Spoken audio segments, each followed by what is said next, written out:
Hey everybody, how's it going? Ugh. Close that freaking door. How's everyone doing? We are on our last week of the first round of the DXBL Season 3. This is the heavyweight week, which means that next week we're going all the way back to lightweight. How have you guys been doing so far in the tournament? And, you know, just in your lives. Whatever. We can talk about whatever. It's that kind of stream, baby. All right. So as we've been doing this, we have almost 60 entrants tonight. And it is 8:30, meaning we got 3.5 hours to get through this. We are going to go fast motion, and we're not going to do any betting until we're in top 16, as is tradition. And hopefully we'll get this done. Okay. we got oofication and sex with a man up first. Hell yeah. Anyway, so Kamui is a banned monster. There's a banned monster clause where certain monsters are actually legal even though they are normally banned, and what ends up happening is they get fewer points in the league if they do well, and people actually get points for beating them, so there's a bounty on them to, like, you know, actually win. And he ran into a trampled dragon first, so that's very, very funny. A lot of banned monsters in this bracket? Couldn't tell you. I didn't check. I got people for that. I got Jay for that. This isn't Whitehound? No.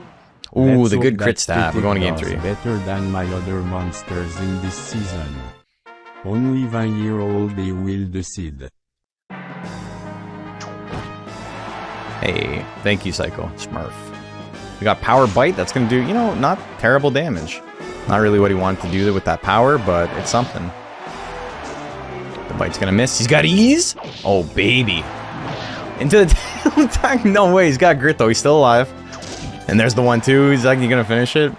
JP luck, baby. Very JP moments, indeed. Okay, we got Control V and Hand Jive up next.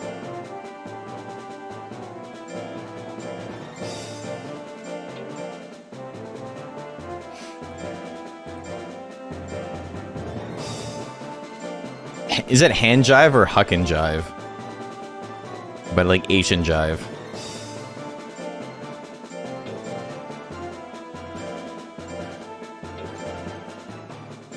I'm gonna give him a hand jive. Okay, Control V and hand jive. Here we go.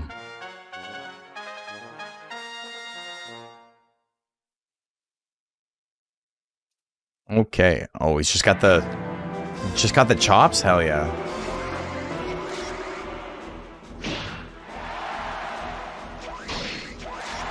We got the heavy chop. A little damage into the straight. Oh, the punch is going to take it? No, there's the grit. A lot of grits today already. Giant blow miss at 63. Mamma mia. The punch is going to miss too. Ah, hits the third one. There you go. Didn't have time to finish my monster. Hopefully he doesn't get destroyed. What is he, like, low on stats? Jay was telling me there's a couple of monsters that were under the cap. Give him power immediately into the chop. Oh, it wasn't enough, though. But that one will be. A grit again. You can't say Hand Jive's not doing his best. He takes that one. We're going to game 3.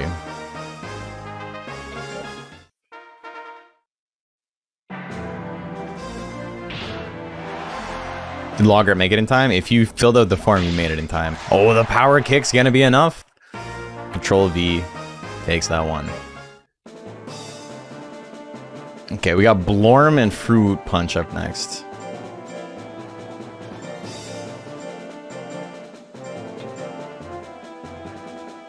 How do I type it to get bracket? Exclamation mark bracket. Or check out the pinned comment.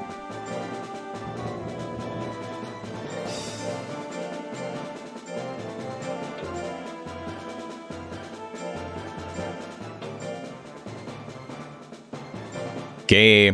Oh, we got more galleys. A lot of speedy monsters. In 3500, this is like the most common build. 702 speed, max power, max skill, max speed, or 800 speed, and then form to max it. You're going to see a lot of this.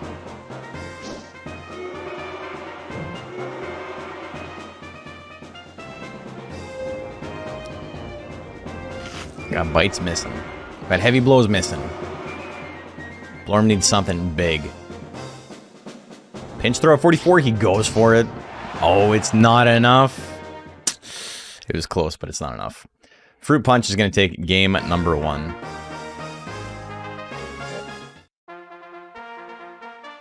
Beyond the 702 builds, what's the alternative other than the Kamui?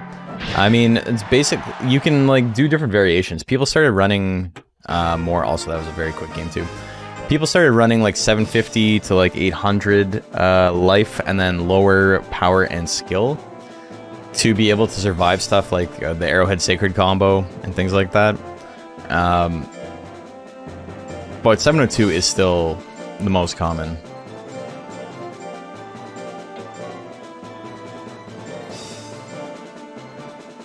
Lunaria and Serpio.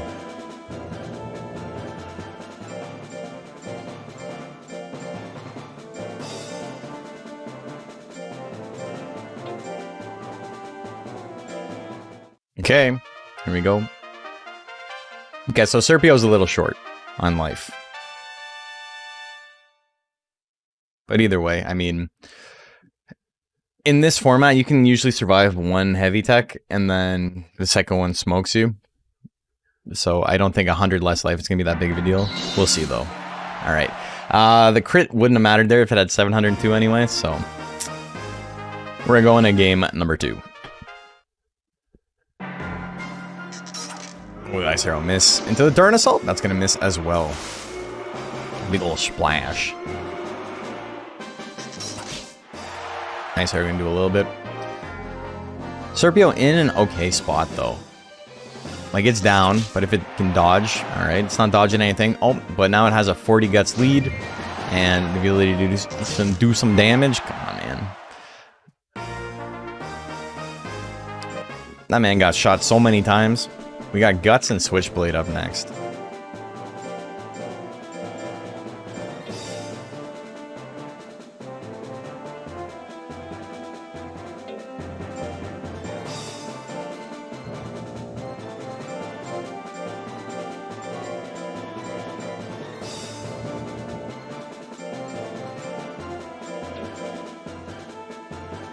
Would you be... Oh, baby.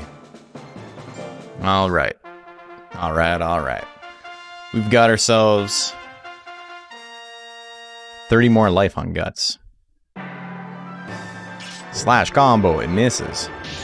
How many slash combos are we going to see? I'm going to say 4. Deathbringer? Jesus Christ. Well, alright. Game 2, here we go.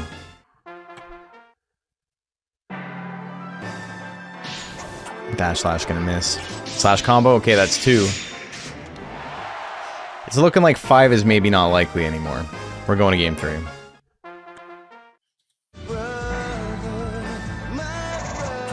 Million stabs miss. Million stabs hits. 261. Dash slash can do way more damage than that. Holy. The crit's enough. Guts takes it. He's moving on. Ooh, FOO. And 4-armed man.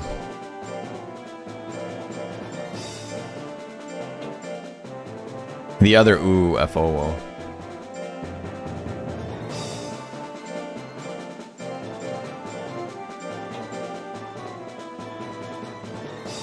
Okay, 4-armed man is not loaded up. I think that's the one that Jade told me was not actually online. So we'll just skip that for now. We got Matt Bourne, and we got Loggart, who, you know, the form is filled out very precisely, but the entire name is Monster, Loggart, Arrowhead Mock, Rancher. Like, come on. Which is fine, but also just as illiterate. Because I gave you the exact format to fill things out. I don't know why people like to get creative.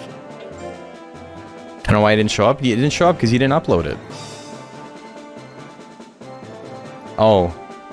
Faramog is the name. I don't know why it didn't show up. It didn't show up because you didn't write it in the form. That's why it didn't show up. Alright, let's try this again.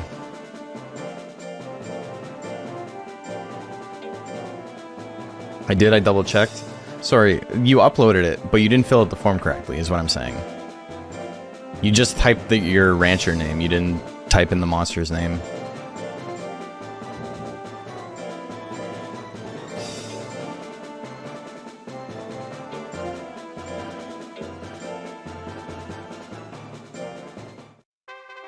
Okay, UFO and Faramon. Here we go.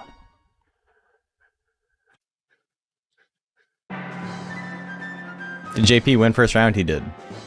I have to upload them still. Oh, the slaps. He's angry.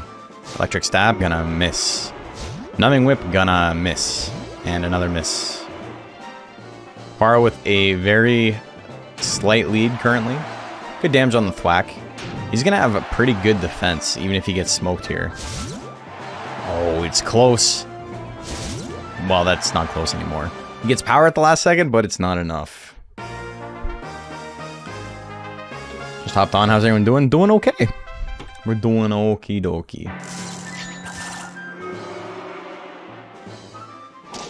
Yeah, challenge is being a huge pain in the ass right now. It's taking very long to update stuff.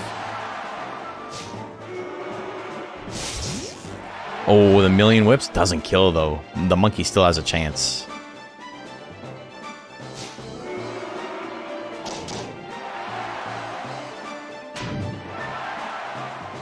A thwack, it's not going to be enough. The electric whip at 52, that will take him out. Okay, so bracket is now updated. We got Matt Bourne and Loggart up next. Is that guts regen legal? 9 guts rate with anger? It's pretty fucked up.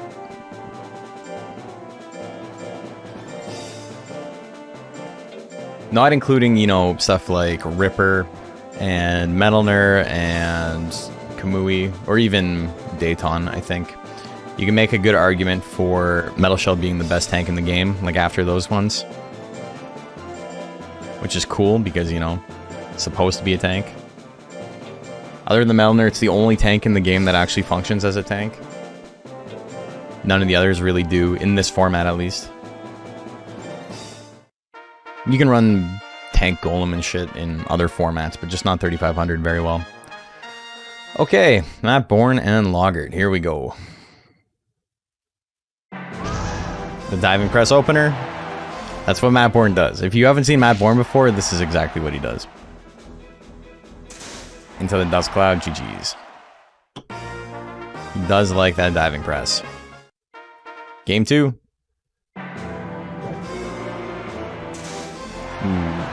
Big damage on the dust cloud.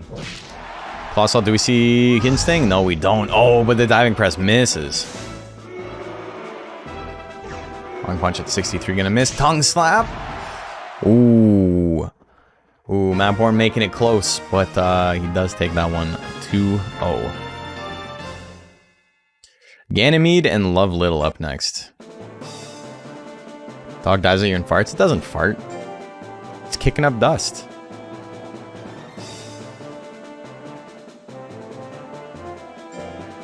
He's literally scooping dust at your face with his foot. That's what the little icon is.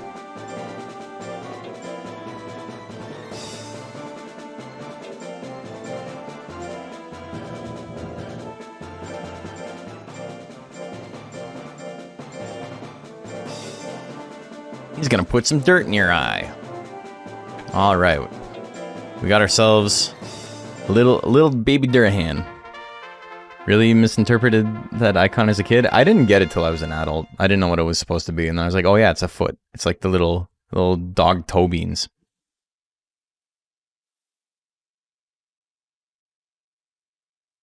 Okie dokie, here we go. Blast shot. Getting me with the laser cutter. And the sledge fall. Ooh, the head spike can do big ass damage there. The little knight takes it. Le Petit Knight. Heavy chop misses. Ganymede having trouble landing stuff. Ah, lands the cutter though.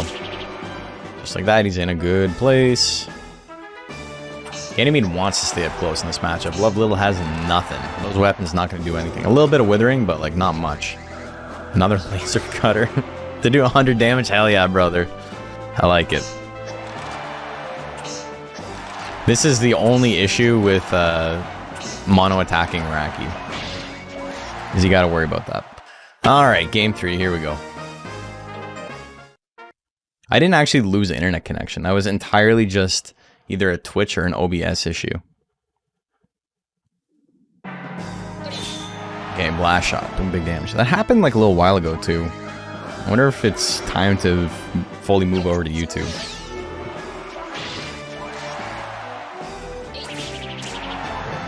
Ooh, the sledge fall's gonna finish him off? That's some big damage. Yeah, if I could do my little animations and stuff on YouTube, I would go to YouTube in a heartbeat.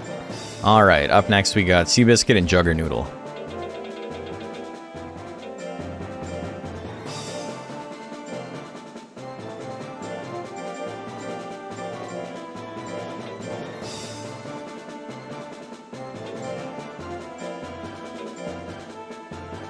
Okay, here's hoping. Here's hoping my boy does the right attacks at the right time. And miss the emotes? I know. Yeah, if YouTube had channel points, it'd be over for sure. And here we go. Shell attack opener. Oh, big ass crit from Juggernoodle. Just enough damage, holy moly.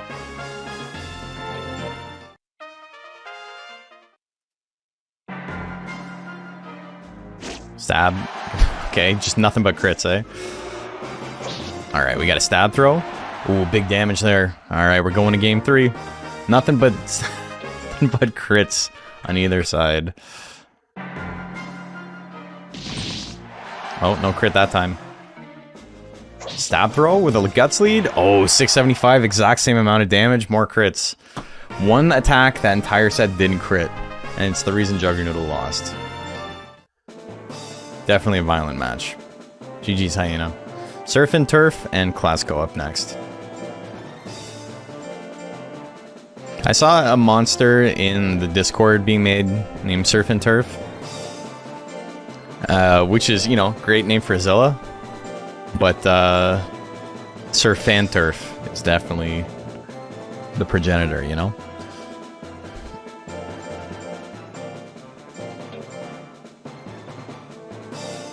Just launching the shell at the front of the horse, and he stabbed him too. Maybe that's why I kept critting. Okay. Seen quite a few tanks. Tanks are fun. They struggle sometimes. Love seeing familiar monster kind of like athletes to root for them. When I started the Monster Rancher Battle League, that was my entire idea. Because at that point, all tournaments were kind of one-offs. And I was like, you don't really get to, like, have fan favorites that way, right? If you didn't watch live, you really have no idea. You weren't invested. But there's people who will, like, it'll be their first time watching, and they'll be like, oh, I've seen that guy in the VODs before. And that's always cool, right? Anyway, Surf and Turf gonna take game number 2. He didn't take game number 1, right? Pretty sure he lost game 1. We're going to game 3. I do believe. 1-1. Trading cards for monster athletes would be awesome.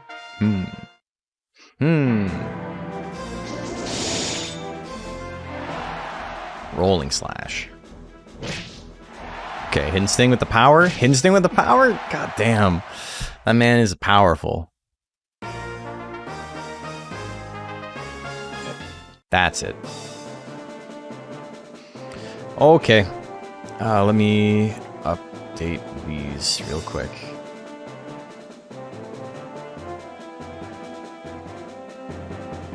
Okay, I got confused. Ganymede beat Love Little, right?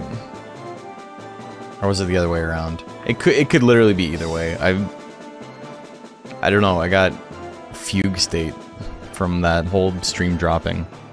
Hanger one, okay. Tara and Miss Muter up next.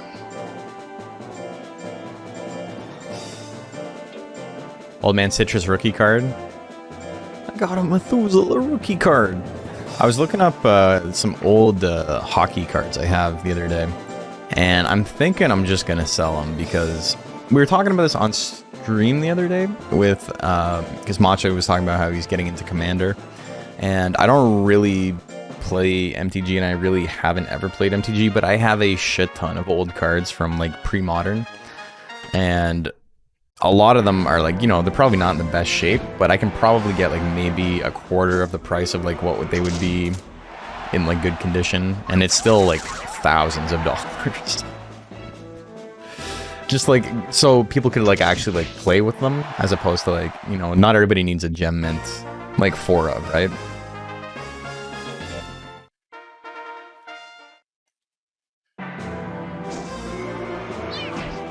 Oh, the rushing punch. But yeah, I have some hockey cards that are worth like $60, $70 because I bought them graded when I was a kid, and they were like $10 at the time, and now they're like $60, $70. Some old MTG cards break the bank even in rough condition. Yeah. I have a couple of cards from Alpha, but I don't know if I would sell those.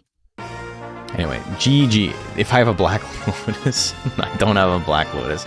I don't have a Black Lotus. I don't have any Mox. I don't have anything like crazy. But I do have like a lot of like old staples. Like I have I have a full playset of like Plowshares and like Mr. Cleric and like a bunch of stuff that sees a lot of play still.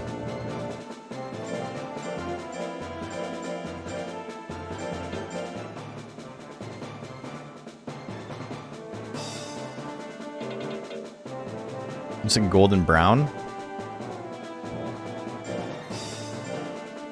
I don't know why I thought golden would be enough. No, Mox? Maybe not. People like to win. If you wanted Mox, you should have entered one instead of your cheater monster. Lightning? I don't know if I have lightning. You mean like Bolt? I don't think I do. The old dual lands like Bayou and Volcanic Island are worth a bunch. I don't know.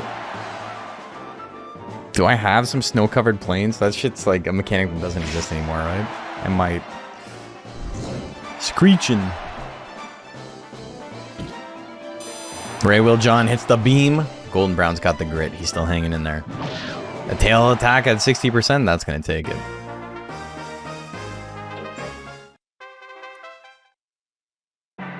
You're debating between Mock and Ghost for my next specialist. Wow, JP really running the gamut. Deciding to build something he's never built before. The double raise is going to take it. We're going to game 3.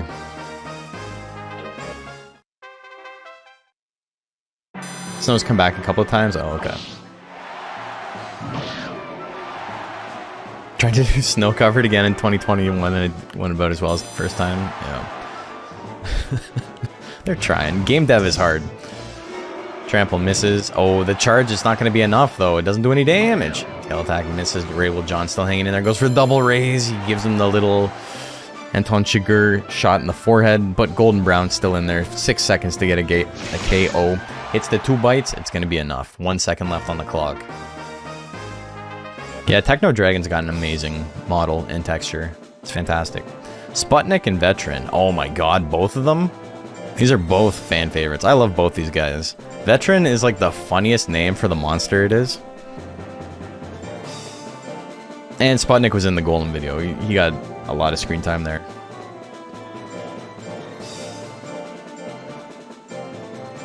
Veteran is... oh my god. This is so funny. It's a war Baku. He's seen some shit, baby. Alright. Diving press at 99%. That's spooky.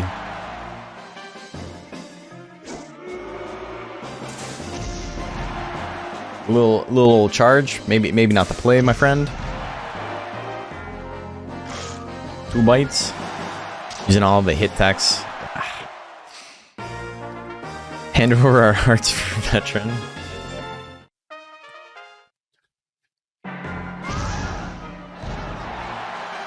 Big damage. He's angry now.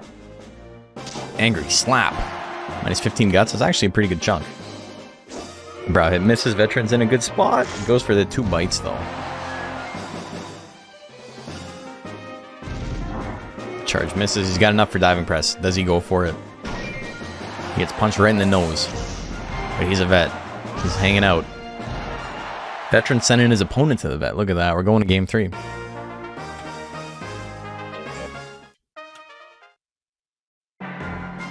Brow smash. Big ol' miss. That double dust cloud. Doing about 25% of his health. Charge is going to miss as well. Veteran kind of getting out of the way of everything. But not using those heavy techs. Giving Sputnik a lot of chances to get back in the game. He's in diving press range, but again, doesn't want to do it. The charge misses. He can't land a thing. Uno mas, Dust Cloud. 2 more. Kick at 26. Not a great chance to hit. A crit probably could have won him the game still. It's still spooky. Veteran wins that one 2-1. When he uses diving press, it should be called Agent Orange. Like literal death from above, yeah. Okay. Sir Spotrick and Novi.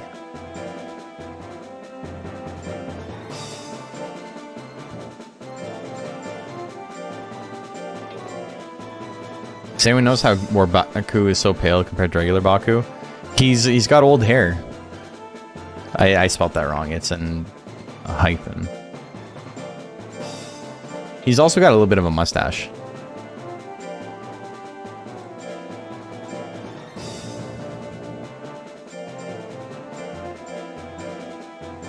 And Novi.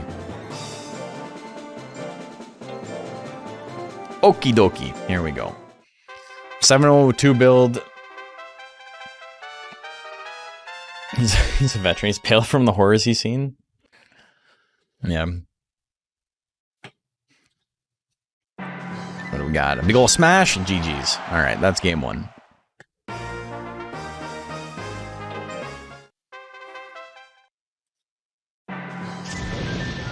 Ooh, the fire charge can do big damage.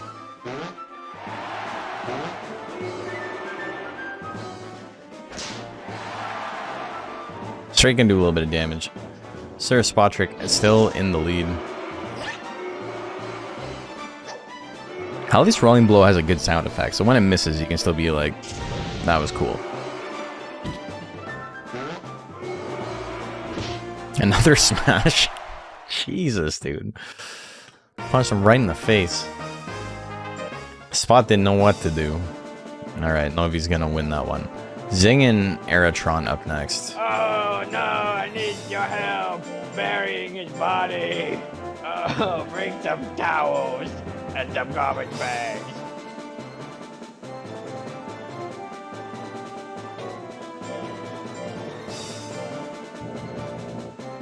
Zing and Aeratron.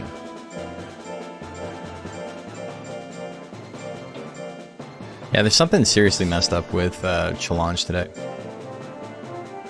Challenge a lot of the time just doesn't load properly. Oh, we got Tank Joker? That's interesting. Okay, here we go. Oh, he's got Death Slash. Okay, he's not Cheater Joker. Flattening. Probably not the right play in this matchup. So of course he does it again. Puts him in the yellow. Zing's in a good spot. Missed the Death Smash at 54% and at 53%. Finally hits one. It's pretty even. Spike stabs. Is that going to finish him off? Oh, he grits into the Death Smash. Zing. He's going to take that one. Oops. Game number 2. He really likes that flattening. It's like the worst move he could use in this matchup. Unit stabs. Good damage. Very cheap. 3 in a row. Oh, doesn't go for the third one. Goes for a charge instead. At least charge is quick. Death Slash, that's a KO. Playing with your food, brother. Playing with your food. It's what happens when you fight a tank. Okay. Zing's going to take that one 2-0. Updog and Testarossa up next.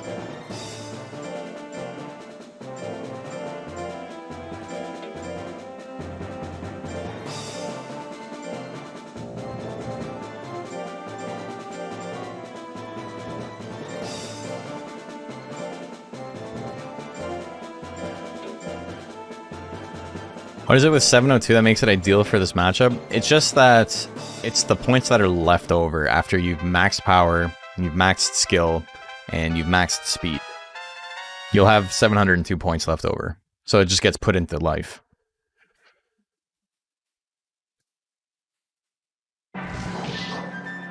not necessarily the ideal build. It's just, it's a very common, like, this will probably do good most of the time type of build. There are builds that beat it, like Arrowhead. Arrowhead beats 702 pretty consistently. If you go with a little bit more life, all of a sudden Arrowhead falls off. So, you know, there's matchups in play there.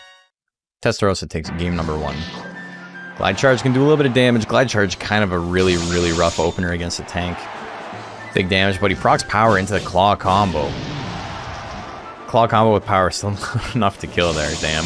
Yeah, Twister Slash hits again. Oh, but Updog grits. He's still hanging in there. Punch combo can't dodge anything. What's up, dog? I don't know, man. What's up with dog? Dog can't get out of the way. Blokely Man and Laputa up next.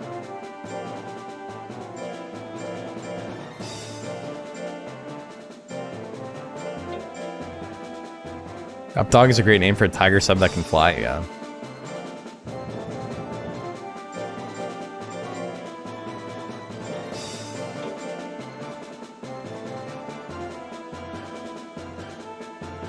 It's Project L's.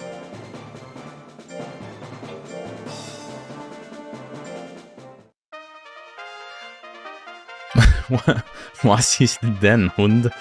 Okay. We got the original Laputa. And we got Blokely Man.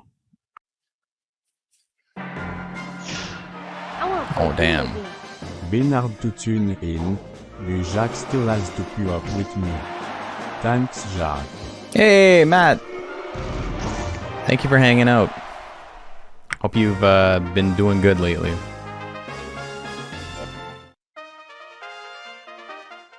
Anyway, Laputa takes game number 1.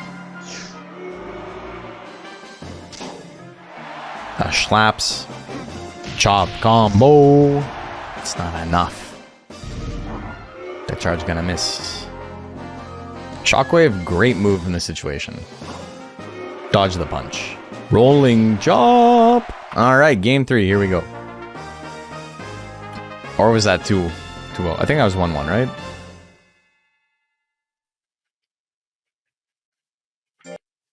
It's 1-1. Okie dokie. Okie dokie. Hits the long punch. Charge miss. Ooh, the brow hit miss is gonna be big. Wanna be big. Hits the samurai kick. Blokely Man's taking that one. 2-1. Gin and Juice and Metal Lamer. Metal Lamer.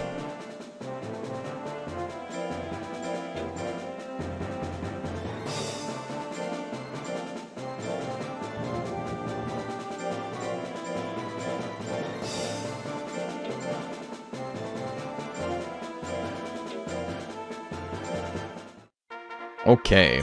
Oh, we get to see some exploding feet? Hell yeah. Missed Juggernaut versus Seabiscuit because I was eating dinner. It was certainly a set. There's 3 one-hit kills in 3 games. The brow smashes. Oh, he's got Cursed Dance? That's wild. But he's going to take it with the punch.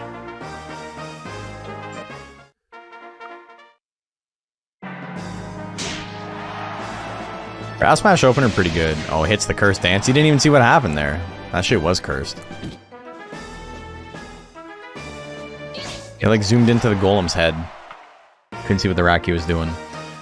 Anyway, Cursed Dance like actually isn't terrible for its cost. Not a monster with the guts rate that fast.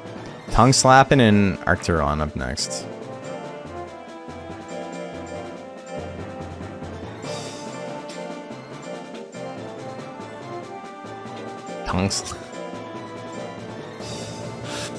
I like how that's allowed.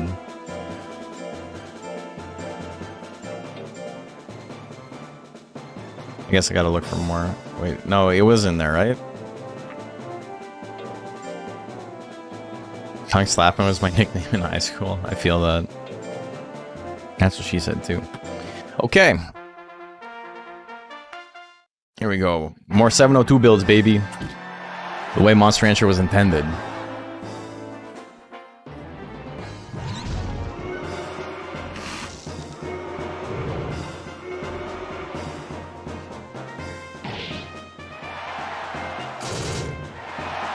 The big tongue slapping. He did his thing. He did the thing he's named after. That's how you know he's good at it. This is 840 erasure. 840 is okay too. It's definitely not bad. I was watching it back, stuff from the first Deluxe Cup, and Andross's build was pretty cool. Andross was the pure ape from Japan, and it had 777 life, which, you know, made it just tanky enough to like beat a lot of stuff. Just as the stone tablets predicted. Yeah, exactly. Oh, the double spit. The tail assaults though. The power body press. Oh my god. And the grit. It's as if nothing happened. Next hit wins. Belly attack. Oh, he's just dodging. Archeron doesn't want to attack. He's gonna knock him up. He misses. 3 seconds left on the clock. Tongue Slapham's got a chance. Archeron's gonna run out the clock. It would have been really sad to see him lose after hitting the power wave riding, or power body press. Giga Chonk and Sir Static up next.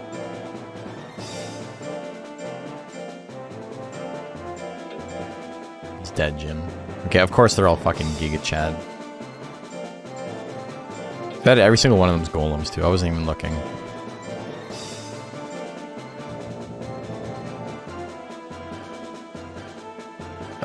Sir Static. I'm sorry, I'm terrible with the details.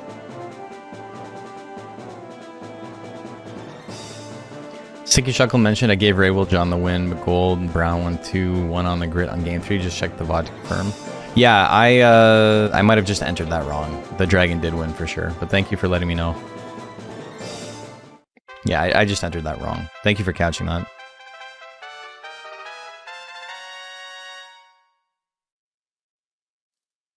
Yeah, that's my boy. First time to join in here. Lame build though. Oh. Which one? Giga Chonk? Let's see. Oh. Actually went without that. It takes a lot of self-restraint to not go with diving press. Saw JP's entrance called Sex with Man. Bro, it's a fucking I don't want to say what I was gonna say. It's a Kamui.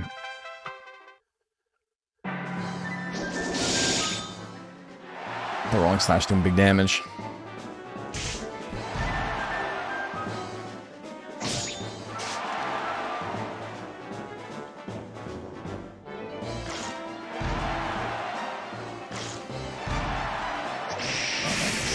Oh, Thunderbolt, big damage. Sure, Static's gonna take it.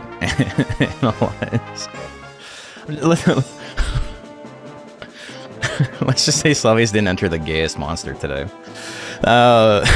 Who's next? We got a weakling and Hector.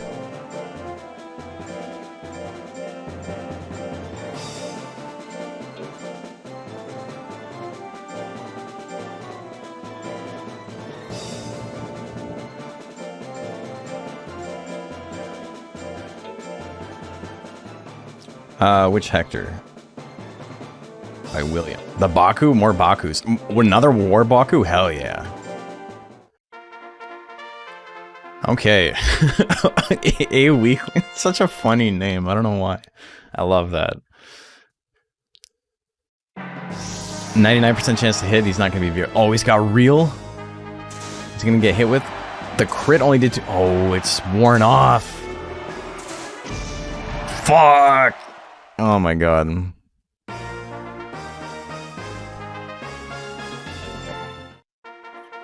He got reeled. Okay, didn't do enough damage this time to proc reel. He's safe. Telekinesis? It might do it now, though. Oh. Okay, the charge there. He's hanging in. Another I-beam is the play. Telepathy might be almost enough. Not quite. 2 in a row will do it. A weakling takes game number 2. Oops, my bad. A and W.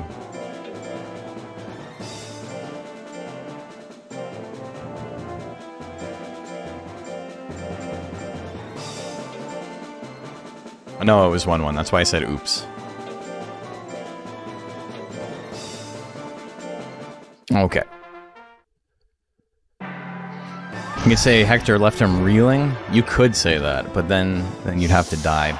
IBM gonna do big damage, no reel this time. He learned his lesson. Hey, Ben Smith, thank you for the 7 months. Very kind of you. Thanks for supporting the channel. The Tonk Slab hits, but another TK is gonna take it. I'll let man pat him on because he loves TK. Udon Bowl and Glimmeow up next.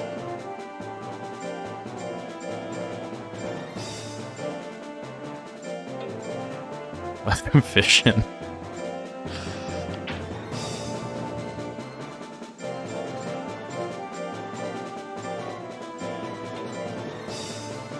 Nice Suezo tournament. Yeah, we've seen a couple so far. Udon Bowl's the Nighton. Hell yeah. Let's go.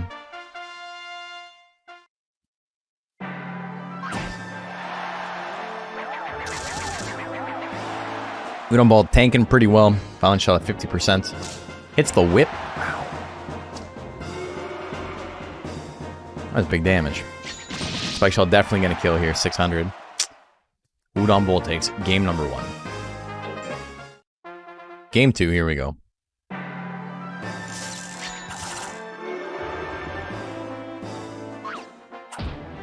Oh, good crit headbutt. 200. 140.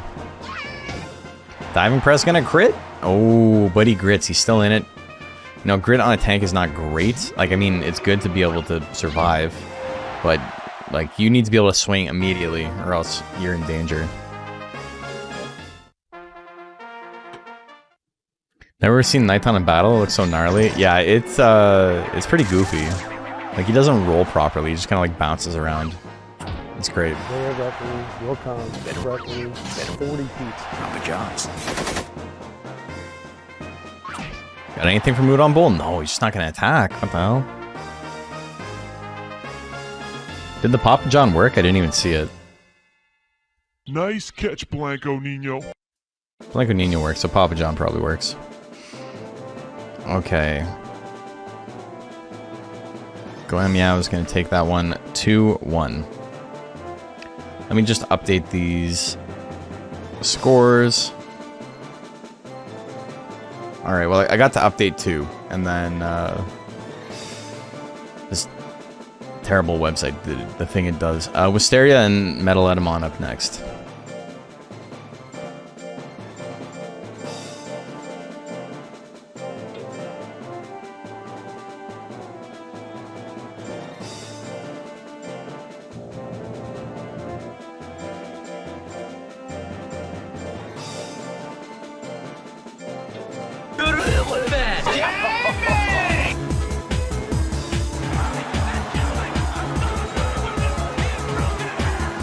There was a time where that shit happening like it did would have crashed my computer. Okay, double tanks. Who we got? Ape wins this matchup. Like, almost guaranteed. But, you know, it's not over. Wisteria can still do stuff. It's just... It's not in his favor.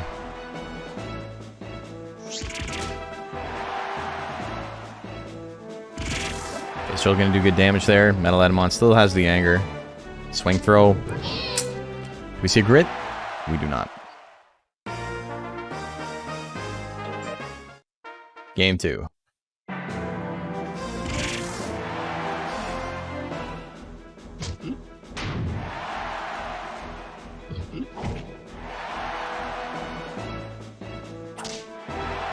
The slaps. Mysteria, that's an old mon, yeah. Yeah, as he was talking to me, and they're like, I don't have time to make something new, so we're just going with this. Oh no, the intelligence text? Well, Mysteria, this is your shot. This is your one opportunity. You got an 80 guts lead. The face drill, at least you went out with something respectful. We're going to game 3, just like that. I guess it's not that... I mean, it is still in Ape's favor, but the intelligence text put a little bit of a wrench in the gears, you know? I think I remember the VOD where I messed up my stream doing it and then fixed it again. Yeah, when we were playing, what is it? When we were playing UKMR. It was pretty funny. Jab. He's not out yet. Grab throw not going to do enough damage here. Wisteria's got a real good shot to win this. Face drill. That's going to take it. Plant beats the odds.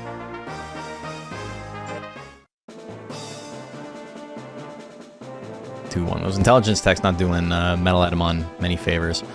Articuno V2. I spit you quit. Crothulu. 13 versus 2. Gaboomon and Hype Evil are the last monsters in round 1. We do have a couple of monsters who got buys, so if you didn't hear your monster's name there and they haven't fought, it doesn't mean they didn't get entered. If you filled out the form, you're in the tournament. I cut off the reg late, but like everybody who was in it is in it, you know? Okay.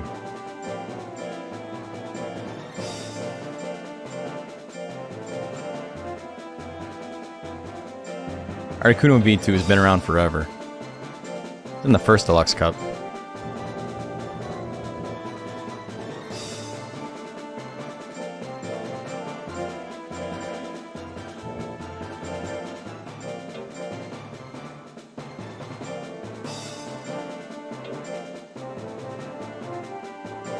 I heard you doubting and said watch this. I like Plant. Plant's one of my favorite monsters. Whenever Plant does good, it's a good day for me.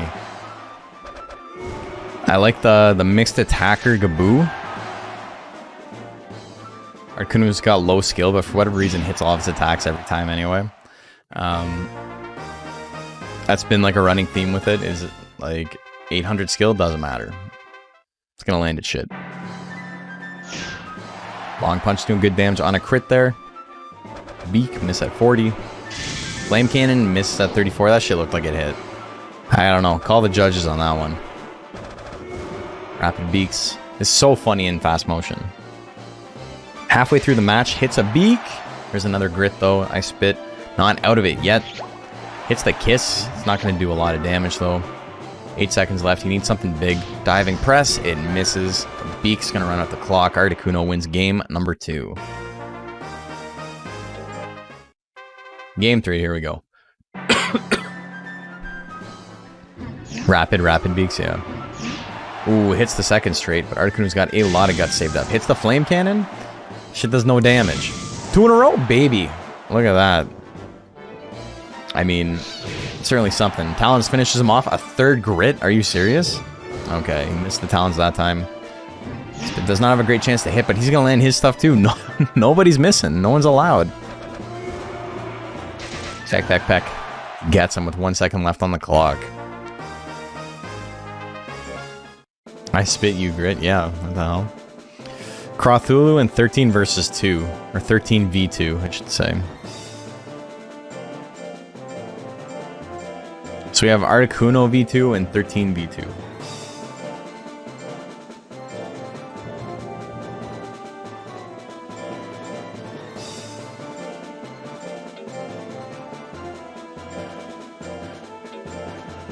Okay, here we go.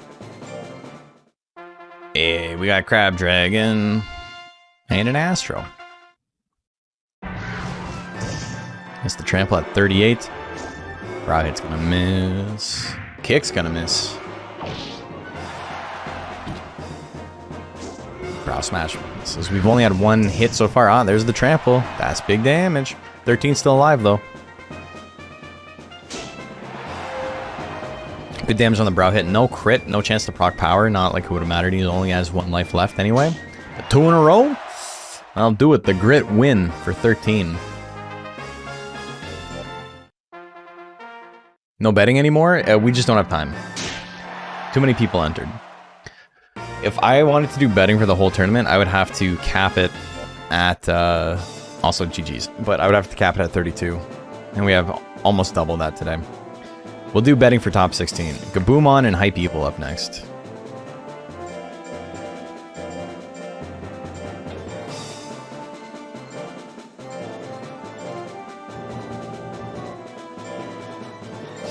Like for example, it's been about an hour, and we're just through the first round of round 1.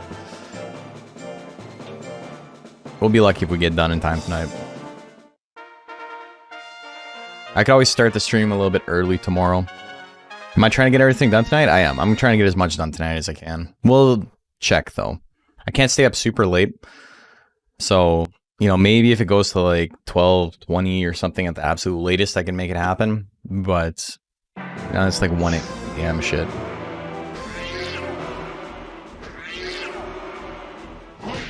Rolling chop, big damage. Rolling chop's gonna miss. Yeah, the fact there's just like consistently 50 plus entrants for these weekly monster transfer tournaments is pretty nuts.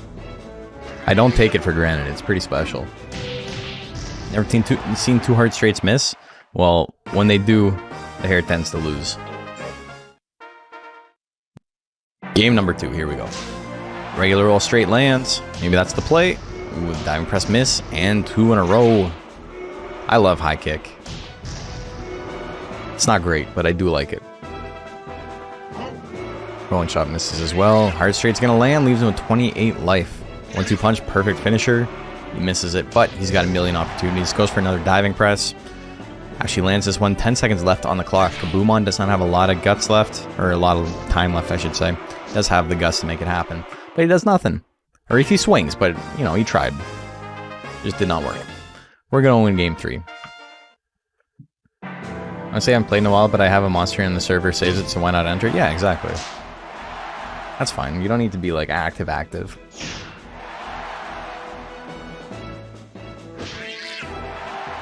I haven't raised a monster for tournament in... What's the last monster I raised for tournament? Seabiscuit? It was almost a year ago? Or was it Logo? Logo might have been the last monster I raised for tournament, but...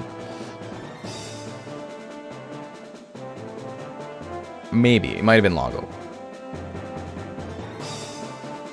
Okay, so that's it for round 1. Let me fill these out. Articuno wins 2-1. Cthulhu loses 2-0.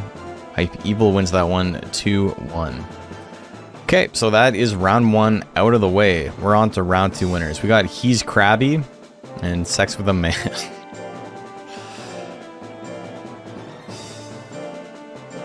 I don't know whose monster He's Krabby is, so we'll have to find him. Zonza.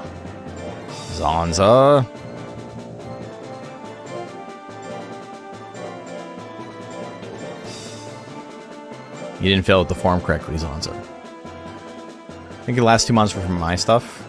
Yeah, that's true. It would have been for Monsters one-off tournaments. I'm trying to think of stuff that like I can use more than once. But like it's hard for me to like find time to like grind out entries. Hey! Nice chair, thank you. It is a nice chair. You may have seen it before. How are y'all doing? We got terrible time for you to enter because you have to look at this nonsense. But we got a Monster Entry tournament. We got 58 entrants. It's a lot of fun. What do we got? Oh, this is the one with all the text? Hell yeah. We might see some Forbidden Fist missiles here.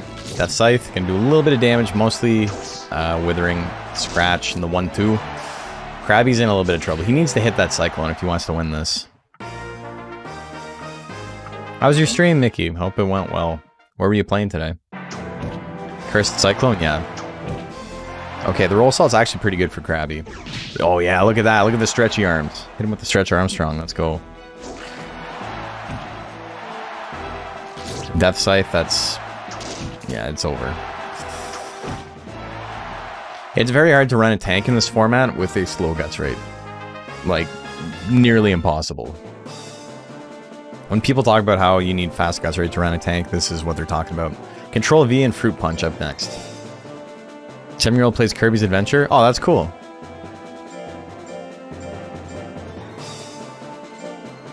A big Kirby fan?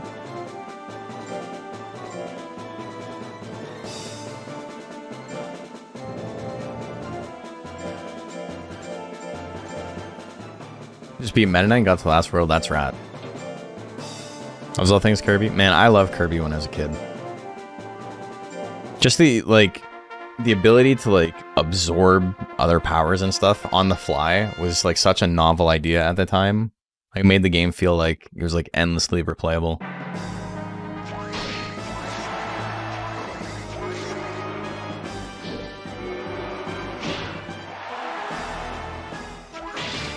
Crib 64 is pretty fun. I've never actually played Crystal Shards, but I do know you can turn into a fridge. Music teacher at school is going as Kirby for Halloween. You're going as TJ from recess. Dude, one of my friends posted pictures, and him and his girlfriend also went as TJ and Spinelli.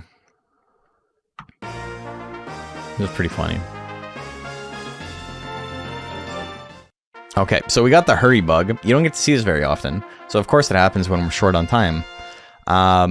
Hurry is programmed to only end when time runs out or the monster gets KO'd. So if you actually win with hurry, it is active for the entirety of the next match. So we can't let this go because we're not going to give the hanger double crit rate for like no reason. Completely undeserved. So we have to do this again. The nice thing is, if he wins this one and it procs again, we don't need to worry about it because he'll have won the match.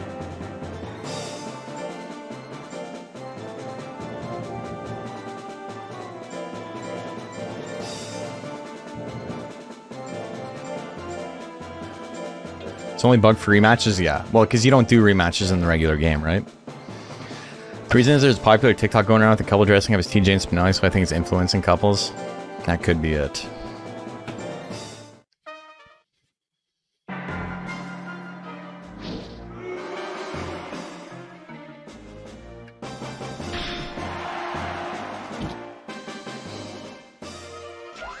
The heavy chop miss. So Control V had to fight another one, right? Hand jive, yeah. So he's only had to fight colorfuls, and that's it. In the bunch? Oh, damn, and just like the other colorful, he will not go down. This is 5 seconds left. Fruit punches, it has a chance, he hits it. We're going to game 3, baby.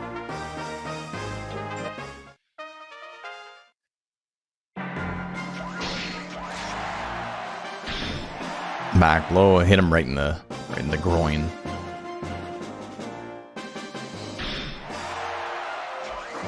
That's the punch. Normally we do betting on this channel. You get to bet channel points on who you think is going to win. But we have so many entrants tonight that if I took an additional 30 seconds for each match, it would add like an extra hour to the runtime. And I can't do that.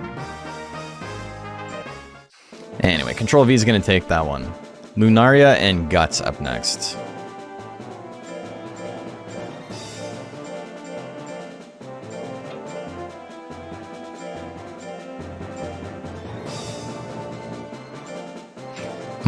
Wait, was Guts the tank?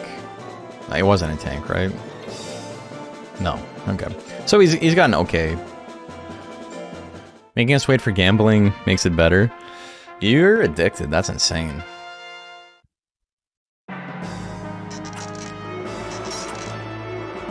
The double sword miss slash combo. GG's. It is inevitable. There's a whole meme about it. That's how you know it's true. Game 2, here we go. Let's watch some old VODs. When we used to do 1 minute bets, it would add so much time. I know. I had to just be like, we're doing 30 seconds now. People would complain. They're like, oh, I didn't get time to bet. And it's like, dude, I got a freaking stream to run. Just pay attention next time I run the bets. He's got enough for slash combo. You can't do that. You can't let him sit in slot 1. Oh, jeez. All for naught. Look at that. I do it roulette style. Hurry up and bet. We're going. Yeah, exactly. Here we get time to bet. Mobile doesn't work. So, I think other people need to follow my lead on this if they're going to be doing quick bets.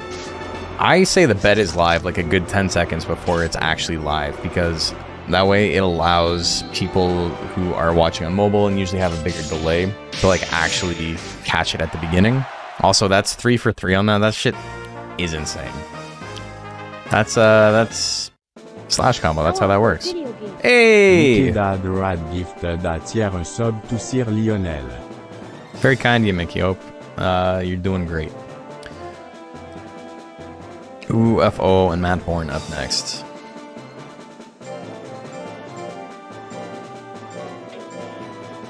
Will I live stream myself betting all my chips in Vegas? When am I going to Vegas? Vegas probably isn't my scene.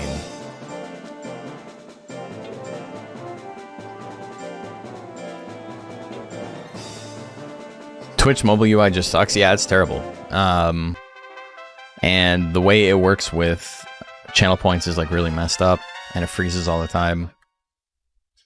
Not a great product. It's not great.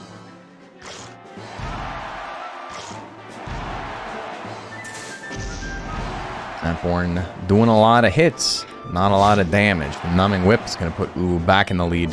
2 in a row? 2 Uwu in a row. There you go. Monster Rancher Battle League final in Vegas this year? Yeah, fly me out. We set something up with Dana White. Into the diving press? It's still not going to kill, but, you know, at least it's damage. Million whips. It's not enough. He gets anger. Oh, he doesn't even have power. That's interesting. Angry Dust Cloud. Power Dust Cloud wouldn't have killed the Get out of here. Go tend to the sick kiddo. Hey, well, thanks for tuning in. Really appreciate it. Thanks for the raid. Okay, let's update these. The Kamui wins. Control V wins. And Guts wins in just insane fashion. UFO takes that one to Woo FOO. And now we got Hollies and Ganymede. Hollies is back. Haven't seen Hollies in a while.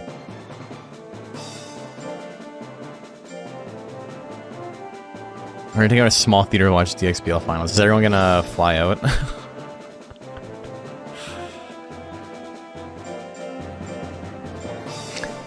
It's like, it's both a blessing and a curse that this game is like, it's so global.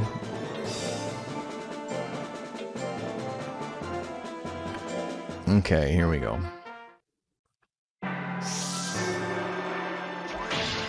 I'll drive to Canada for it.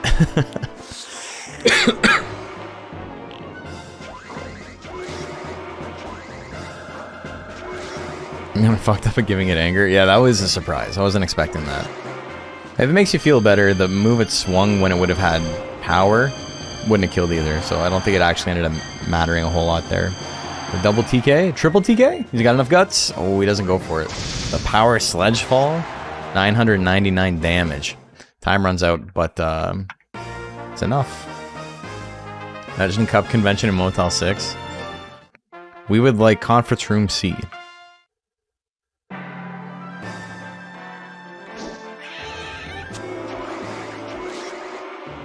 And not too torn up on a Madborn, it's like my third monster, yeah. Gives him the kiss. The forbidden smooch. Laser Cutter 36 is gonna miss. Hollies. Pretty good spot. Hits the I-beam. We're going to game 3.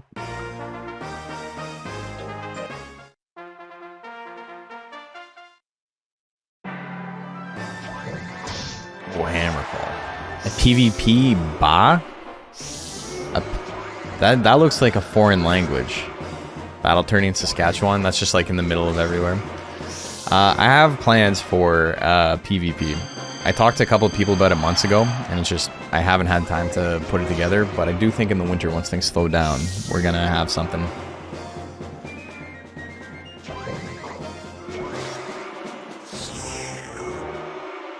Ganymede's gonna take it. PvP is like maybe not the most interesting thing, but I think it'd be pretty fun to do it as like a gimmick thing. Waiting for the patch when Pixie gets MR1 Kiss back? Oh my god. Alright, Seabiscuit and Surf and Turf up next. Pixie MR1 Kiss is insane. It's like one of the best techs in the game.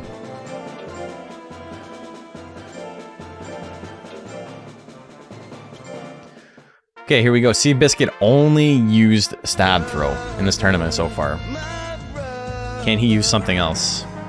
It's a speedy monster. Claw Pinch gonna do big damage. How much? 613. He's still alive though. Gets power. Power Stab. You have other techs, brother. Okay. Game 2. Pin Sting miss at 70. Okay, he goes for it. You missed one. This is insane. The smash misses. Surf and Turf's got 50 guys. He goes for the punch. He misses his as well. Claw Assault misses. No one can land a thing. I cannot believe this game, man. 10 seconds left. The long punch lands. Both monsters still alive. Another long punch. It's not going to be enough, though. The power runs out the clock. I can't. He used smash once. Oh my god. Okay. Give me a heart attack.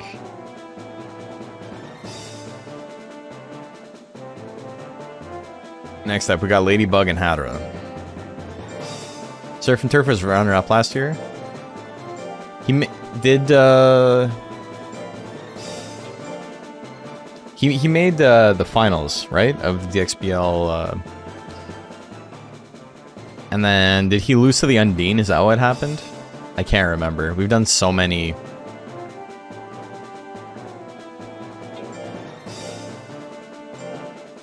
Damn, you walked away and missed Holly's match? You did. It was something. It was close. Reset his bracket. Oh, against the Nagamono. That's right. Wait. Was that, what's his name? Turnabout? I thought Turnabout always got second. Okay, we got a dogfight.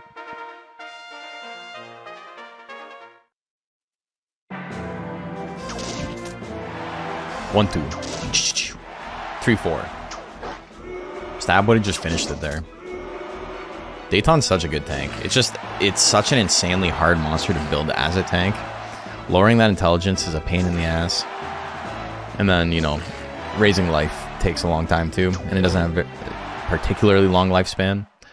Hatter is going to take game number 1.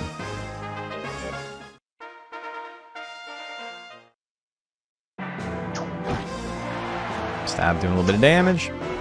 Misses that one. Precocious lifestyle as well, yeah.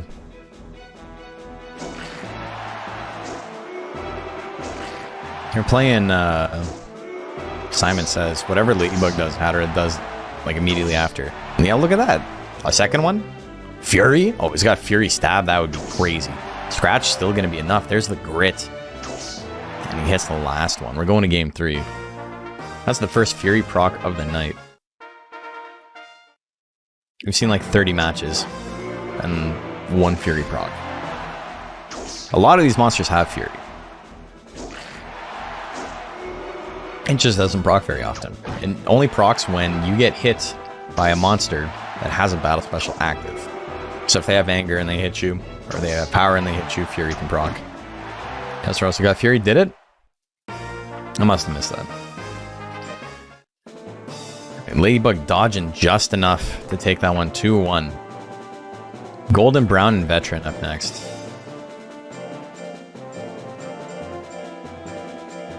Golden Ground.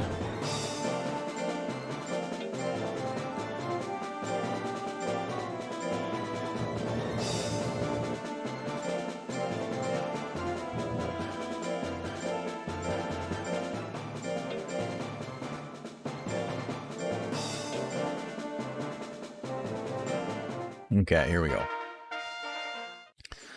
702.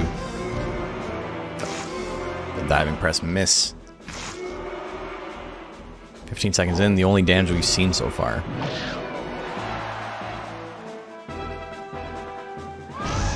Goes for it again. You know, I like it. If he hits, he wins. He's in kind of a rough spot, so might as well keep swinging it. Honestly, if I was him, I would just swing it again. Ooh, the bite's gonna take it. I think stuff like Baku in PvP is actually probably pretty strong. Because Diving Press is such a good move, and you don't need to swing it frame 1. You only need to swing it frame 1 versus monsters you know it's going to land on. You've got a lot of accurate stuff to try and run down the clock, and then you Diving Press. The only thing that's like really like fascinating to me about PvP is arena movement speed. It's not something we like get to take into consideration very much when we talk about AI versus AI, but I have a feeling it's very, very important. And the reason I think it's probably so paramount is playing Monster Farm Live, because the AI there will just like move the opposite direction of whatever you're doing. It doesn't really have a plan so much as it's just like deny the player from doing whatever they want. And it's very frustrating. Golden Brown's going to take that one too on Vigor time. Vigor, you know, in PvP is probably pretty good.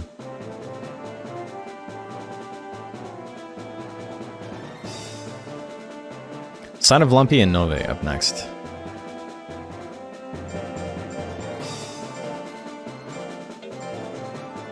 Jarl for S tier for that arena movement speed. Yeah, that's all he needs.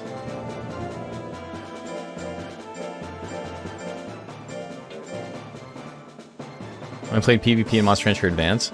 So, this, like, I know people get busy, but one thing I'm like kind of saddened about is someone reached out to me and was like, hey, we want to like start doing PvP for Monster Rancher Advance too. Like, would you be interested in this? Because it's the only way to play the game. You can't actually play AI versus AI. And I was like, yeah, that sounds great. And then nobody ever reached out to me again. And, you know, it's not like the scene is happening. We would know about it if people were actually running events, right? Because we'd all be watching. We'd all be playing that shit. Will Battle Special, let's go for PvP. Yeah. I mean, Will is pretty good in general. It's just that people kind of misunderstand how Will works, and so they don't get to see it very often. Oh, the punch combo. It may not be smash, but it's still a lot of damage. So yeah, if you guys don't know, Will is a battle special that only activates if your monster has 99 guts, and then they have to use an attack that has -1 or less hit. And then, yeah, then Will can proc. And what it does is it basically gives it an entire... It's as if the opponent did foolery. And it costs twice as much.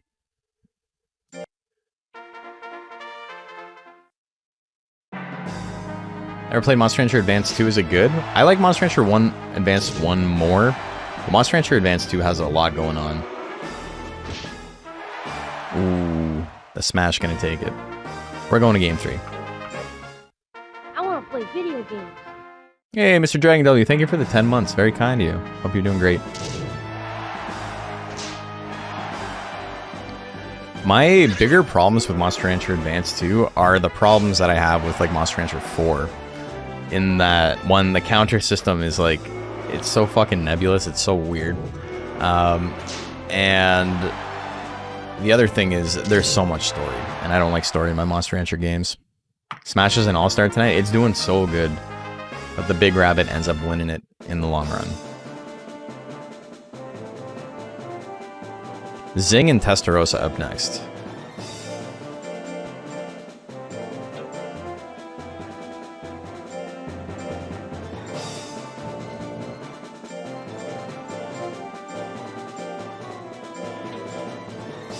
That was close.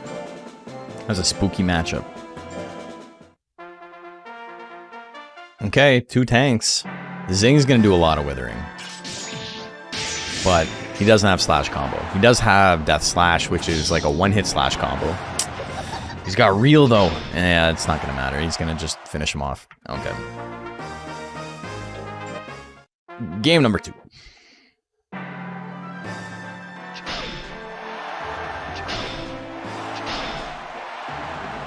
Decent amount of hits, but he has the guts lead going into the slash combo. That's going to be pretty big damage. Yeah, look at that. Gives him Fury.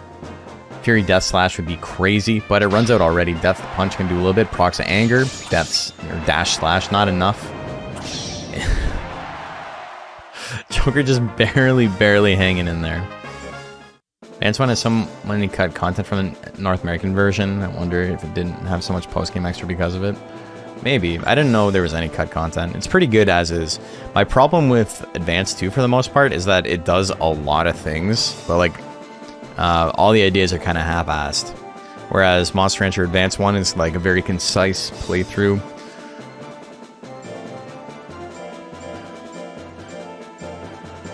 So maybe the cut content is like actually better.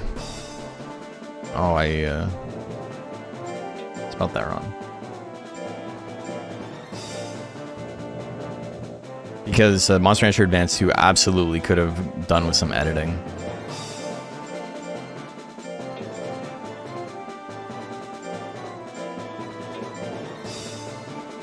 Monster Rancher Advance 1 is like Monster Rancher 2? Yeah. It's like, after Monster Rancher 3, it's probably like my third favorite in the franchise. And then maybe, or it might be tied with like Monster Rancher 1. Monster Rancher 3 is an incredible game. More people need to play that if they haven't.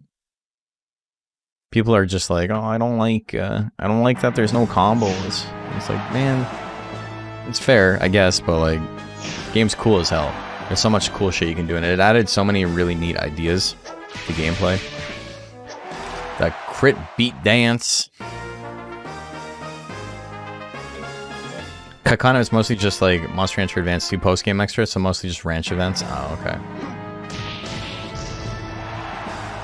Never a fan of the cell shading? Well, I'm sorry to hear that you're extremely wrong, but these things happen, I suppose. Just like Blokely Man getting smoked by a bunch of crits. Arcturon and Sir Static up next. I think Monster Rancher 3 is like the only one that actually looks good. I think Monster Rancher 2 has a lot of like really interesting and like well thought out like textures and animations. But the problem is that like it's very dated. Monster Rancher 3 has all those same great textures and animations, except it looks a lot more timeless. Blokely is hopeless versus tanks. Yeah, I mean, he keeps getting crit though, right? What are you gonna do? Monster Rancher 3 run for fun when? I've done like a million of them. Maybe I'll do another one.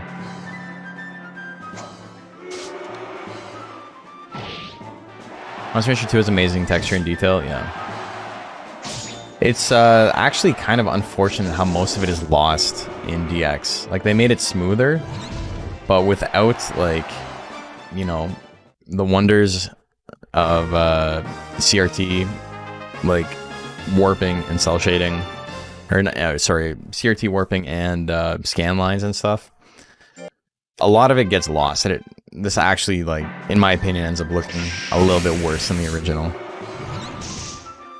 Like, it's objectively higher res, but I think it has less personality. My camp can do good damage.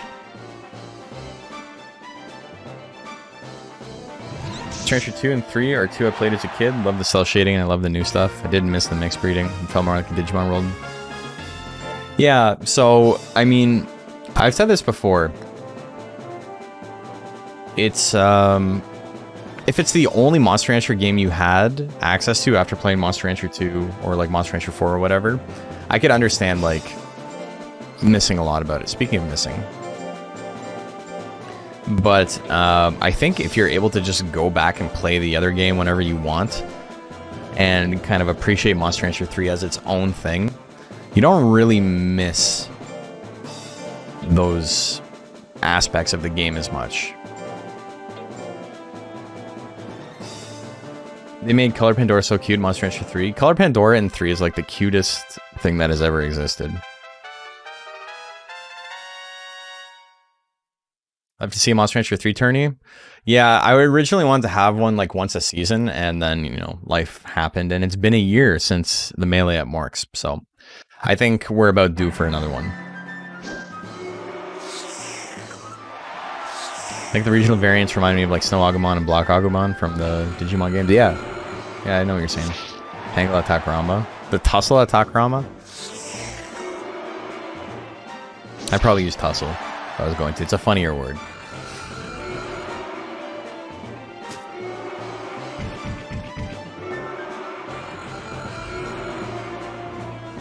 Missing X. Gonna get smooched. How much damage? Oh, no crit. So, missing wins the mall at Monster Rancher 3. Classic.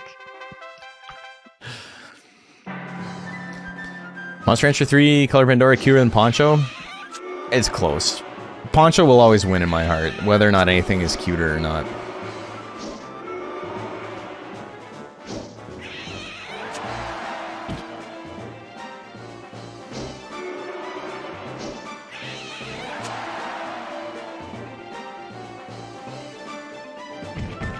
Okay, weakling dodging everything, gets ease, and then picks him up and puts him down. Wow. A little bit of BM from him there. But Monster Rancher 3 needed was Worm? Yeah. Zilla would have been great in that art style, too.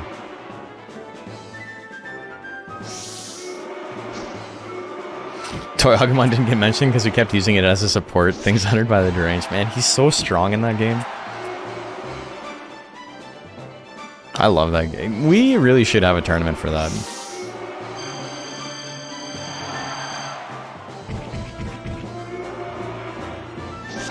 Ooh, the Pierce lands. Missing X is gonna take it. So that's 2-1 for the Jelly Gel.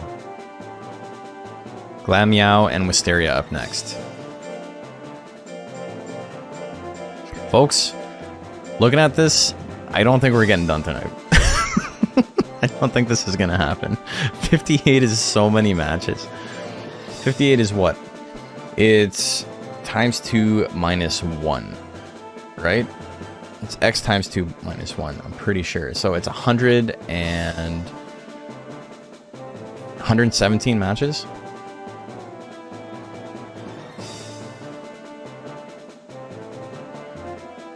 $115.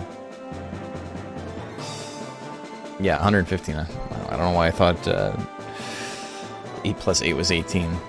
But yeah, that's too many matches, man. Rest of the matches after the blindfolded run, maybe before. I definitely won't have the energy to do it after. Little Duende, Articuno, or maybe we'll do it on Wednesday.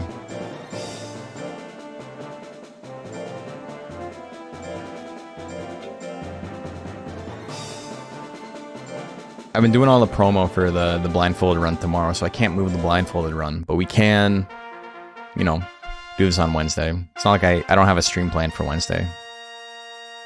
And I am off.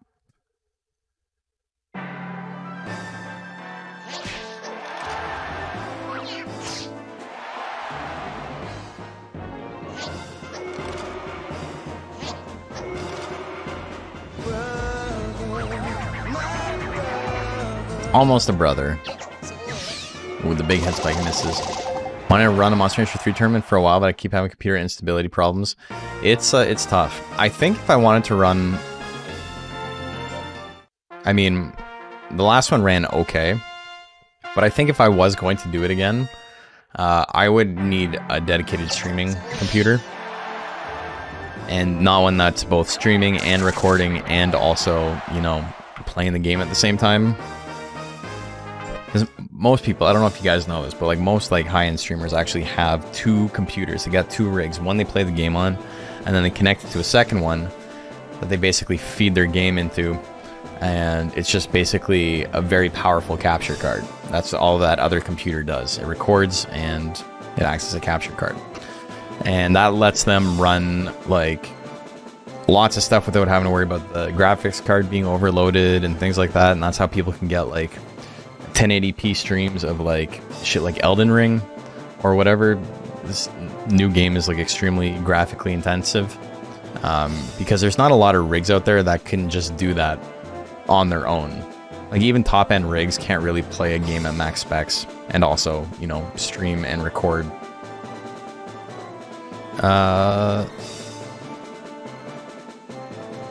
Oh wait, I did that wrong. Okay, that last one we just didn't even count. It's supposed to be Glameow and Wisteria. How did I mess that up? That was just a funny little match.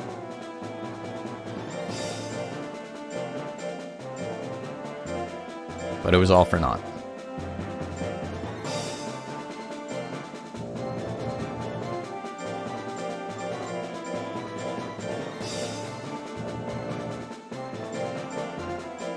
A friendly little exhibition. Alright, let's try this for real this time. Once more with feeling. Face drill opener, big ol' miss. SL can do good damage. Ooh, good crit with Wisteria into the green. Misses the face drill again. It's trying. It's using face drill. How much else he can ask from it? It took 3 head attacks, hits the face drill. Good withering on that. Has a huge guts lead. Does it go for another one? That's enough, baby. That'll do it. Wisteria takes game 1. Also, I feel like my voice isn't fully recovered from karaoke still. And it's like, I can't speak for like a long amount of time. So we're definitely not going till like 1 a.m. tonight. And the plant combo, good damage there. Ooh, the diving press. That'll do it. Oh, there's the grit. And he's in face drill range. He's just going to get sat on again. Plant is a powerhouse in heavyweight. I don't know about that.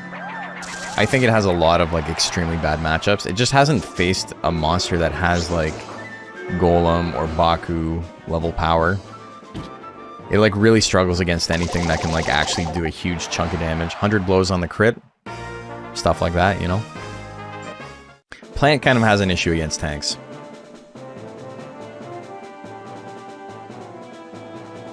Okay, so that ended up being 2-1 instead of 2-0. Plant is a dilapidated shack. It's a powerhouse in our hearts, yeah. Will Duende and Articuno V2. This was the other match that was supposed to happen.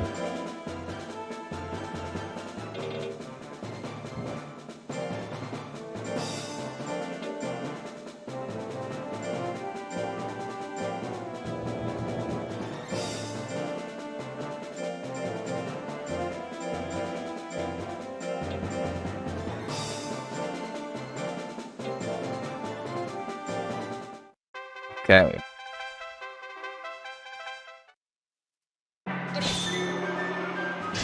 The flame cannon. Shit does no damage. We got one more match, and then we're in our play-ins to top 16. So that's pretty high. Winners top 16. Another flame cannon. Damn, it loves landing these, eh? We make all these jokes about Articuno V2 because of the low skill and the fact it still lands every single attack. I don't know. I don't know what's up with it. It's got magic juju or something. 40% for it is like 110% for another monster. That spike gonna do good damage there. Dude, it can't miss. Hell yeah. You love it. Air shot can do a little bit of damage. He doesn't want to be using Flame Cannon, but if he did that in the Welcome Cup DX, he did it in the original Deluxe Cup too. He got really far in the original Deluxe Cup. He got like 9th or something. Does it have any chance for Mochi to appear in Heavyweight? We don't have one tonight. And we probably won't have one next week either. Basically, like when we talk about like a monster's like viability and the tier list and stuff, 3,500 is like what we're basing most of that on, because that's like the old school like Western meta. There's other formats where monsters do better in, but I think Mochi in 3,500 is just exceptionally weak. And if you wanted to like get those Mochi points or whatever, you probably need to run like a welterweight and just hope your rolls are better than your opponents. Or yeah, honestly, that's probably it. Mochi did well in welterweight. The thing is, every monster does well in welterweight. That's kind of why it exists. It's very hard. Certain monsters do better than others. We got stuff like Basic B and the Nagas, of course, that like are always at the top because, you know, they're still better monsters. But every monster can make top 8 in welterweight, and that's what's beautiful about it. 3,500 is where you stop being able to hard counter people with pure stats. Yeah, it's less matchup dependent. There is still matchup stuff, but it's not just like, oh, I instantly lose because my monster's build can't beat my opponents. It's like you kind of rely on having a strong tech loadout over a gimmick build Don't know why people say Mochi's bad, because he's like the worst monster in the game. It's like objectively like the weakest monster.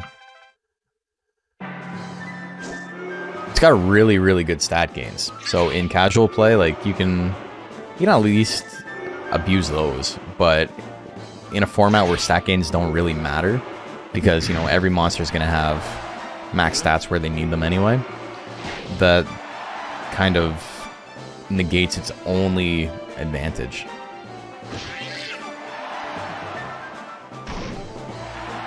Next round is a top 16 qualifier. That's right. That's when I said that. That's what I meant when I said that exact thing. Are we doing heavyweight next week too? No, we're going to do lightweight again. That was 2-0, right? I'm pretty sure that was 2-0. You were talking about Mochi. I got distracted. I love Mochi. He's just not good. He's unfortunate.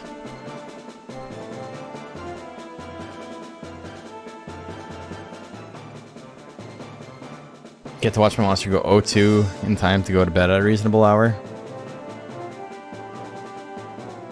Well, I mean, we're probably not going to be able to do much losers tonight.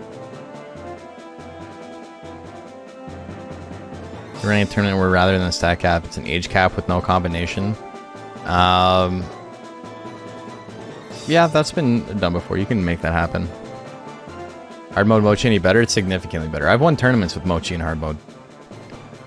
It's still like on the weaker side, but it's like gamble techs are like a lot more gambly in its favor, you know? Okay, sex with a man in controlled V.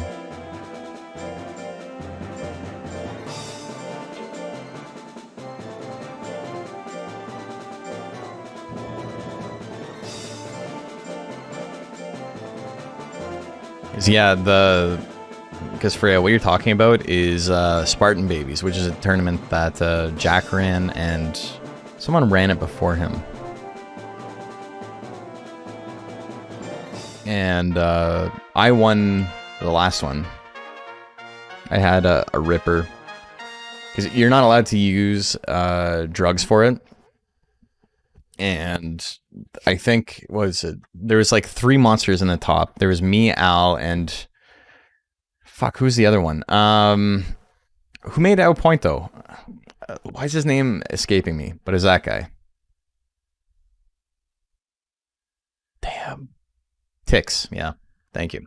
So it was me, Al, and Tix. And Tix made a dragon that just had, like, insanely fucking high stats that my monster couldn't beat. Or, like... I ended up beating it in Grands, but, like, I had a worse matchup there. And I had a good matchup against Al's monster, which was just a Galley Pixie with like max speed. And his monster had a worse match against that one. So it was like a triangle.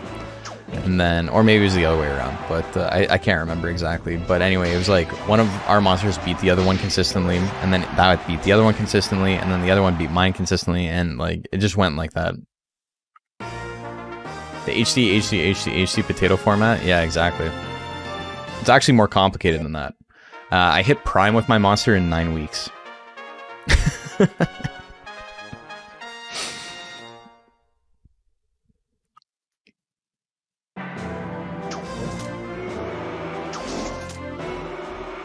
And yeah, you had a year to raise the monster.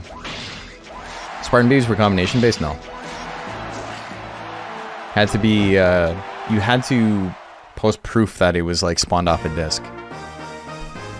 Also, JP with his cheater monster makes top 16. Who would have thought? Guts and UFO roll.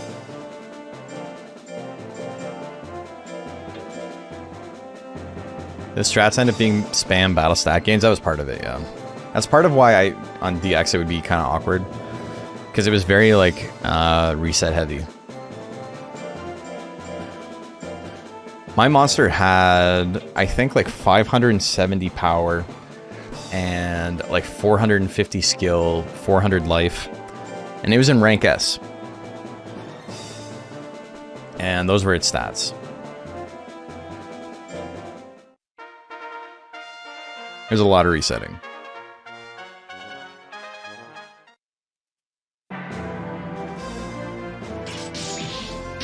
But yeah, my monster, like, overall didn't even have the highest stats. Tick's monster, his armor dragon had just insane stats.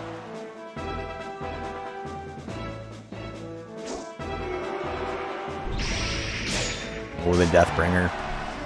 That's the play. But you still hurt yourself even when you land an attack. Electric Whip's gonna miss. 8 seconds left. This Gut's gonna attack again. He is. He takes it. Deathbringer slash combo. Normally a little bit superfluous, but extremely strong anti-tank build. UFO has a lot of guts. That's going to do damage, but he's okay. Billion Whips at 48% is going to miss. He still has a 40 guts lead. Goes for a Spike Shell. It's not quite enough. Puts him in the yellow. He's got Anger, which might actually be good for Uwu here. Oh, the slash combo is coming out first. Do we see a grit? We do not. Guts is moving on to the top 16, where he's got to fight JP's Cheater Monster. Alright. We got Ganymede and Seabiscuit. These are very similar builds. Good luck, Alfric.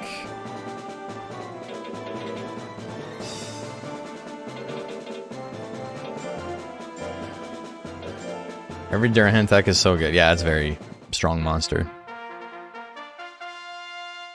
Okay, here we go. The smash lands. Oh my god. He did a thing. But is that going to be his undoing? The kick miss at 56%. Triple stab's going to miss at 62. Ganymede has a huge guts lead. He's so dead, brother. Wow. The crit too, just to be a dick about it. Game number 2. Heavy chop. It's good damage. Rear leg kick. You know, not good damage, but it's something. At least it's accurate, you know. Laser cutter 35. He's going to hit it again. I've been there. I've been on the other side of that. It happens. You know, sometimes you're the laser cutter. Some days you're the laser cut T. Ganymede's moving on to top 16. We got Ladybug and Golden Brown up next.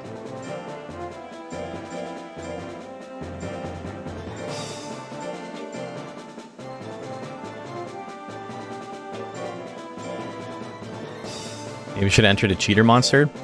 Yeah, but I mean, even when you don't, you still enter, like, the most try-hard shit. Some of us are less desperate to win. Some of us already have our wins, JP. Okay, here we go.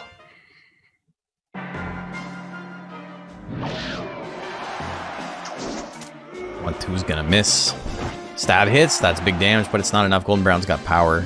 Completely unnecessary. Some of us just wanted to enter a Gobi. Hell yeah. Bite's gonna miss. Scratch hits.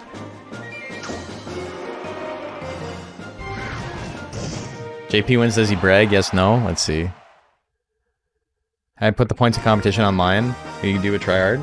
You're allowed. You're absolutely allowed. I wouldn't have made it if I didn't want people to, you know, be villains. But you have to accept that you're a villain. That's all there is to it. People are actively rooting against you. And that was part of the plan.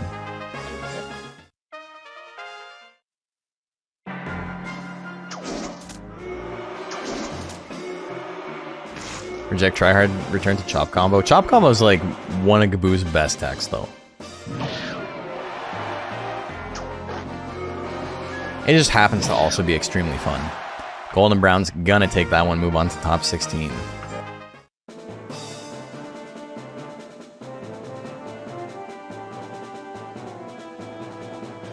Okay, Son of Lumpy and Zing up next. That was 3-0. Yeah, I was looking at it, I'm like... I don't even think the dog took a game. It's pretty quick.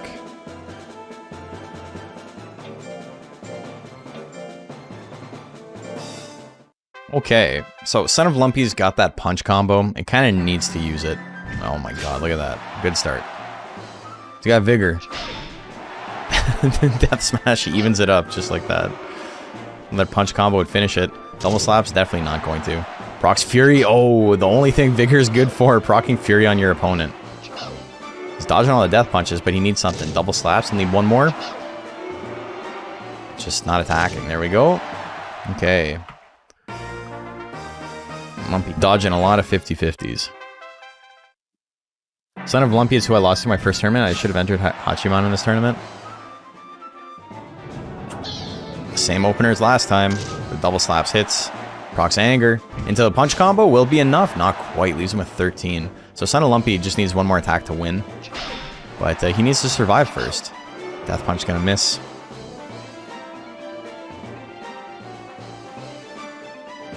Seconds left. Double slaps hits. Do we see a grit? We do not. Son of Lumpy moving on to top 16. So Macho retains his title of being one of the only people to win points in every single one of these brackets so far. He's 4 for 4. Metal Lamer, and Arcturon up next.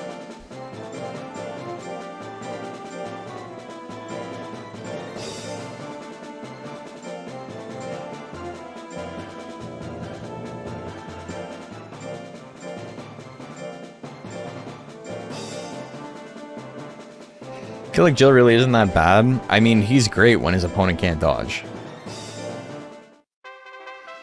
This Jill in particular is very strong though. The 11 guts rate and grit, starting with punch combo, extremely easy monster to build. That spin slash misses. Tail Lash is gonna do a little bitty bit. But he's got stronger techs for anti-tank. Oh, the Twister Kick's gonna miss. I know that feeling. That's the Stromboli curse. He's still in it. Weapon throw's gonna miss. Oh, hits the spin slash. It's not enough though. 6 seconds. Oh, he runs out the clock with power. Here comes the kick. Ah, he gets him. Gets got. I think Basics punch combo is probably the most consistent build in heavyweight. Probably, yeah. Punch combo is like just very good for its cost. I think it's like objectively his strongest tech. Metal Aimer's gonna take that one. Nothing costs too much, kind of hard to fall behind. Yeah, exactly. Missing X and Glimmeow up next.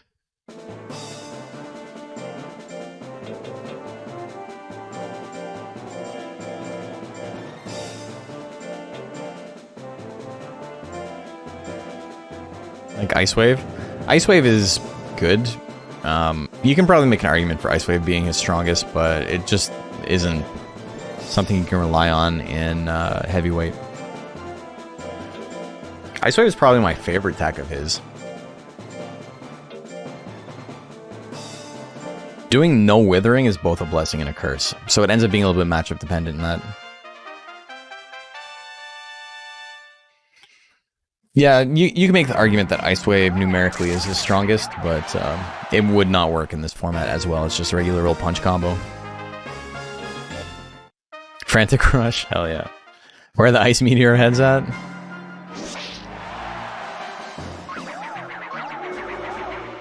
Ice Meteor is, it's interesting. It's not very good.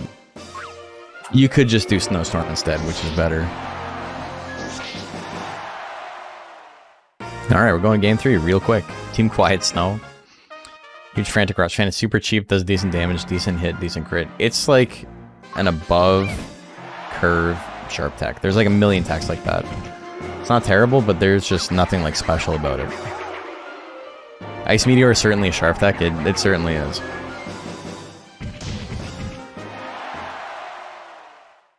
The 3 cube's gonna take that. Missing X is moving on.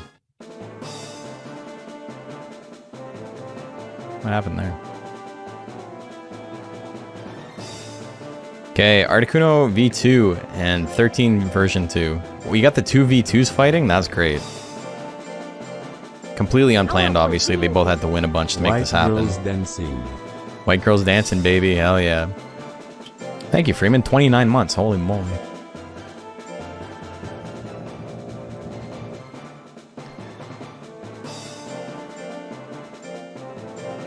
Okay, who's your favorite V2?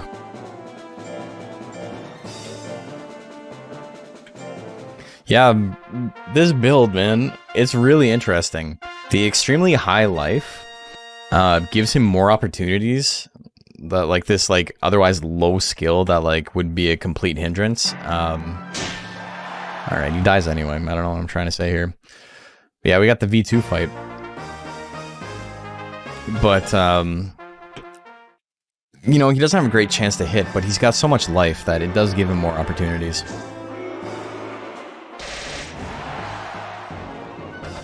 Missed the beak at 41. Now all of his stuff is in the 40s and 30s. Missed the brow smash at 32. That was missed at 48. What we got? Beak at 45. That's going to be enough. He grits it. And this is the third one. 12 seconds left. He keeps swinging. He's got enough guts to make it happen. The brow smash misses. Hurry. The brow smash and hurry. That would have killed for sure. All right, game number 3. High life to deal with things other than frame 1 brow smash. Yeah, that's a hard one to prepare for. And the rapid beaks miss. The flame cannon hits. It's so funny. It just being like, fine, if I don't get to attack, you don't get to attack either. Procs anger, angry beak, no withering on that, but does give him a pretty good building of guts. Look at that. That's gonna do minus 76. Jesus Christ. Missed the second one. He needs something here. He's not going to get it. 13 version 2 moves on to top 16. Okay, that's our last winner side play-in to top 16. All right, everybody, we are back. Welcome back. We are in losers now.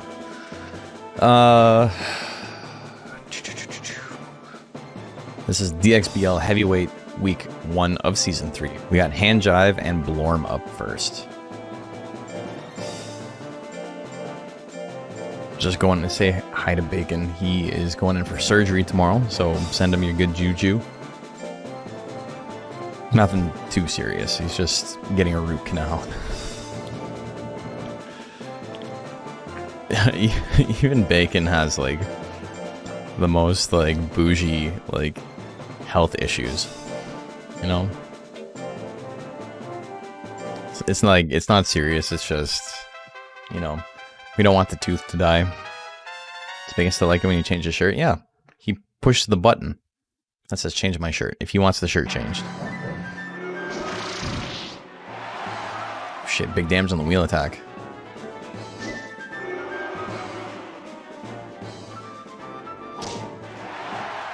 Summer Assault's going to take it there.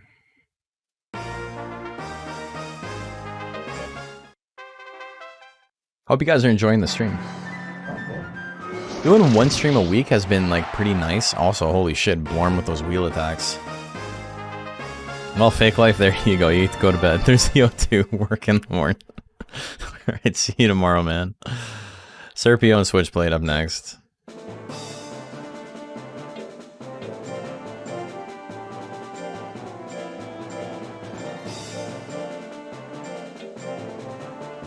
What's happened to Basil once? She knocked her bad out herself with her hurting ball and saved us a bunch of money. Oh, amazing. Yeah, we didn't want to just take the tooth out, so we're doing the more costly thing. We could have just had it yanked, but you know, they try not to when they can avoid it.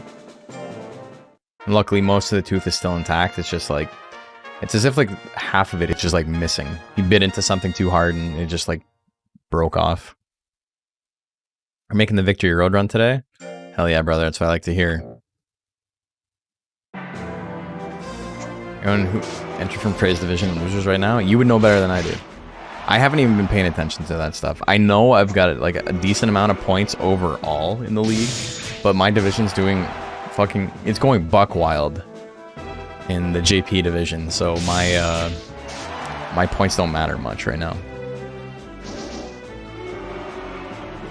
No, Macho, Freya, and I am. Macho's not in Freya's division. And he's also not in Losers. Just 0 for 2 on that one. You know what that reminds me of? I remember one time I heard this riddle that was like, What does not have wings but can fly? And if it goes in the water... Oh no, so it was... What has wings but cannot fly? And if it passes through water, it doesn't get wet. And people like to say penguin. Penguin's not really the answer. Penguin does get wet. It's just, you know... It's just not a penguin. But my friend said a helicopter, which is the funniest fucking answer because it could not be more wrong. It does not have wings and it can fly, and if it goes in the water, it does get wet. So it's just like 0 for 2 on that. The real, you guys know the answer? Just Google it or wait for me. I'll tell you in a bit. Switchblade takes that one. We can get Logert and Four-Armed Man's Monster. As far as, right?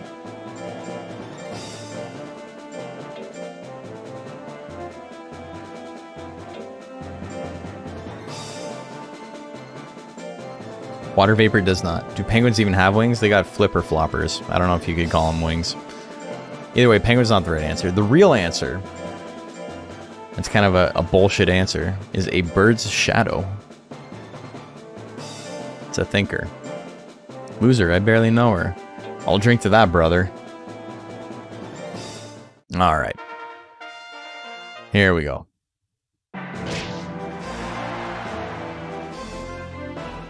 I like the ape build. Ape with just basics is pretty good. Shadow doesn't have wings? Sure it does. It can. The triple slaps.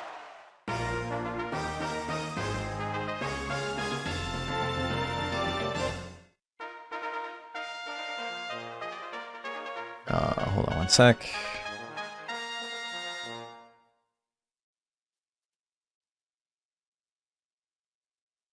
Okay.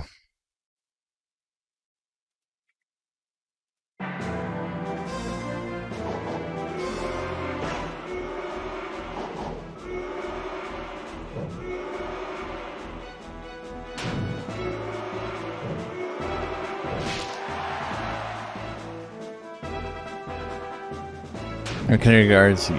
Wonder if our kindergartners yelled us over 9,000 class the other day. Got hit with so much whiplash. That's wild. Switchblade's not doing as well as I thought. I just won. What are you talking about? It's 1-1 right now. Oh shit.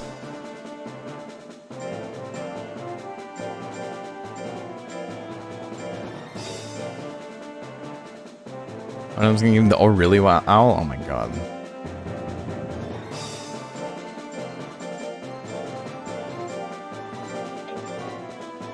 I remember being, how old was I? Like maybe 16? Maybe. Yeah, something like that. When I saw I Can Has Cheeseburger for the first time, and I was like, this is the greatest thing anyone's ever made. This is how a cat would talk.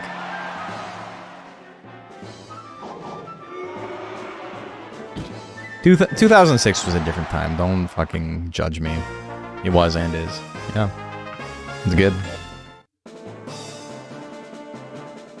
Anyway, Logert's gonna take that one. That's a 2-1 for the monster log. Juggernoodle and Classico up next.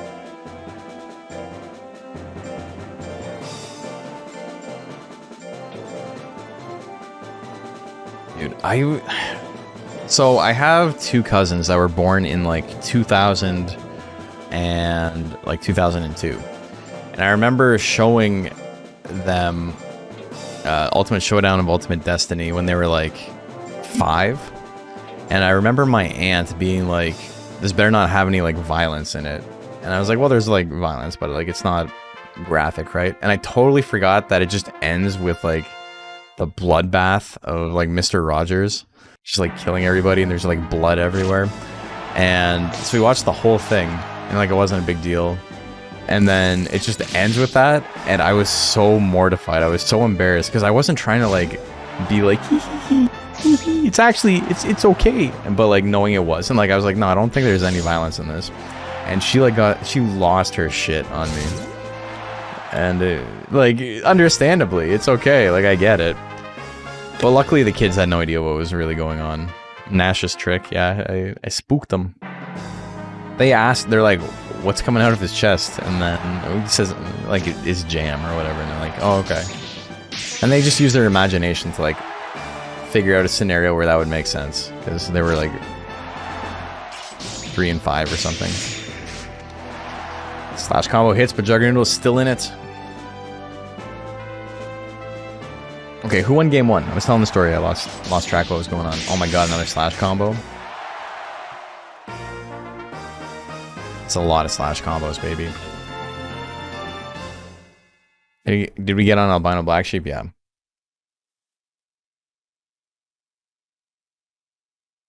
Is anyone else watching? Does anyone else have any idea? No? Oh boy. Was the part where Chuck Norris explodes Batman's head not enough? I think that was like the first sign that like something was wrong. I think Durhan won, but I'm not positive. Classico 2 wins? Okay. Only thing I remember from Albino Black Sheep is Evil Strawberry. Dude, I watched it recently. It is like genuinely one of the worst things I've ever watched in my life.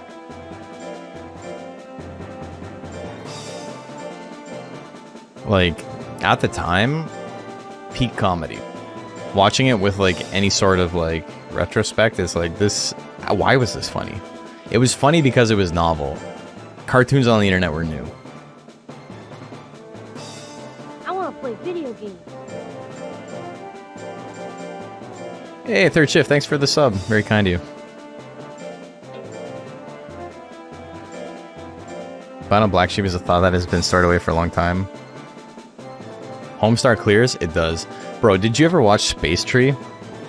I make a Space Tree reference in the mock video, and I'm like, nobody's gonna get this. Space Tree, the Space Tree in space. What a fantastic show. It kind of had, like, Evil Strawberry vibes, though, which is, you know, not super funny when you think about it now, but...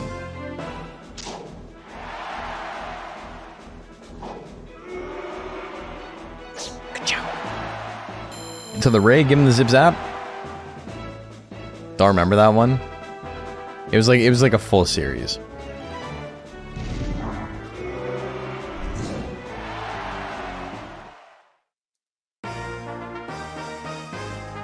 There's a lot of like visual gags in it. My friend got me into Happy Tree Friends. Dude, Happy Tree Friends was like so funny to me for like a year, and then something switched in my brain. I'm like, I can't handle gore anymore. I don't know what happened. As I got older, then I just like cringe at it now.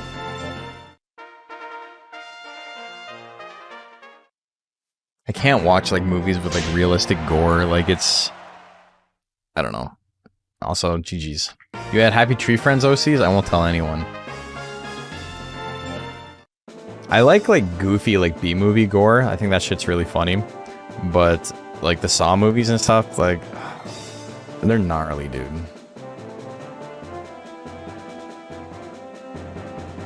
Aerotron and Updog up next.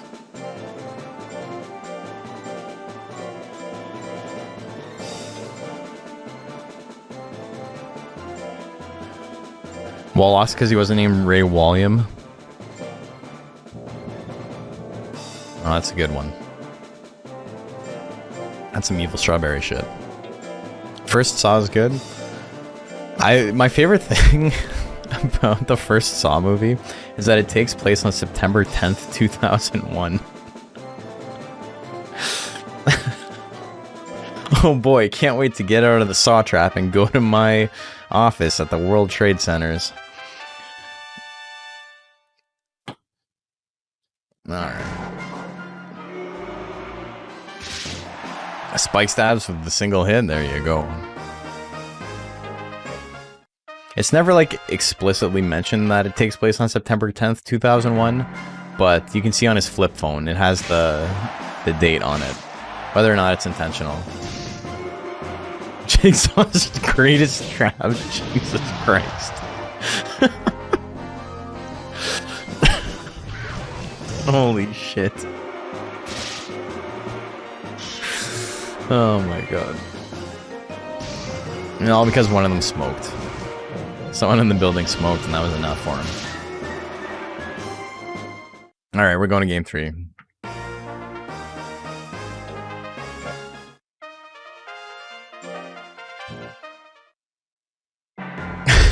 Want to play a game? Oh, the flying combo. He grits it though. He's still in it. Ah, the Dragon Punch finisher. Up dog. Gonna take it. Dragon Punch finisher is not a thing you hear too often. Phrases never uttered by man. Okuda and Gin and Juice up next.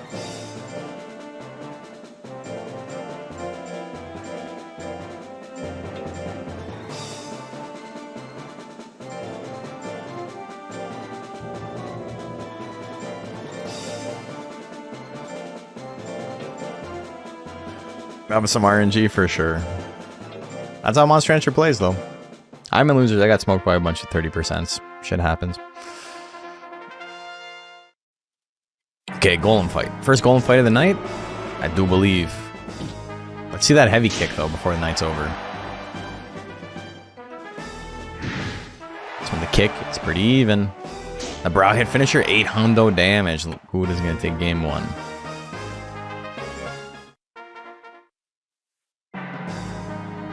Seabiscuit not more. Seabiscuit is mine. I'm in losers. I lost to Ganymede on the top 16 play-in. Thought he won both his sets? Yeah, he's 2-1.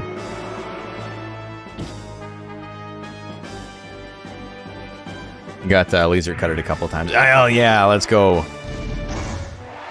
Well, you know, he went out doing what he loves. Having exploding feet.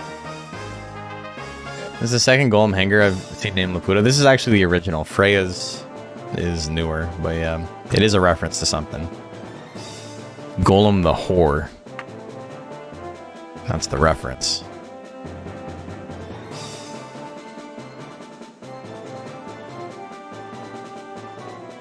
Tongue slapping and Giga Chonk.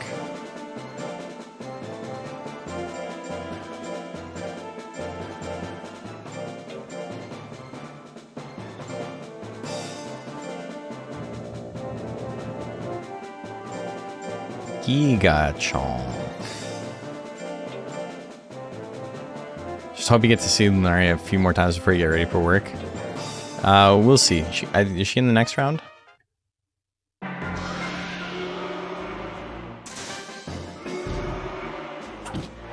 Yeah, she's in the next round. Well, definitely, you'll get to see her at least once.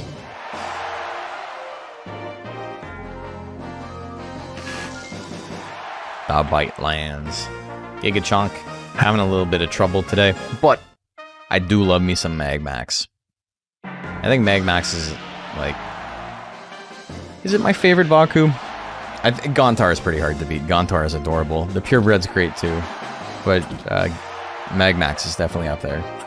I love how its ears look like little wings. It wasn't his day. It happens. Tongue slapping, also very good anti-tank. Hype Evil and Ooification up next.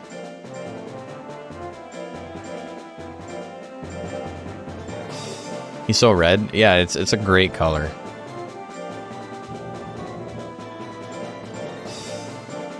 This is also like maybe only the second that I remember ever seeing in competitive play. The other one was... What was it Grey Golem's monster? It was like Hot Dog. It was like Evil Hot Dog or something like that. A great name.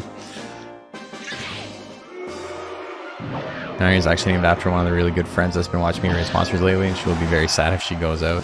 Well, all monsters except for one go out, you know. Hi people, we're gonna take game 1 with a sliver of health. Think we missed a couple matches? Yeah, we did, but it's fine. It doesn't really matter. Lazy Hot Dog, that's what it was. Hell yeah. Dragon Pixie's so unintentionally creepy. I don't think it's unintentional.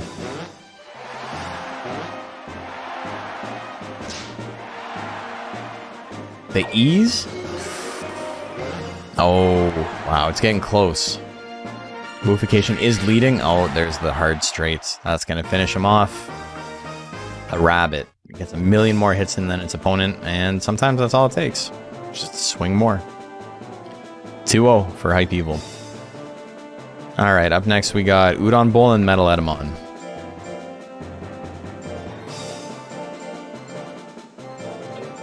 The gas to activate the E strats.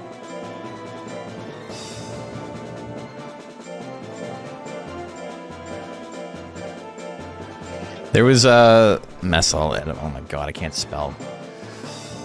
There was a strategy with Queen Plant to run intelligence, speed, and just rely on root attack. I think you get root attack as well to make E's procs like very, very easy. And you just like constantly swing proc E's, and then you swing your withering attacks because they are pretty fucked up when they're cheap. Like Toxic Pollen and Toxic Nectar at the reduced guts cost become like obscenely powerful. When's the best time to use Paradoxin? Week 1. Or alternatively, it's best after you've already lowered your intelligence all the way down to 1, and then you start using it. Because it'll lower your defense as well, if you don't want intelligence or defense. Monkey wins game 1.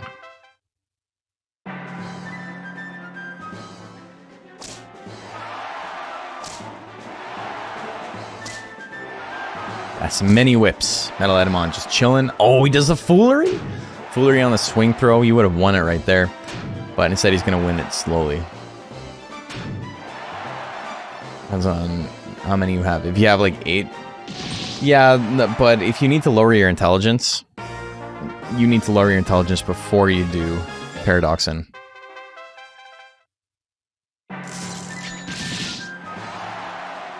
Edamon deck is getting a huge buff in February.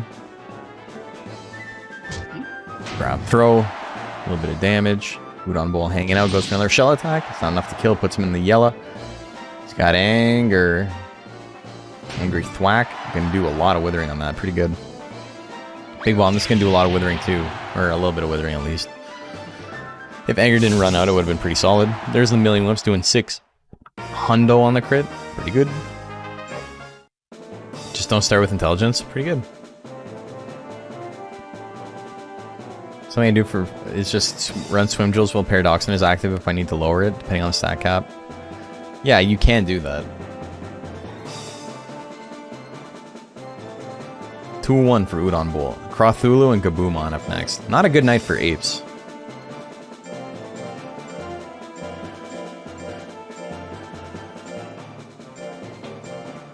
It wasn't 1-1? No, it was 2-1. The other game that was won by Udon Bowl was a power shell attack that took it at the very end. I know for a fact that one was 2-1.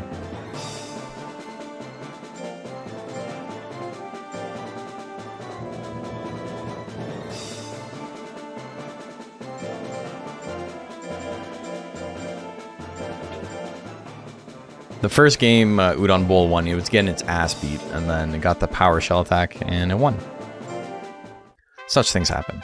Some fantastic names tonight. Yeah, there's a lot of good ones. This is good too. Gaboomon. I haven't been pronouncing it right, but it's okay. Gaboomon would have been good too. Yeah, there you go. Gaboomon. Hell yeah.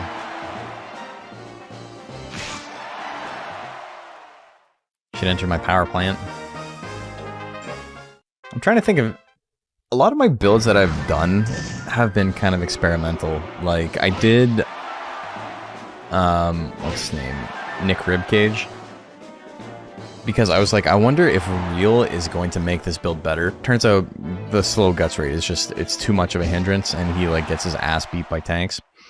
But I think if I had the exact same build with maybe Trample, he would do a little bit better. Gaboomon takes the game. Alright. So is that 1-1? That's 1-1, right? The first game felt very long. Or is that it? 2-1? Okay.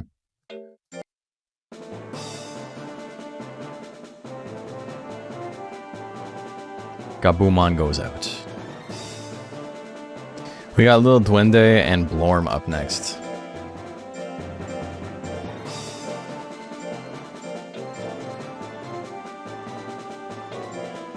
So we're for Gabumon.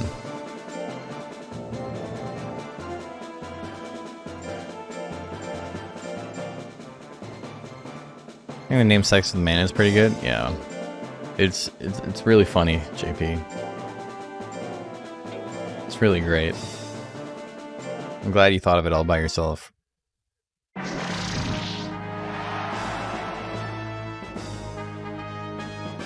Duende sighted, yeah.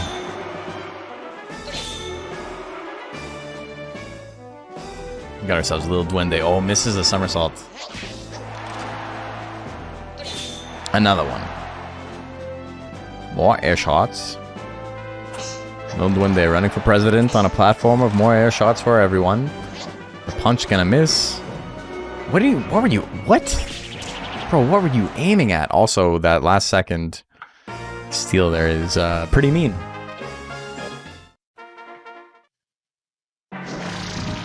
Wheel attack's gonna, alright, we're going to game 3. Wheel attack's been doing Blorm some favors today.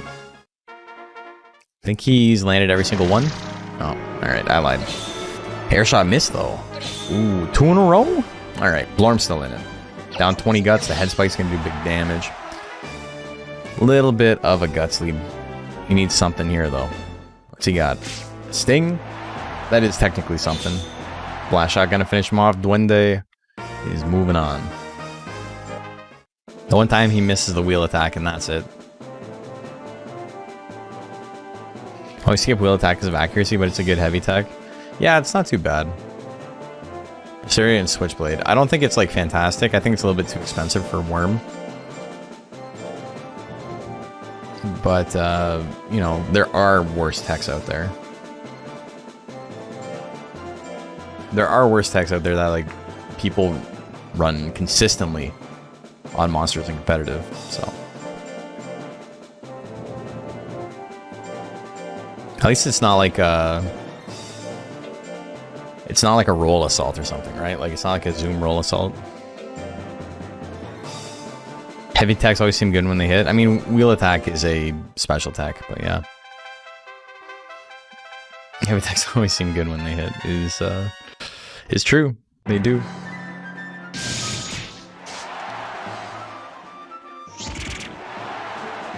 It's a face drill. Ooh, the face drill with anger would have been great for Wisteria. Hits that one. No anger on that one. When Switchblade's got a lot of guts saved up. He wants to get her slot 1. Oh, the swing. Still good damage. Rush slash isn't going to be enough. It's just barely enough, but he gets the grit. Plant combo on the follow-up? Wow. Did not let him do anything. Fuck. Alright, I've only done that twice.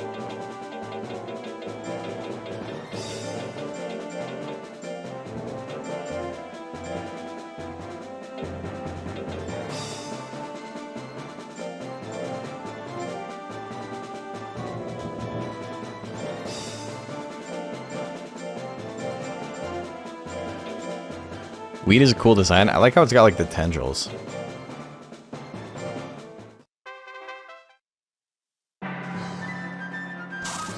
Ooh, root attack with a little bit of damage. He swings it. And again. Another swing. They're... Damn, dude. What the fuck? Root attack misses, but it does push him backwards. He's got a chance to use something else. He had a chance to use something else. Slash combo. Gonna take that. We're going to game 3.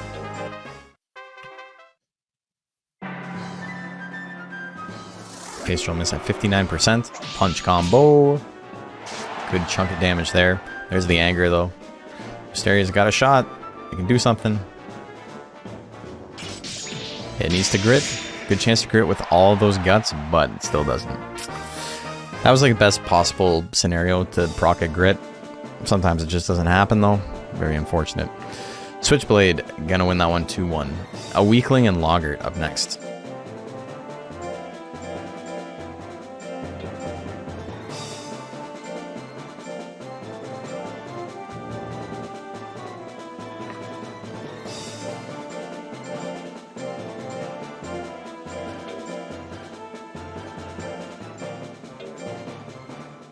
Okay. Weakling and Loggart. Has Updog fought yet? Updog fought... hasn't fought you yet. But you gotta fight Updog. That punch. This design makes me think of... Oh, the... Like, nails, yeah.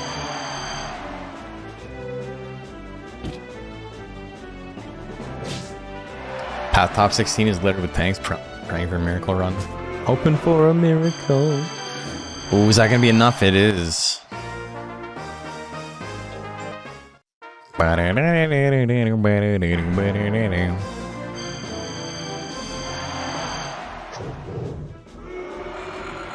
Telepathy gonna do big damage there. To the spit, it's not enough though. Logger's still in it. Somersault, a good chunk of damage. Gives him a smooch. Here's the grit. He's got enough guts to do something before his opponent does.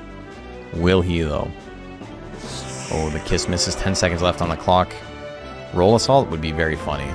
Hidden sting is the actual play. But there's the grit. Wow. Is Weakling gonna win this on a grit tie? It's gonna be close. He is. Okay. So, that's it. The grit tie is enough. If only P2 had more HP.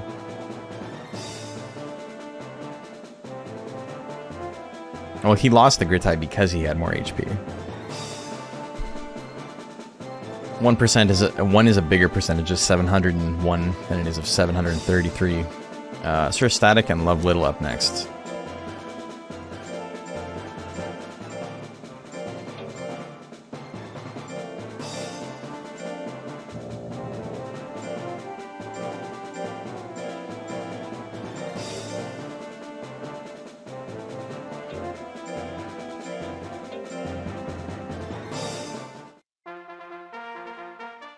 Okay, here we go. Little Durahan, big Durahan. Rolling slash gonna hit. Not enough to kill, but that's a lot of damage. To the air shot, to the air shot. And then to the blast shot, he's still alive though. But it's very close. He just hit it again, man. Just do it again. No one's stopping you. Alright. Game 2, here we go. Head spike, that's gonna be good damage and withering. No anger proc. Weapon, not what Love Little wants. Thunderbolt at 35%, do we see it? It's basically expensive slash combo. Oh, goes for the rush slash instead. Bides his time, he has not missed an attack yet. Wow, 5 for 5. 5 for fighting, baby. Sir Static on a warpath there. Always kind of sad when your monster doesn't miss anything. Or your monster doesn't dodge anything, I should say. It's great when your monster doesn't miss anything. Little brother, my little brother. Blokely Man and Class go up next.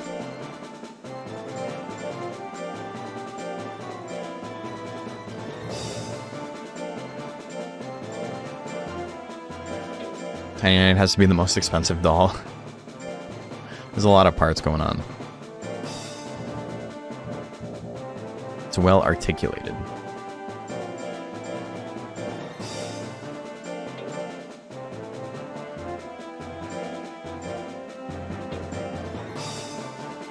Want to see crit chops and clutch dodges? Well, you might.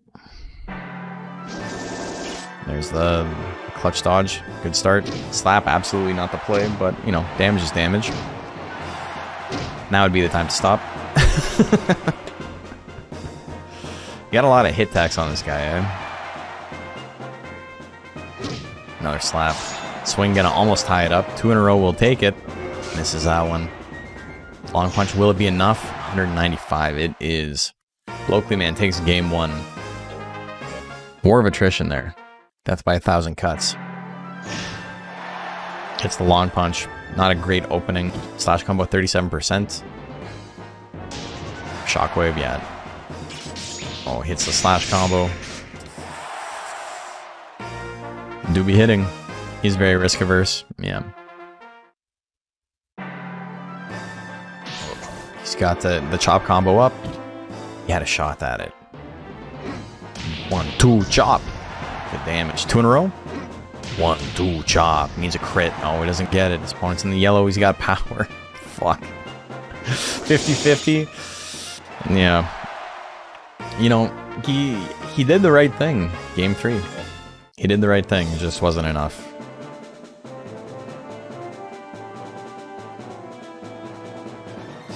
Alright, we got Testarossa and Miss Muter up next.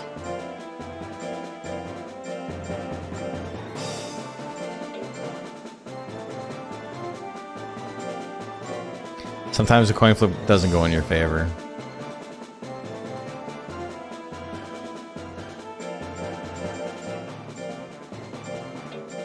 Look on the bright side, me forgetting a rancher name didn't end up mattering. It's true. I suppose it's true. Okay. Headbutt can do a little damage. It's possible to commit no mistakes and still lose. That is not a weakness, that is life. It's true. It's true. Michael Scott said that.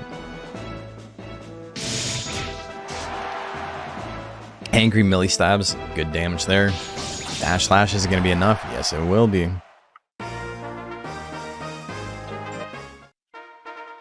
Game 2. Here we go.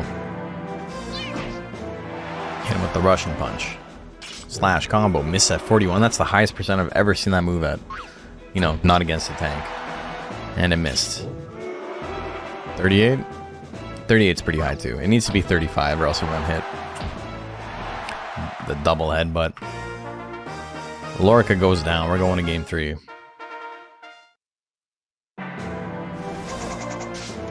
There's a T-post spin on him. It's not enough. Look at me doing that. Who's got the better twiddling? Slash combo. 0 for 3. You know, sometimes one of the Durhans has to absorb all the bad slash combo luck. Sometimes it do be like that. Next up, we got Novi and Sputnik.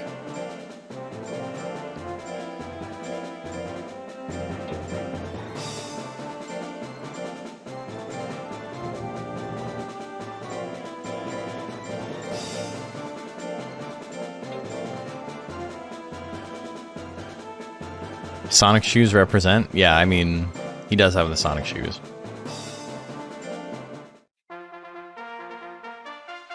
Suffocation, no breathing, Papa Roach, Moose Bones, Nacho Cheese. It's true, that is a thing I have said that you said. Also, okay, that's game 1. Game 2, here we go. Is there a command to bring up the league point scores? No, there should be. I'll work on that. I'll have it ready for the next one. Thanks for that suggestion. That's a good one. Slap. Miss at 42. Punch at 30. Wait. Sorry, that was 2-0, right? Yeah, I'm losing my mind. I was like, he hit 2. That's all he needed.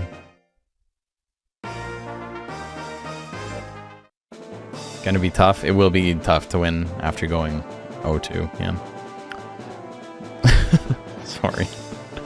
When Lorca lands a smash combo, it should say radical, like you land when you land a trick. Brother, I don't know what that's like.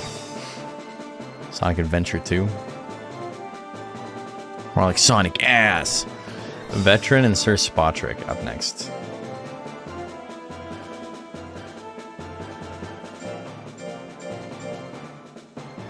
What the fuck?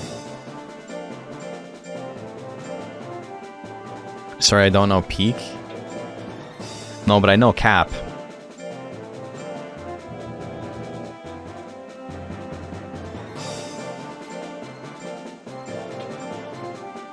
It's possible that it's a peak Sonic game. It's just that there's no good Sonic games. Other than the half-pipe minigame in Sonic 2.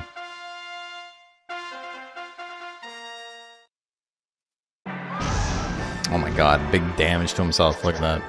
Sonic, it's Sonic Spinball. I actually played a lot of Sonic Spinball.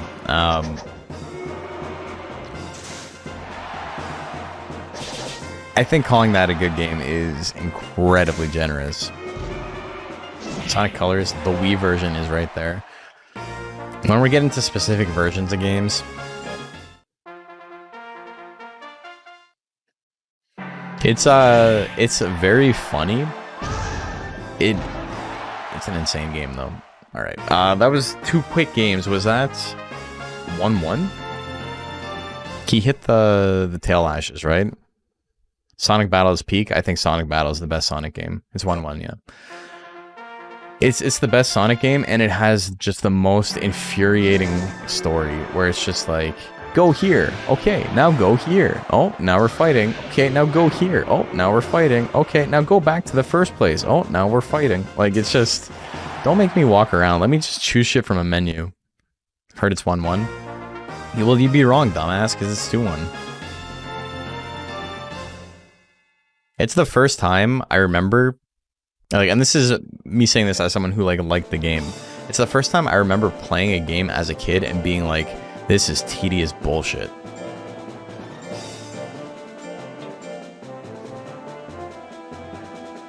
It's the first time I remember having that feeling playing a game, just like, why does this game feel like work? Like, what the fuck is this? And that's the best Sonic game. I like the Sonic Advance. But even then, that was probably mostly just for the Chow Garden. Alright, here we go.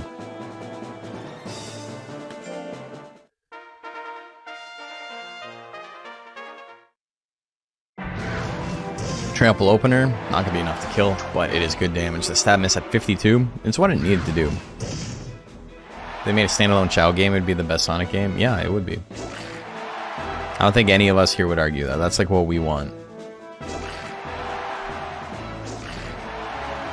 The many bites, but the tail whip is gonna take it. Hatter doing its best to survive through that grit, but not enough.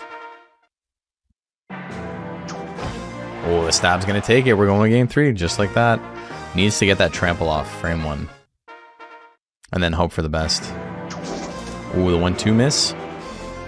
2 tramples here. The combo misses as well. 2 claw combos might be good too. He's got a really big guts lead. Into the trample? No, he just hangs out. And he bites. Dragon Punch not gonna be enough, but he is in claw combo range again. 1-2 gonna miss. Oh baby, another claw combo. Updog gonna take that. A lot of swings there. A lot of swings, a lot of misses. Updog gonna take that one 2-1. Surf and Turf and Laputa up next.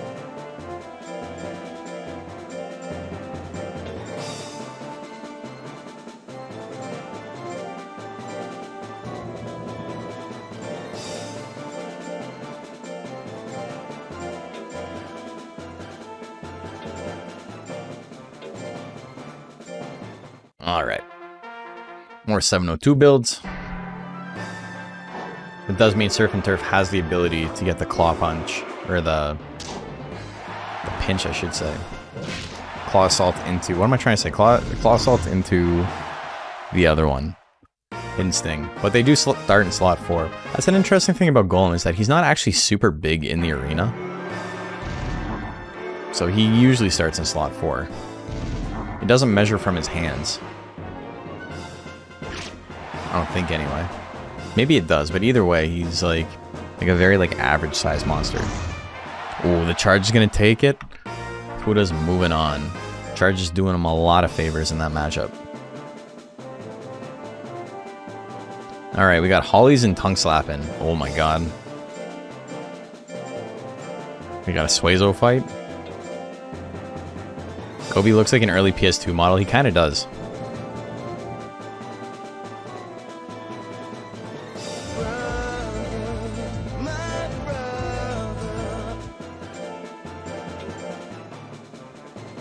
Gobi might straight up be your favorite monster design. It's a good one. I am a big fan. Okay. Power Suezo versus Intelligence Suezo. A battle for all time. Tailcell's pretty good at getting you out of dodge, if it misses at least.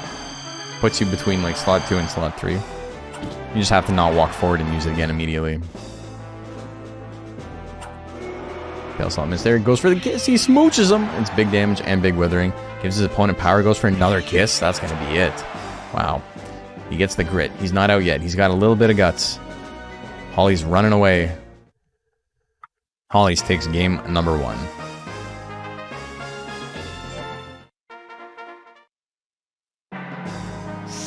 IB miss at 42. Kiss miss at 38. He's going to have a real good chance to hit these bites, but he misses that. Tail Assault on the 50-50. That misses as well. And so does the Spit. Spit wouldn't have mattered too much, but, you know, at least it would have been something. It would have put him in the lead. I-Beam lands, but Tongue Slap has such a big Guts lead that it doesn't really do that much damage. 99 Guts on Tongue Slap and goes for the lick and misses. This is where Will would be great on this Suezo. It misses. Tongue Slap and just sitting there. Oh, he swings it finally, but he had so many opportunities. He just didn't want to swing anything. Also, we haven't seen him use Chewing, and he goes out like that.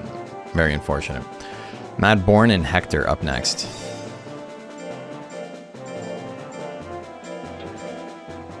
Getting late, so I'm going to head out. Hey, no problem. Thanks for tuning in.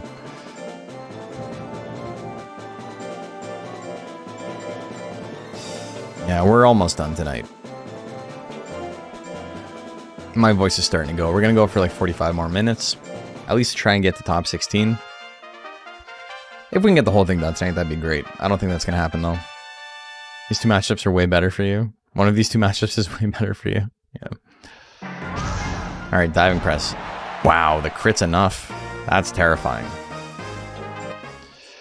When the crit's enough to kill, misses that. Do we see in retaliation? No, we see the charge. He's in Diving Press range now, though. It's not enough, but he's only got a little sliver of health.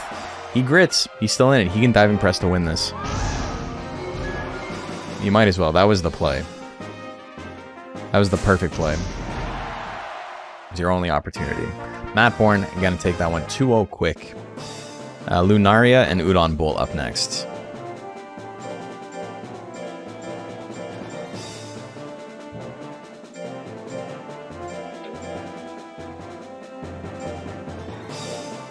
Matt Bourne heard I wanted to move things along and obliged, yeah. That does happen sometimes. The monsters can hear what I'm saying.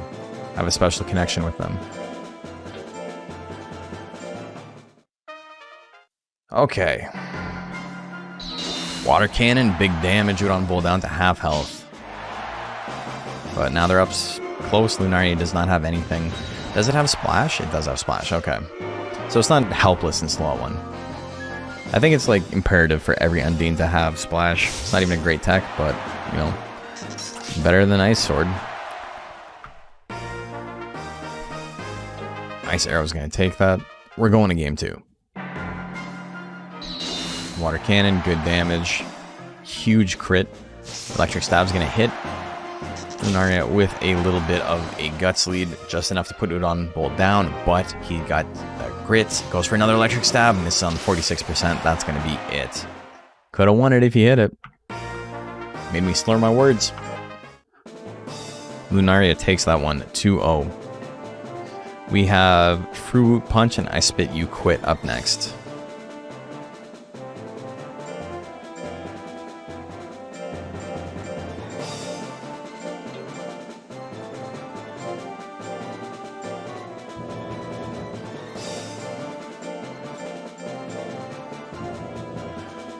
I don't know what it is, but after I got this new mouse, I'm like misclicking a lot on the names. Like specifically on the letters. Not in like anything else. But specifically just the Monster Rancher name entry. Giant Blow in. Oh, okay. Game 1.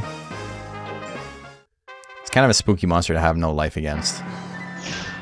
Long Punch can do a little bit of damage. Fruit Punch with a lot of moves around 70%. Just needs to land one attack. He's got nothing but accurate stuff. Hits the grit though. He's still in it. Rolling Chop at 40 is going to miss. 17 seconds left. T-Bolt will finish this off even. Every single attack Fruit Punch has will win it for him. And that's going to be it. That's a 2-0. Why can't I use keyboard? Are you... Is it that a mod to be able to do that because you can't just type and use the letters.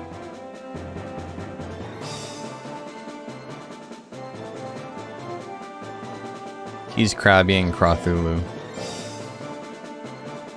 Yeah, like... I'm pretty sure it's a mod, is it not?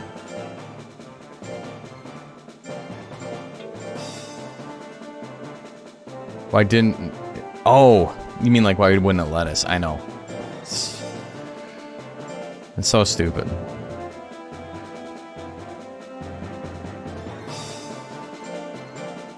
Especially since you can use them elsewhere in the game, right?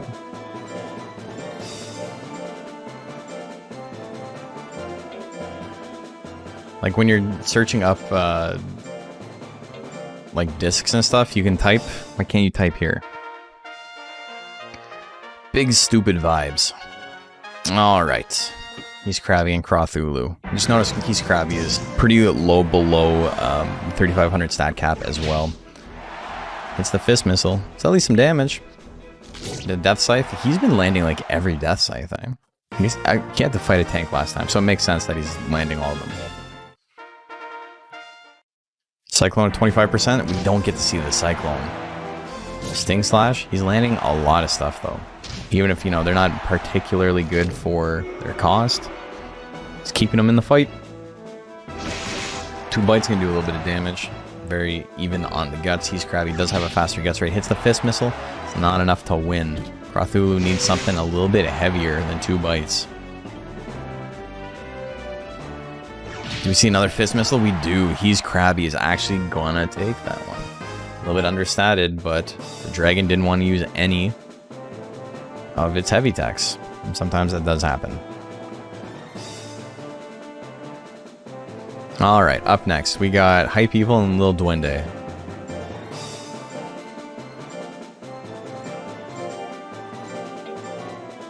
He's made for this? Hell yeah.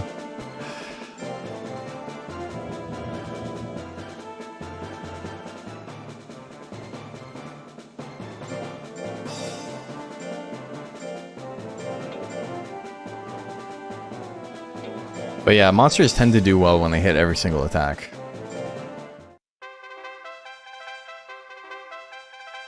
Okay, here we go. 2 little folks. Pow pow. Pow pow.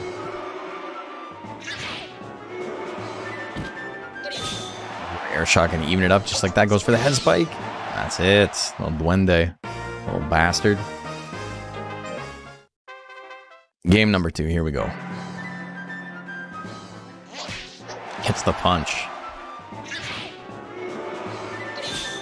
To the air shot. Punch is pretty good because it pushes him out of slot 1.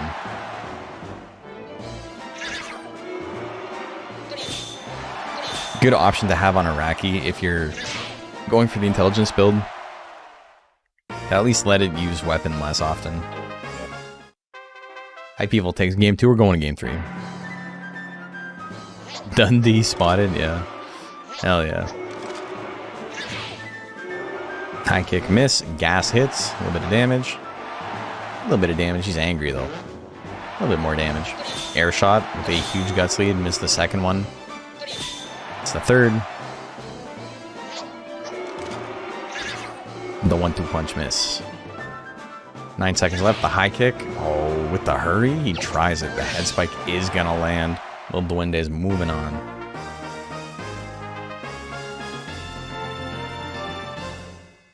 Next up, we got Switchblade and a Weakling.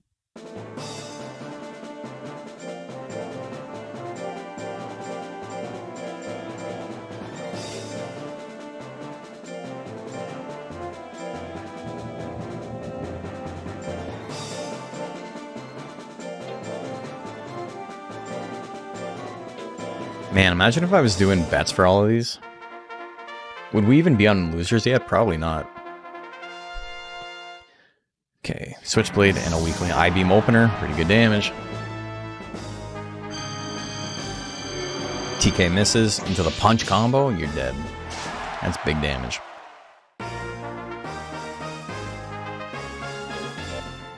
Alright, game number 2. Tech deletion should be in the game without mods. Yeah, it's interesting. I do think there's like fun balance changes or like fun building challenges to like work around it.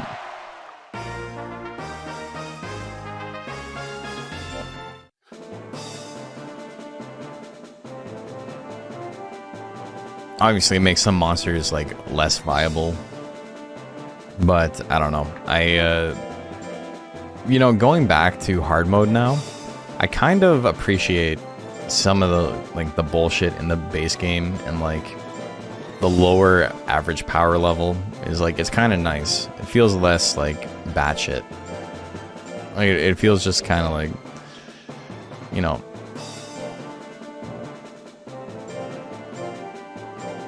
Like it was playtested a little bit more, I'll say. Even if things aren't balanced, like, a lot of the decisions are fun, even if they're not good, you know? Whereas hard mode is more of like trying to make everything good, and obviously there's a lot of merit to that.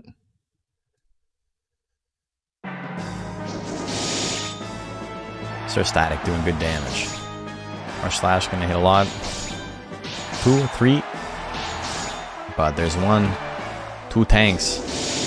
Rolling slash of his own. Oh, the good crit. That's that good.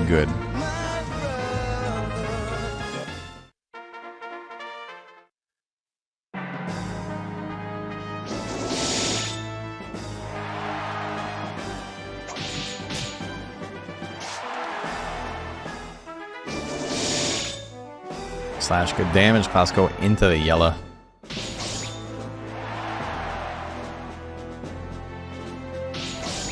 The rush slash isn't enough into the slash combo. Order of operations sometimes. Oh my god, there's the grit. He's still in it. Rush slash gonna take it. Sir Static takes game number 2. We're going to game 3.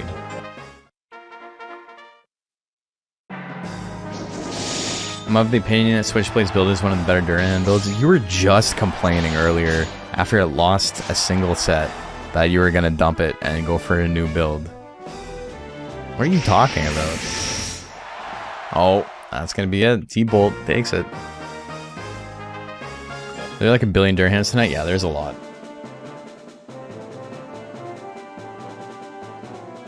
Sir Static takes that one 2-1. Miss Muter and Sputnik.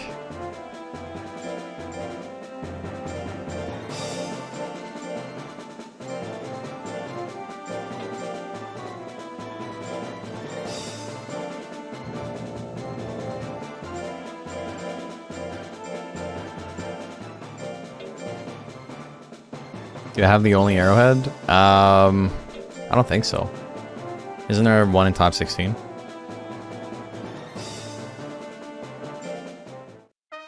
Keep that train rolling, Spud Boy. Okay, here we go. Miss Muter and Sputnik. Miss Muter, pretty good anti-tank. Russian Punch, good. Put it in Twiddling 2 slot. Yep. No crit though. Sputnik hanging in there. Brow Smash at 32%. That's gonna fucking blow that cat up.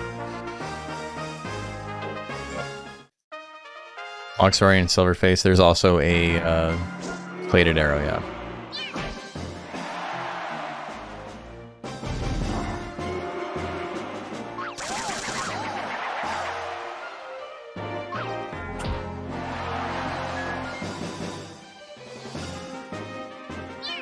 Rushing Punch hits. Miss Muter gonna take game number 2.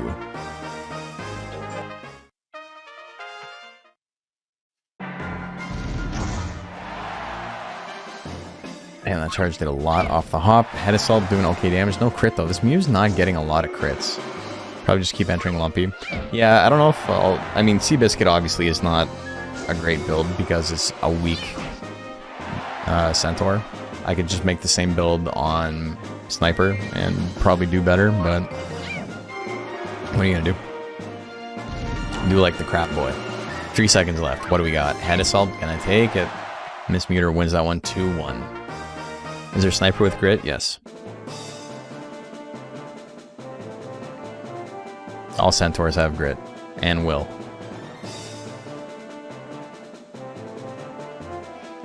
Veteran and Updog up next.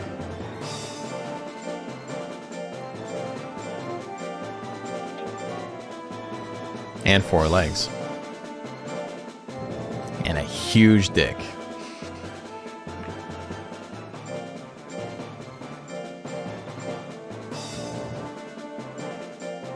Okay, up dog. Who's the better dog? We're about to find out. Can't say that to a veteran. Oh my god. This man hates the troops.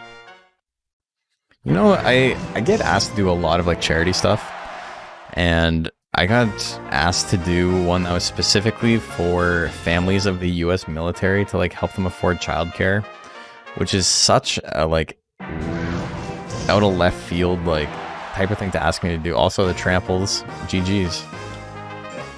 What's up, dog? Bombs? Yeah, that man just got Agent Orange dropped on him. That's it, GG's. Up dog wins it. And it's like, you know, there's a whole thing about how it's like veterans have trouble finding childcare and this and that, and we should help them out. But like, everybody has trouble affording childcare. It's not specifically an army thing. And additionally, I cannot in good conscience, as a non-American, support any sort of, you know, American military thing.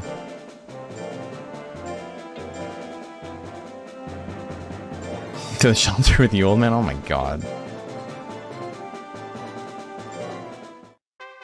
Huda and Holly's up next. The champions just getting blasted early. Oh, a little lick. A little baby lick. Do you have an idea for Warbaku name in the future? Hope I'm prepared for it. Well, it's bad. Just tell us. It's got real. Puda's in real trouble. Oh, so is Holly's now. You're dead if you get punched. Another lick? Damn, landing all the licks, eh? There's the grid. It's still in.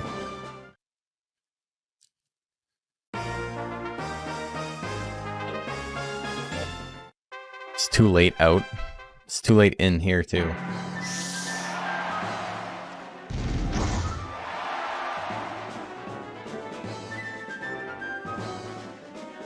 The slap lands. We're going to game 3.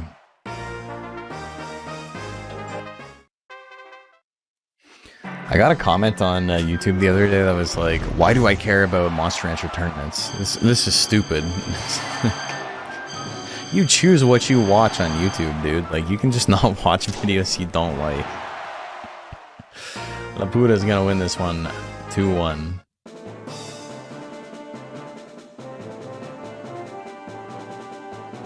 Staff Sergeant fuck-ass, did he get promoted? Oh my god. Mad Born and Lunaria up next.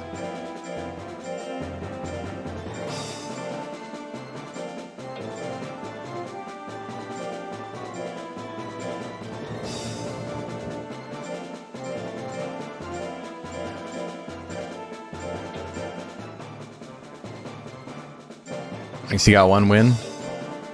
Can you get 2? Well, maybe not. He did beat the other Suezo, though. Okay, here we go.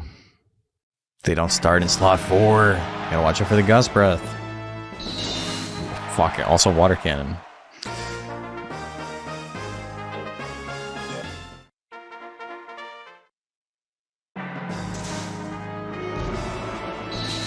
Dude, spitting. Have you seen that with my monsters do bad? It's true. Just the one, but that's okay. It happens sometimes. Diving press misses. Lunari is going to win this one. I think it's been this way since the dawn of time, but people who leave negative YouTube comments are like legitimately fucked up. Even on stuff that's like hate watch clickbait, to like go through the effort of like posting something on YouTube is like, you don't have anything better going on in your life, do you? I'm trying to think of any YouTube comments I've left in my life, and it's only been in response to other people posting on my videos, or videos of like recordings or things that I worked on and stuff like that. You know, just saying thanks for the kind words. sometimes arguing with people, but I've never like gone out of my way to like post something negative on YouTube. Back in like 2006 and 2007, that was like, you were like scum of the earth if you were posting like negative comments. Everyone thought you were like a huge loser. And I think just the social stigma of that has like kept me on track. But apparently some people have fallen off. Back in the day, you had to train a pigeon to carry a letter to hate someone. It was true. There's a lot more work. What were those misses for me? I know. You got hit by everything.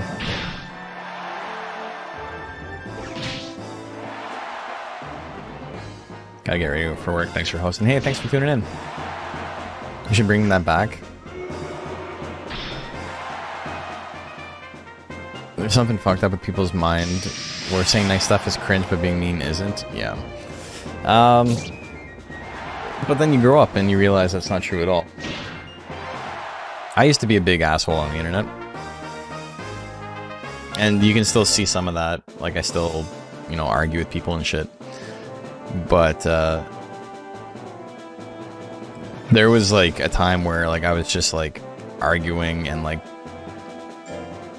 just, like, super negative all the time on music forums and things like that specifically.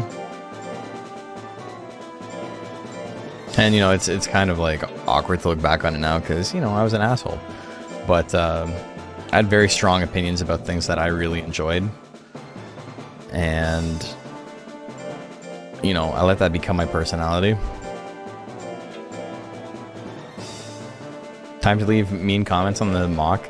Dude, it'd be so funny if everyone left really mean comments on the mock video. I have a friend who left a really, really, like obscenely mean comment. Also, we are... Is this plans for top 16? It is. We're in plans for top 16 now. One of my friends left like a really obscenely mean comment on one of my first videos. And it was an in-joke between us. Like, I died laughing when I saw it. Just like Duende died to that stab. And like, he got like a bunch of people like dogpile on him. Like, you're so mean. Like, why would you say this? But like, nobody like mentioned it until after DX came out and all my videos started booming. It's pretty funny. Obviously, he doesn't give a shit.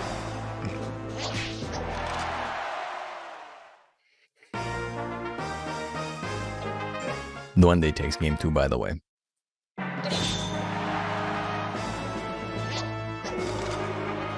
You want him with punch? Yeah, it happens sometimes. Oh. The stabs are landing. The scratch's gonna take it. Ladybug's moving on to top 16. Not attacking you or the tree. By saying... Mock sucks. Oh wait, what did you say? Let's blow it up? Oh yeah. That's what Jigsaw said on September 10th. Remember when the dude started hate commenting on my money video and called him a broke boy? Yeah, that was pretty good.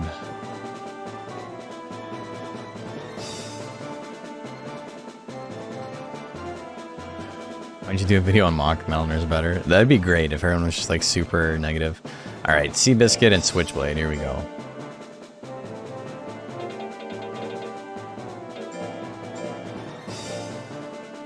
Good luck, Freya.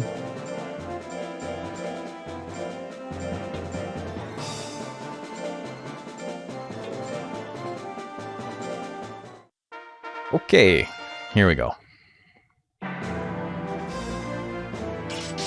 Oh, of course. I have not grit today. I have not dodged a single 30% attack, but sometimes that is how Monster Rancher goes. He dodged at 45.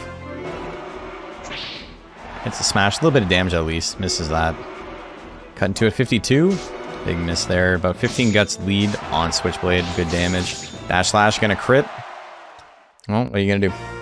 Sometimes you just get unlucky. Not much you can do about it. GG's.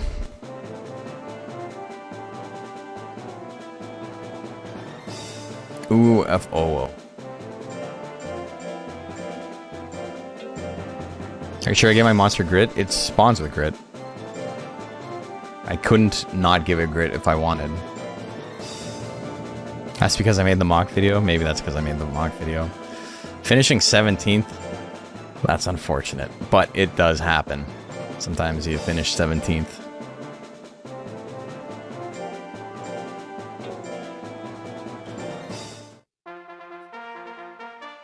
He cheat engined it out. I went through my effort to make my monster worse. Of horse.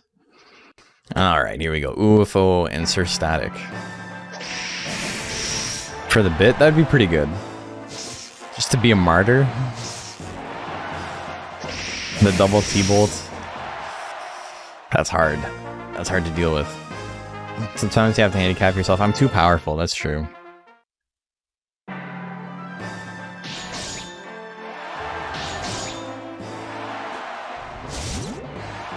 Electric Whip gonna land.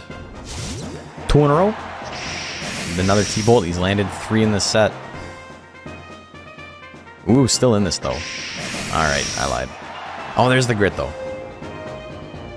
Maybe if this match had happened before mine, my horse could have seen what gritting looks like. Just like that, we're going to game number 3.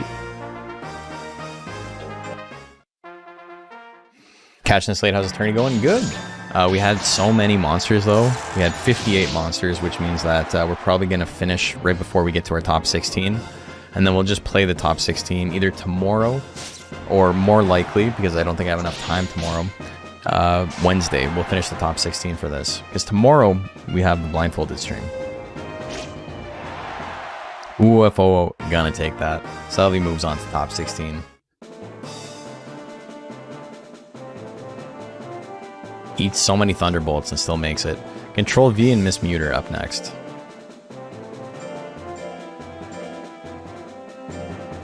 Yeah, I think Wednesday, it'll be the first time I've done 3 streams in a week in months.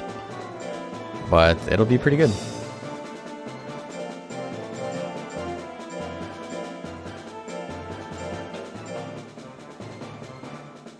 Watched the mono live last year and caught the plant VOD. But do you know about the hair? The first monster I did it with, I got a 4-eyed. And it did not go well. I made rank... Did I make rank A? I might have just barely made rank A with it. Shouldn't be too long if I only do the top 16. Yeah. Maybe we'll do something after, but probably not. I might just do a regular motion. Hour and a half. Something like that. Instead of going fast motion for it. Didn't get killed in the tourney. I think it just died. What? It's funny because I don't know if I have the VOD anywhere. It's like a little late to put it up, but I entered a free-for-all tournament, and I think I lost the kitty, but I survived. This meter's gonna take game number 2. Not the run where everyone kept spamming the poison gas when I fought Rubinil. It might have been, yeah.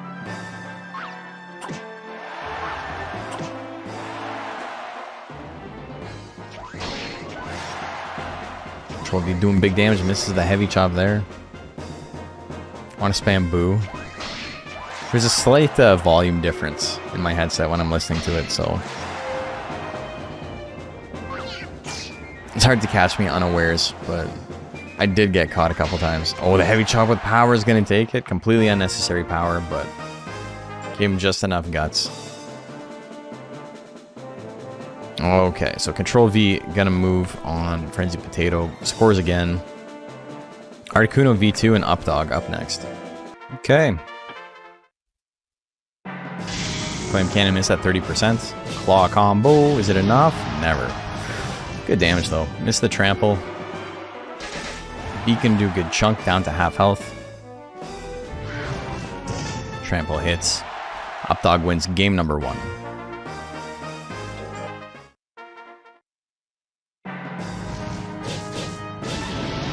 $169. Flame Cannon miss. He hits the second one. At least, you know, he's even in guts, and he's got a much faster guts rate. Hits the talons. Almost ties up.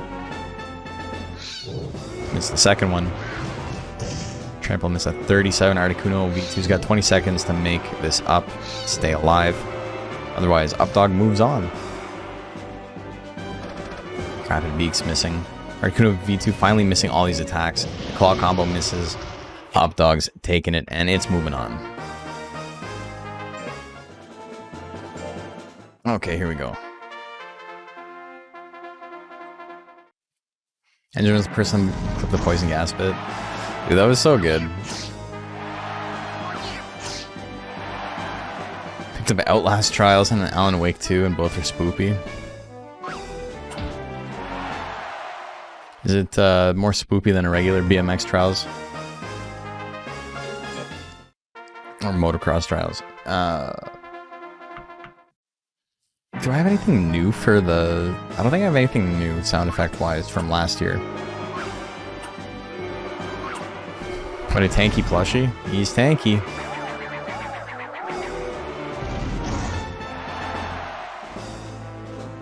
Is the blindfold available anywhere? It was just a COVID mask.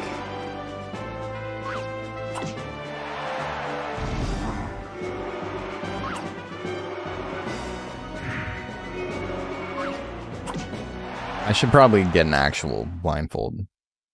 Oh, like the VOD? Oh, the hair. Dude, I don't... It's getting tired. I don't know why I didn't even see the word hair. Anyway, that's 1-1, right? Yep. Damascus tradition.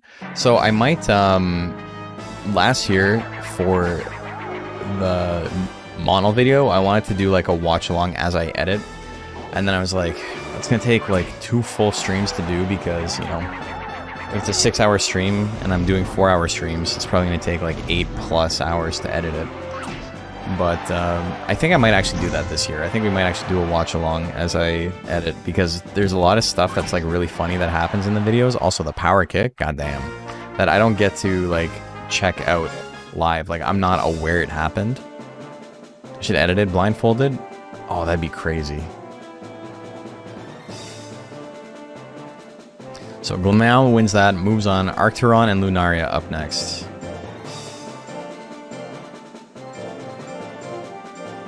God damn, dude.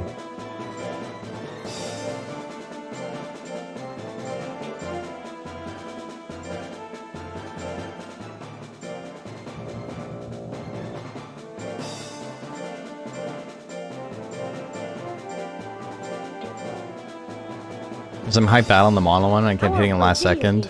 Yeah, there's a few. Oh shit. Simba with the 5 gifties. Thanks, man. That's very kind of you. How are you doing?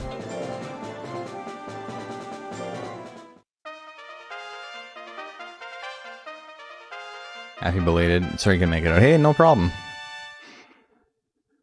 Yeah, it's, you know, downtown late at night. It's hard to make it from the burbs and still, you know, make it back home. Had a good time.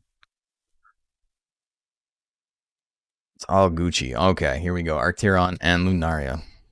The water cannon does big ass damage. Arcturon's in a little bit of trouble. What's he got? What's he gonna do? Miss the ice sword.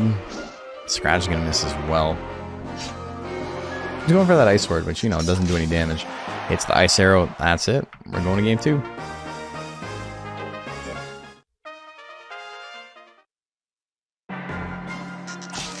Another arrow. Splashy misses. Tail lashes. Can't land anything.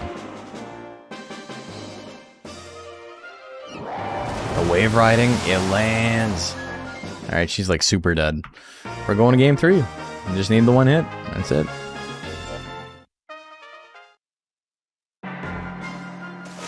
Splash miss. Can't get withered. Tail lash is going to do a lot. Wow.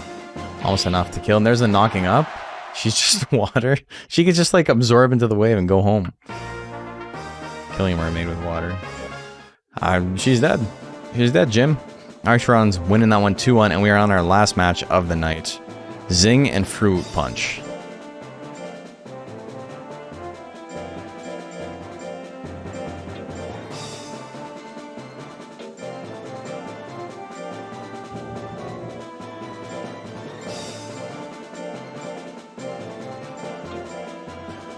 Critical hit. It's not very effective. Okay. I'm glad this is our last one because I am tired. My voice is starting to go. It's 11:50. We definitely can't get top 16 done in 10 minutes, so I'm gonna call it after this. No, a lot of you sickos who'd love to live in that water. I was gonna make the same joke, but I didn't want to say it, so I'm glad you did. Giant blow gonna do a little bit of damage. Fruit Punch might have a little bit of trouble here because all of its attacks are hit attacks. Yeah, high tops. I'm doing my blindfolded run. My yearly blindfolded run is happening tomorrow, 6 p.m. Eastern until about midnight or so. And then on Wednesday, we're gonna finish this tournament off. The double death punch. That's quite the zinger.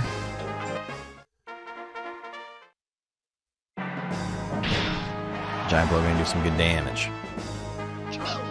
Death smash miss. Death punch miss even. Zing's a really funny name. It is. It's almost like a BM name. I gotcha. Zing. Back blow again. A little bit expensive for how much it does. He really needs to rely on like heavy blow and maybe straight. Those are probably the moves he needs to be using. Back blow. 4 seconds left. Fruit punch gets the straight. He gets the KO. We're going to game 3 just like that. He's always alright. Bound in jail with you. Yeah, you're going to fucko jail. Who's got the better pimp hand? That's what this matchup comes down to. They're just capes and hands. That's it.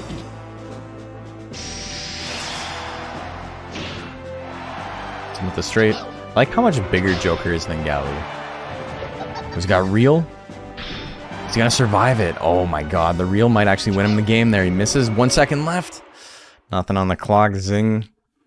Gonna move on to top 16. The real defense boost.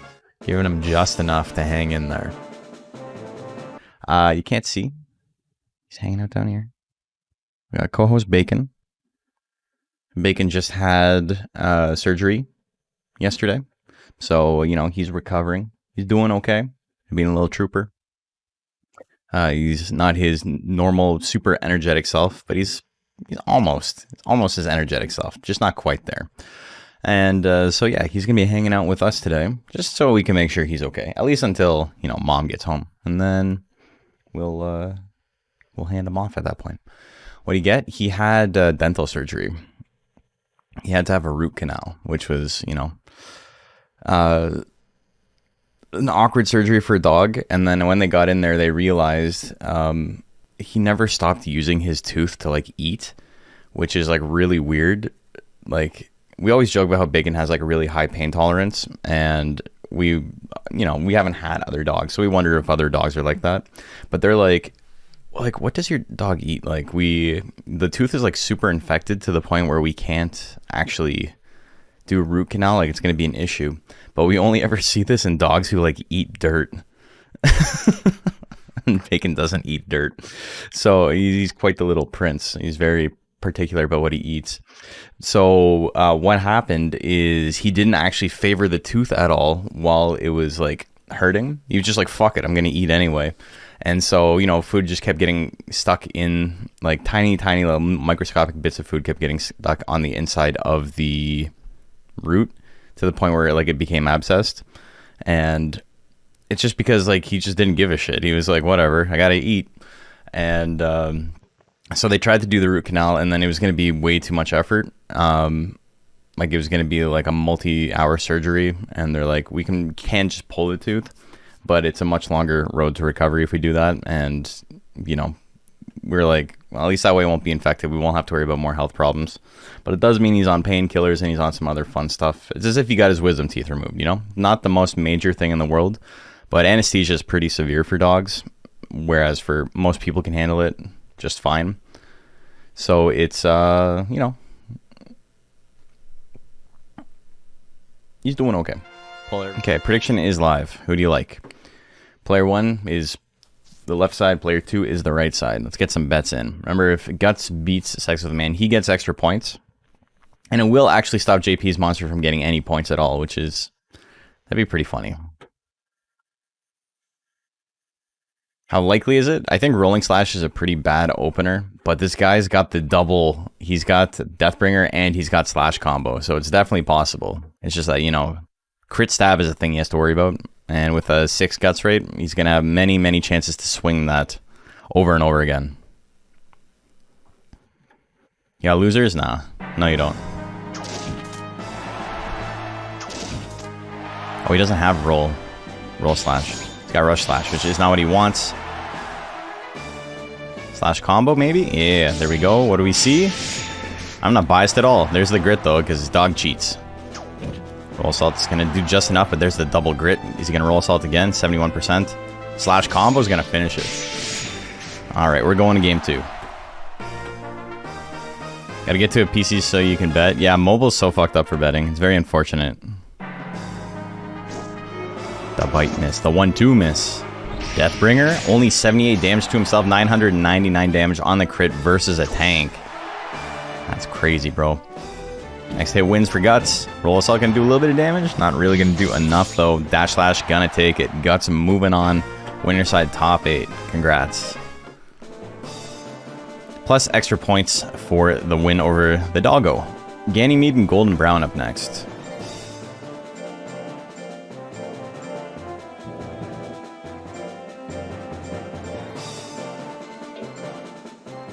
Your first top 8? Hell yeah, congratulations.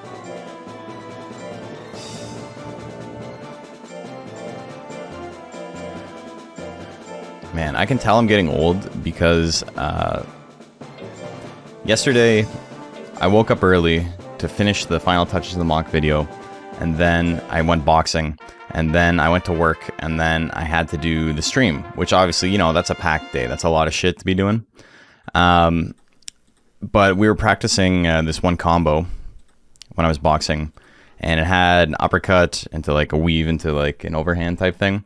And that's a lot of like hip movement and lower back movement. And my lower back is in fucking agony today.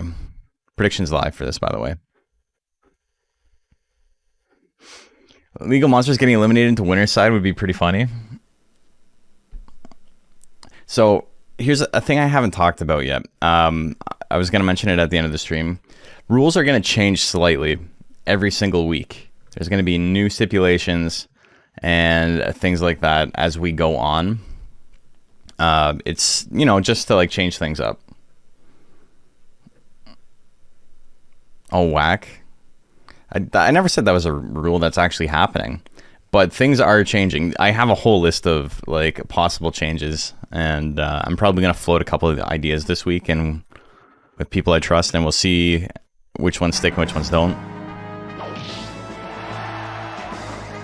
It's basically just like additional ways to get points. Also, Laser Cutter's been doing a lot of work for him.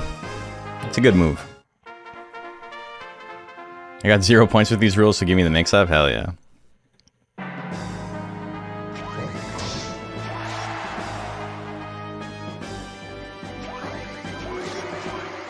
Laser Cutter gonna miss. The double trample miss. Hammerfall's gonna miss. Golden Brown's in a little bit of trouble here, but he still only really needs like 2 hits. 2 bites is good, but tail attack is the finisher here. Laser Cutter misses. Trample's pretty big balls. He misses it. That's gonna be it. Ganymede moves on. Quick 2-0.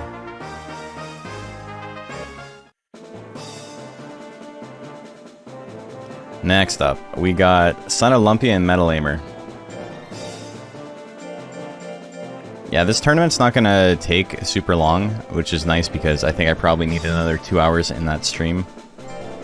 I'm probably not gonna do any sort of peaking type stuff. We hit our goal. You guys get to see me do the really fucked up Hellride karaoke shit I did when I was super drunk. And yeah, so I'm just gonna try and do the rest of it blindfolded with no peeking. At this point, I don't think I need to peek too much though, because you know my gains are pretty bad, and it's just gonna come down to execution on my part. Okay, prediction is live. Who do you like here? We got Son of Lumpy. We got Metal Lamer. I keep wanting to say Metalner. If he gets the punch combo, he's in good spot. You think I'm in prime?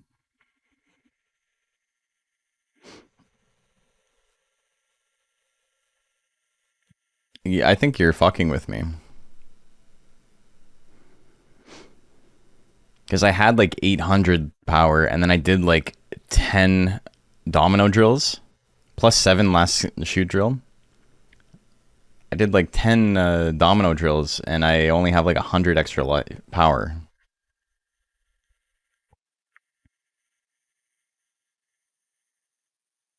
Either way, I have like a hard midnight cutoff today. I can't do any more. This box of soup is I here. gotta get up like in 5 hours after that. I took a really long nap today because I knew, you know, the stream was gonna be something. 4.4k on Metal Lamer. Gazpacho soup is here, hell yeah. A punch combo, good damage. Misses. The nice thing about Beat Dance and Curse Dance is that they are like laser fast on a miss. Dude, the double punch combo, I'm saying. Lumpy wants to win.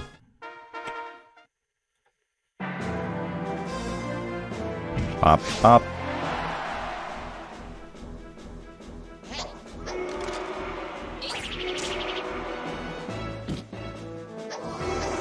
Is Jill high tier? No, he's not. I think he's okay. I was looking at the first DX tier list, and some of that shit needs to change. It's pretty funny. You know, it is based on heavyweight specifically, but some of it's definitely outdated. Solidly mid tier? Yeah, I think so too. I don't think Jill's as bad as we thought he was. I think in like 3500 he's probably pretty close to like a Gaboo or a Zoom or something like that. Maybe a little bit better. He's top 8 though. You know, flawless logic. Can't argue with that. So Lumpy's moving on too. Missing X and 13v2. New tier list stream? I think we gotta do it at some point. We got the missing chromosome over here. This man's got a YY chromosome. And we got 13v2. He dodged so much. That said, he didn't get hit by anything. He got hit by the kick at the very end.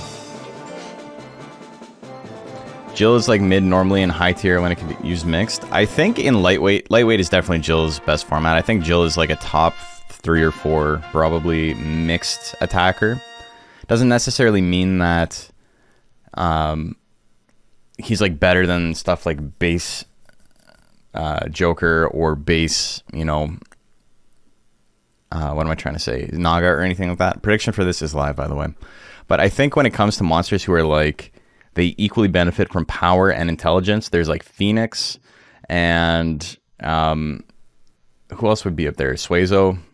And then maybe Jill after that. Raki. Raki's a good example of that too. So Jill would probably be below those. Jill and Galley. Yeah, I don't know if they're as good. Like, I don't think they get as much. Galley might. Galley probably does. Gel, I think, is still best just running the power build. I don't know. Like, Beam Cannon's okay. Or Beam Gun, rather, is okay. Gelcopter is fine. Monol. Yeah, okay, so Jill's, like, definitely top 10. I think Jill, you can probably make an argument, is better than mixed Monol. But I don't think Jill is nearly as good as Monol is regularly, you know? Like, pure power Monol's probably better than mixed Jill. Or at least, like, close. Okay, 72% on missing, excuse me, on missing X. Don't forget mixed Mach, yeah.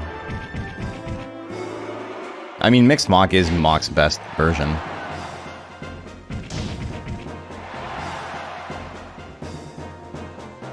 That's water, buddy? I'm not complicating this, but... I got a mug of water here specifically for Bacon. He's being a good boy. That's a lot of cubes, buddy. Alright, Missing X is going to win that one. Game 2, here we go. Higher cap mixed formats showing up are interesting. I would like to see how monsters doing those since most mixed formats we saw before were lower stat caps. Yeah, because nobody wants to raise 4200 in DX. The Bogwater build? Yeah. Old Boggy Boy. How's top 16 going? It's good. This is our last match of winners, I think. Yeah. I mean, winners first round. The cubes, and had only a couple of minutes to move his cubes, and he moved them. So that's 2-0 across the board for every single set. Okay. Next up, we got Guts, and we got Ganymede.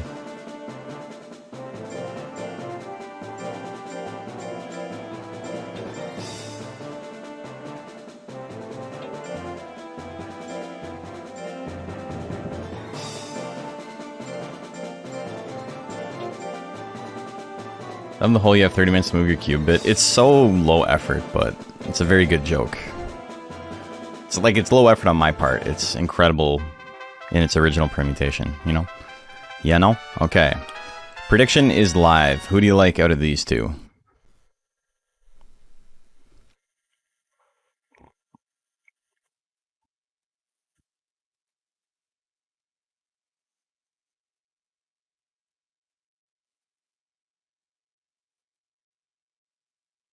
Special Worm, Suezo Cocooned.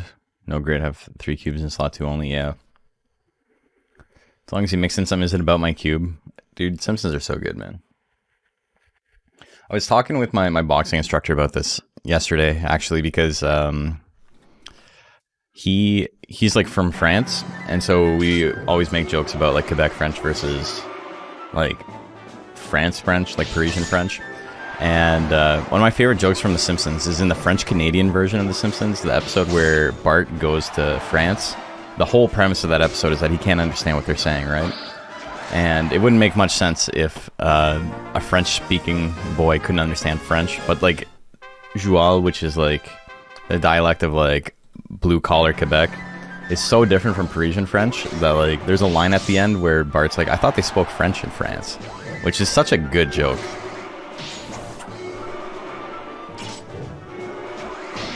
Not landing those slash combos. Ganymede landing laser cutter once again though. Oh my god, no slash combo at all. Chop.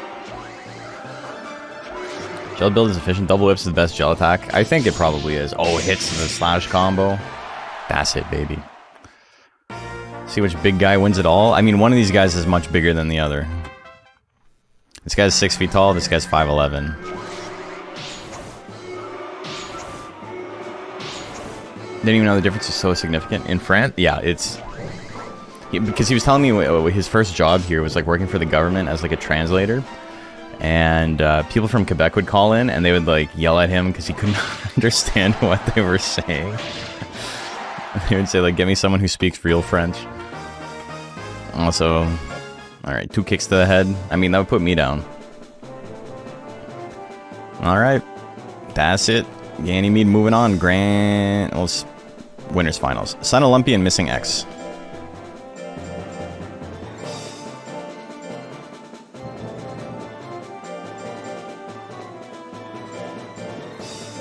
You wanna go down, bud?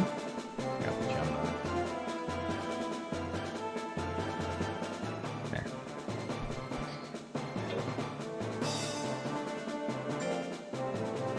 I speak French? No.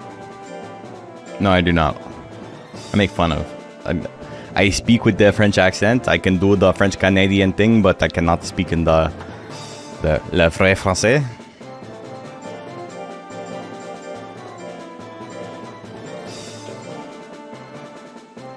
Hey, a couple of Quebecois brothers in your WoW guild. I'm sorry.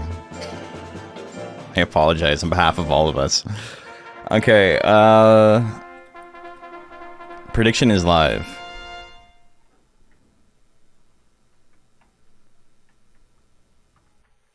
Je parle un peu. Je ne parle français pas. No. And début, je ne parle pas français, but my brain, she goes sometimes.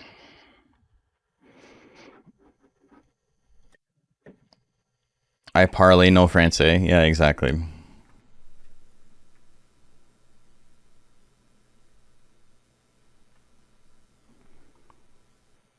I'm doing a Simpsons joke where dude said he only speaks broken English. Yeah, I only speak the fractured English. It's what Mama spoke in the home. Okay, what do we got? 88% on Sunalummy. Sunalummy.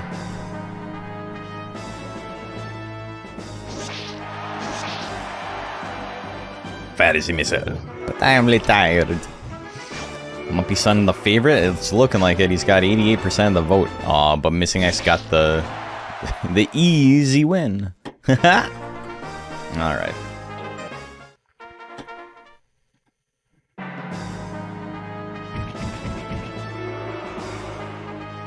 Bunch, combo, GG's. Going to game 3. Needs the one hitter, that's it.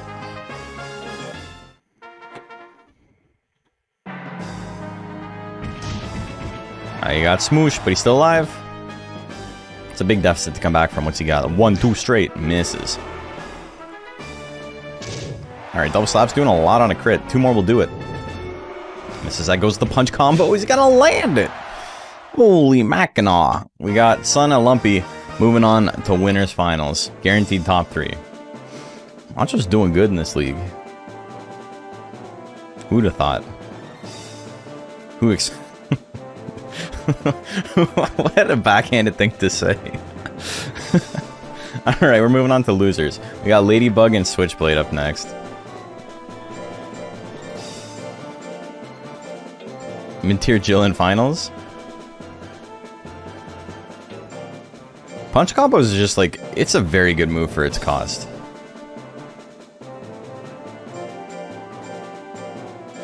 I think the difference between Jill's, also, you know, to be fair, this Jill does have an 11 guts rate, which is higher than what is supposed to be legal.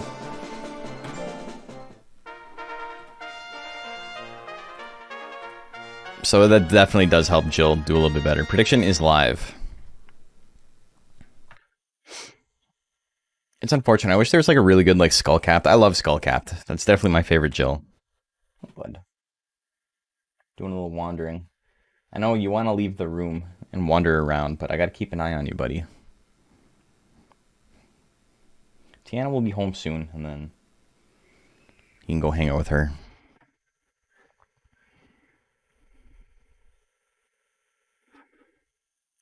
Wish Big Hand had guts. 52-48 Ladybug. Yeah, I think for Jill, the difference between having punch combo and not having punch combo is like the difference between having like a competent build and not having a competent build. I think that tech alone is enough to like keep it above water. It's like, Father, I miss putting dirt in my tooth hole, please let me... What the fuck are you talking about? Is that a reference to something? I don't know what that is, but you just sound insane.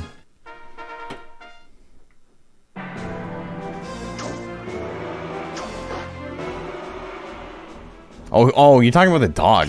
I read he's like my father. He's like, Father, I miss putting dirt in my tooth hole. Okay, you're talking about the fucking dog. Well, I mean, he put some dirt in his tooth hole. That dog's dead. Yeah, it helps when I read properly. See, when I make fun of you guys for being illiterate, it's just projection on my part. UFOO and Control V up next. You know what they say?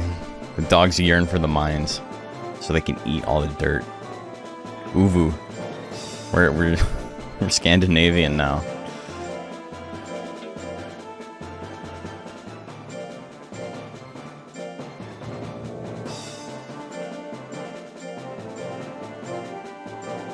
It's okay, brother, we can be illiterate together, hell yeah. Dude, I don't know what it is. Ever since I switched mice, I feel like I'm typoing a lot more on this.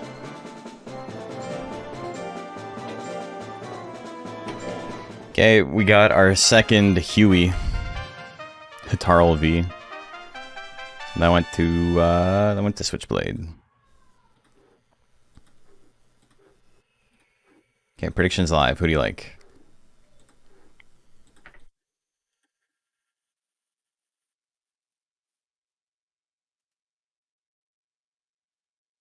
Already help pull stones out of a dog's stomach. Yeah, like them talking about the dogs eating dirt and stuff is not like unbelievable. It's just it's not a thing our dog specifically does.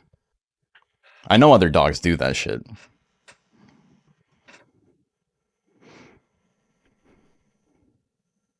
Use a keyboard? Yeah, if only. Okay, what do we got? 57% on Control V.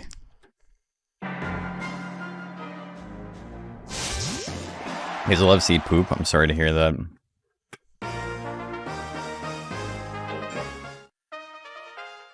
think Bacon did it once when he was a kid, and then he just never did it again. So Bacon's instant boys pampered, he is. Numbing whip, gonna miss on the coin flip. We got Spike Shell coin flip as well, that's the GG's. Ooh, FO gonna take that one and move on. And acorns?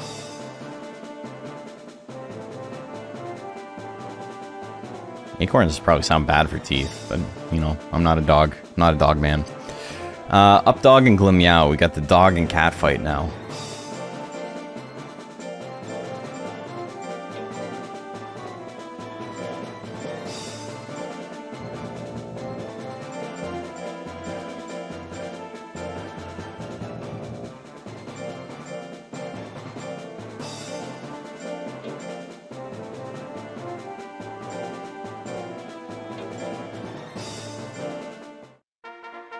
Okay.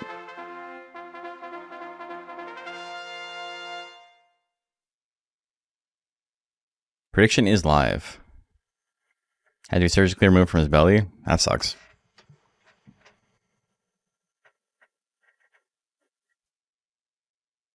He's just staring at the door. Okay, I'm gonna let him out. And then I'll probably just check on him occasionally.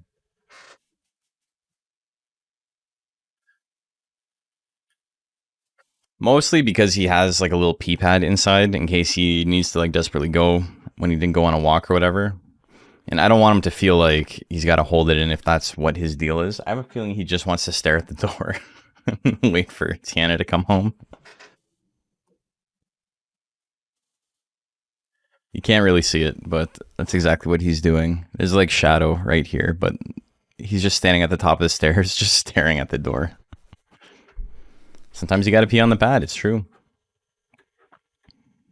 65% on Updog.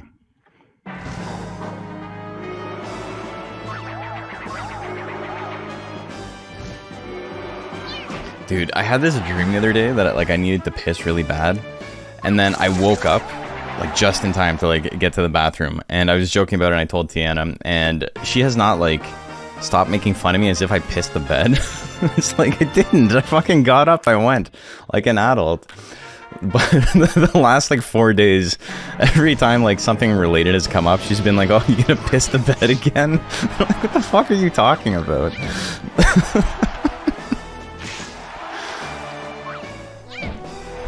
Anyway, this cat is beating the shit out of this dog.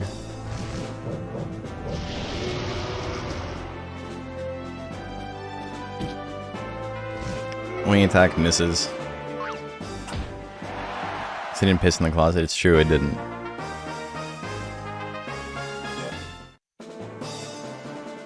Okay, that was... A lot of these are very, very one-sided.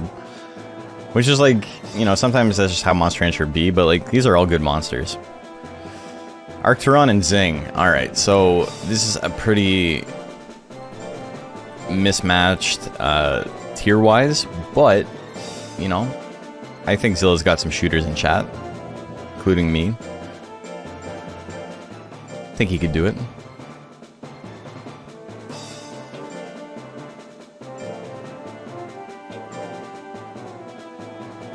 I should get a pee-pad. Yeah. Okay. Predictions live.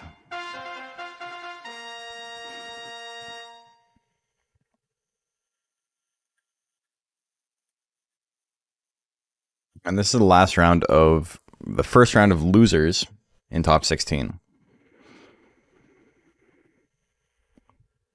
So everyone who advances from this round gets at least 12th place.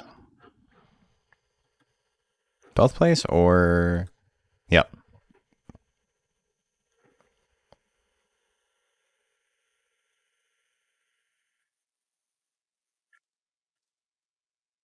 Or is it 9th? Yeah, so everyone here gets 13th. Everyone else gets 9th. Like, numbers are hard. I am just waking up from a very long nap. 56% on Zing. Here we go. Knocking up and do a little bit of damage, but Tail Ash is not what he wants in this matchup. It's going to be hard for him to win this now. Arcturon does not really have any big techs, does he? Zing with the 90 guts double punch. That's how it be.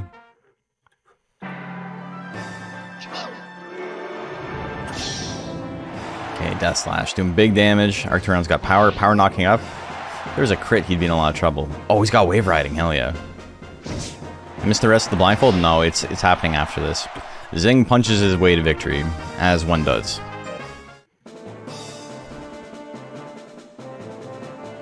Okay. Zing moving on up. Come back, Zing! Metal Lamer and Switchblade.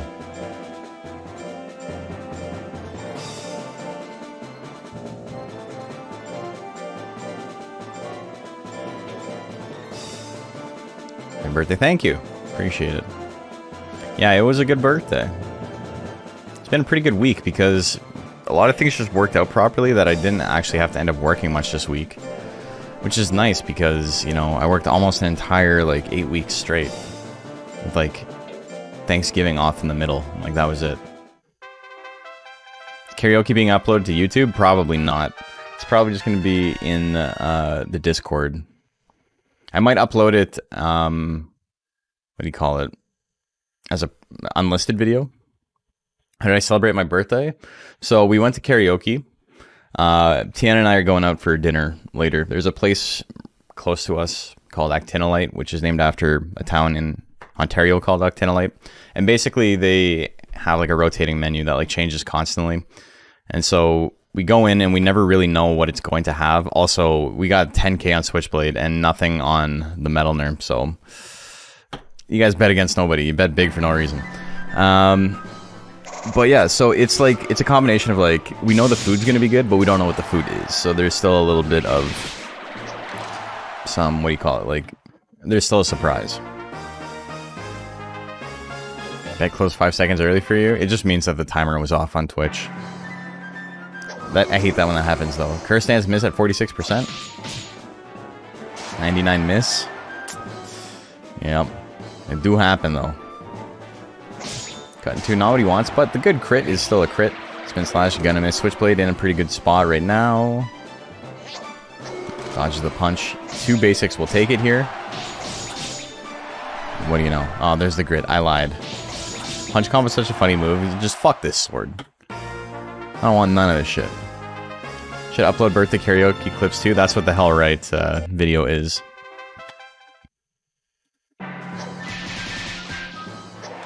Get him with the beat dance. Oh, Bacon put himself to bed. That's what he did. I can hear him in the bedroom.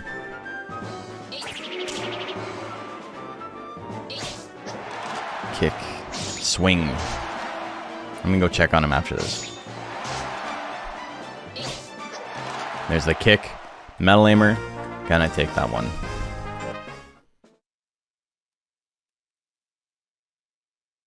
People are cheering for Team Uwu in chat. What do we got?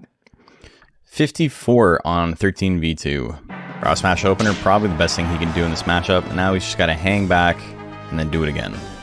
Dodge and attack. Lemon Whip can do a good chunk. Puts him down into the green.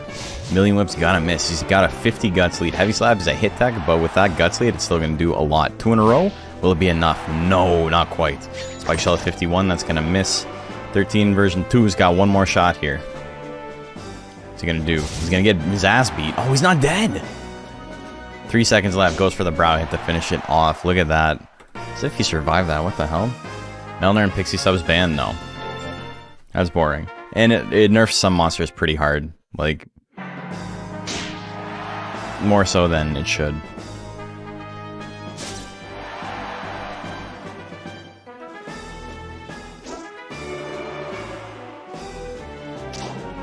Slap doing big damage. Stab doing even bigger damage, but now he's got power. What's he gonna do with the power? He's gonna die. He grits though, he's still in it. He didn't dodge a thing, Jesus Christ. Alright. That is certainly unlucky for the golem. Oh. Bacon decided to go downstairs. Million Whips misses. Hits the kick. Brow hits. At least I'm gonna miss. Another brow hit. 2 in a row? That'll do it. 13v2. Moving on.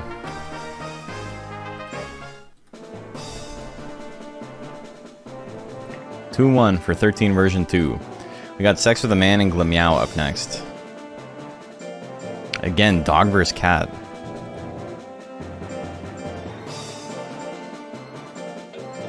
Almost cat beat up the last dog. Glemeow does not have like super crazy power output. It's gonna have to land. I mean, Rushing Punch is okay, I suppose. Rushing Punch is more used for it being a middle of the road kind of accurate type of nuke. Mew doesn't really have anything that's just like balls to the wall damage outside of its intelligence tax. Is there actually a breed whose fast guts rate is actually just Metalner sub? Yeah, Metalner. Or not Metalner. Technically Metalner. What's his name? The other robot, Hanger.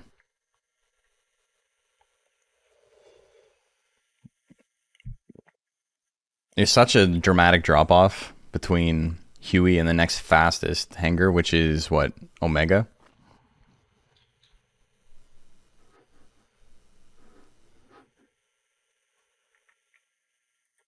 Automaton and Omega have the same, I think.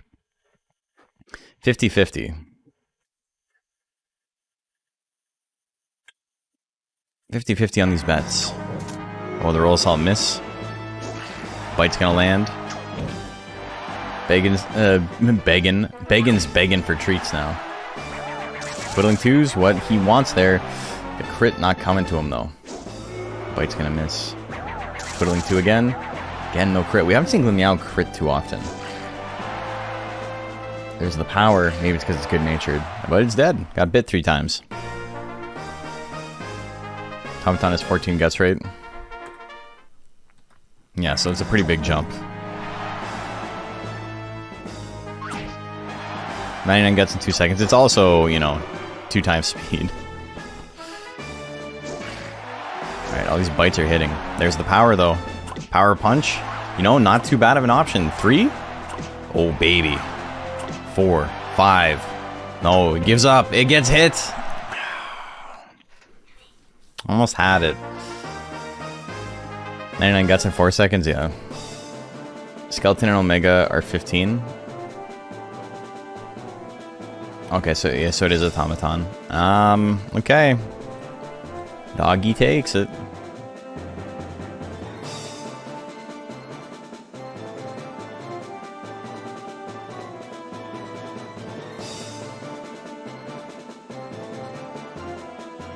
Golden Brown and Zing up next.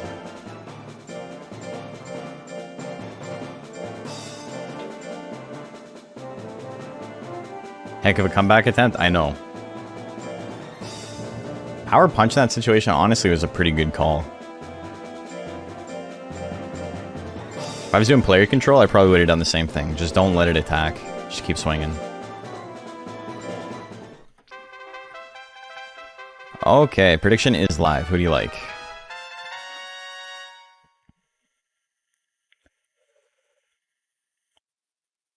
Trample's the key to victory here. But Techno Dragon has a pretty slow guts rate, so he has to like pick and choose his spots.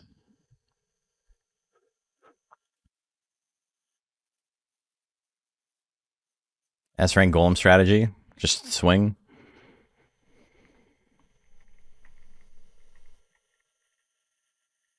Hope I get power and swing. Okay, 67% on Zing.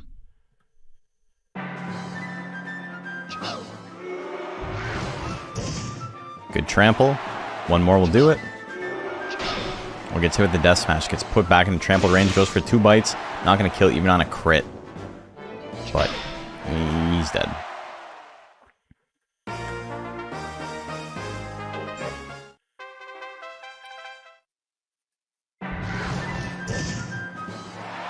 Good damage there. Brings him down a half.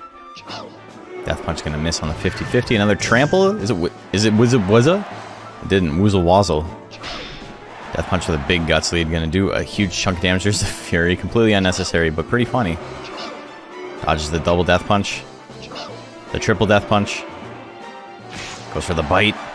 We're going to game 3. Got power slap a few times? Hell yeah.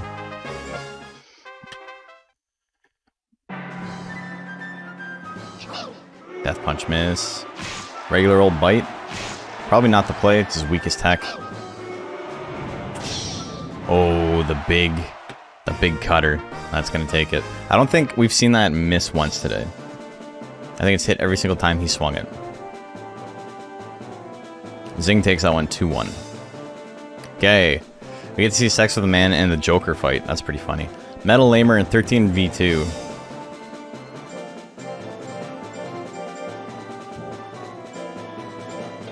I think the Kamui wins that matchup. It doesn't care too much about getting withered.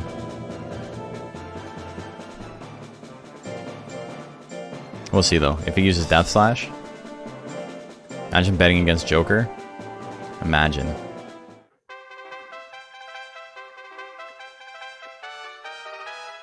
Okay, prediction is live.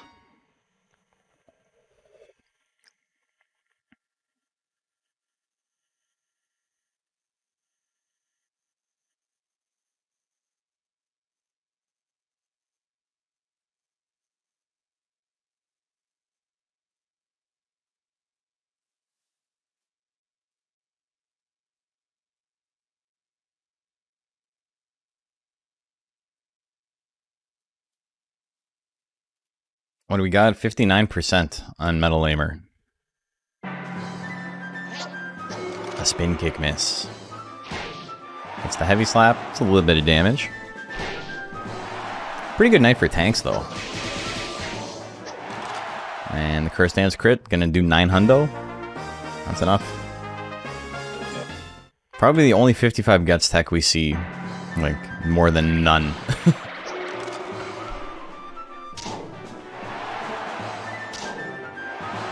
It's a lot of slapping. Oh, hits the spin slash. It's not it. He's still in it.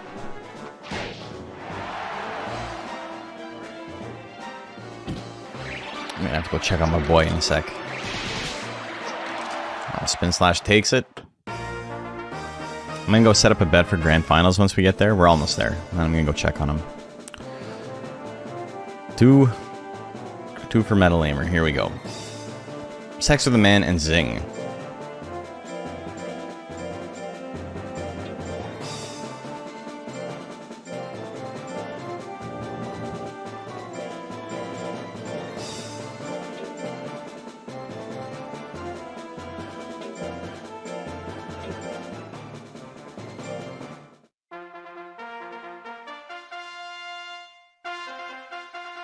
Okay, prediction is live. Also, we haven't seen Metal Lamer use Weapon Throw, which is like the bane of my Raki. My exact same build. Well, I guess my build doesn't have Curse Dance and shit, but always using that Weapon Throw. I guess having something in slot 4 helps.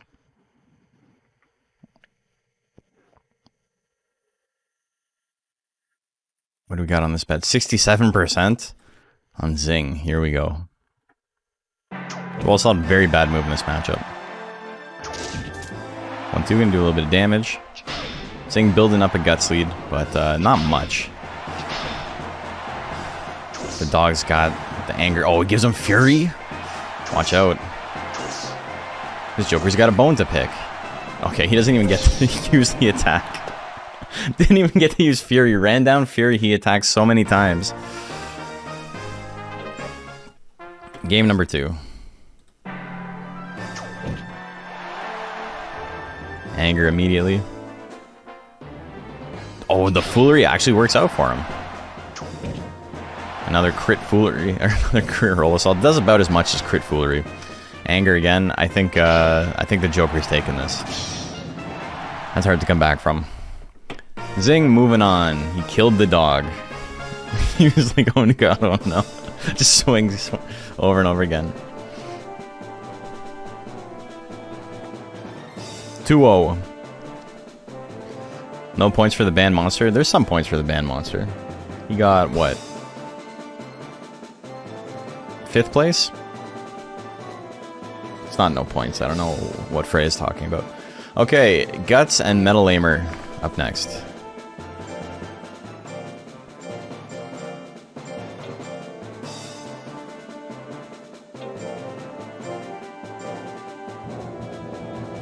Oh, you have to get top 4. Yeah, that's right. If you don't get top 4, you get nothing. I don't know my own rules. You guys know my rules better than I do. I set that shit up and then I just never bothered to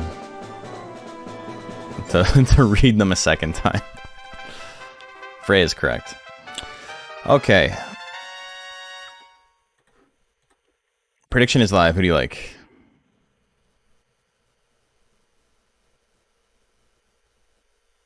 I knew that before. I never would have done this. Now I got points where it's macho lame and your problem. Yeah, exactly. I handed that shit off. Now I'm going to change them every week. Exactly.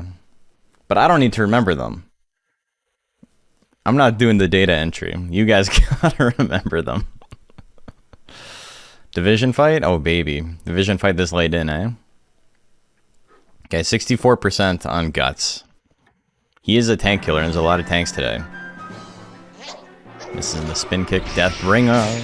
Deathbringer. You can't tank that shit. No one can tank that. That has 69 force. That has the nicest amount of force in the game.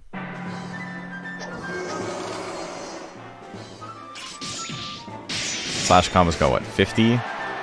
Or 60? It's either 50 or 60. It's a lot. I think it's 60, right? Death brought. That's it. Melner climbing that aggro, Craig. He's trying, yeah. Alright. The anti-tank wins. Who'da thunk that he beats the tank. Next up, we got Missing X and Zing.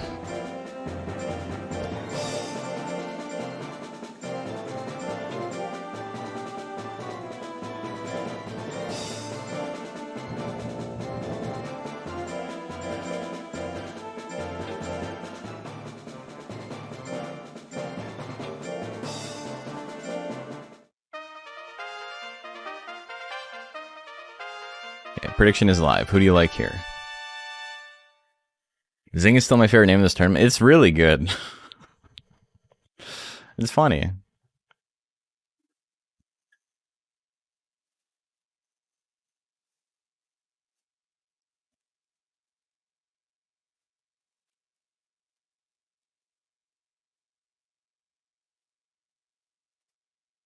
Got 82% on Zing.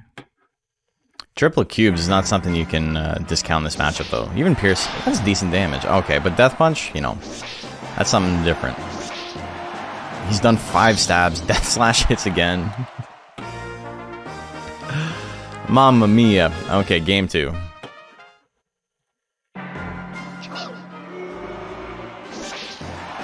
It's so funny. Compare, like, Death Slash to, like, Mox, what do you call it? Like, Leaf Gatling? Which is a tech chain, by the way. I said in the video it wasn't. And it was part of a bigger joke, but it actually is a tech chain. But it does, like, 50% more damage. And it's, like, about the same accuracy. And it does, like, double the withering for, like, 6 more guts. Anyway, Zing did Joker stuff. Okay. We got Winners Finals, Losers Finals, and Grands. So I'm going to take a quick break. I'm going to go check on the dog. I'll be back in 30 seconds.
Hey, welcome back. We now have,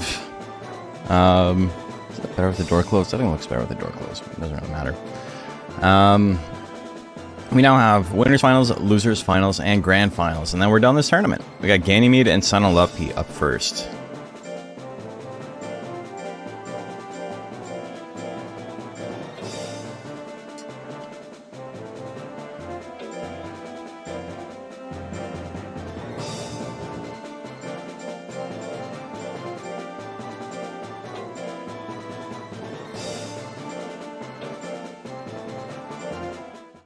Okay. Prediction is live.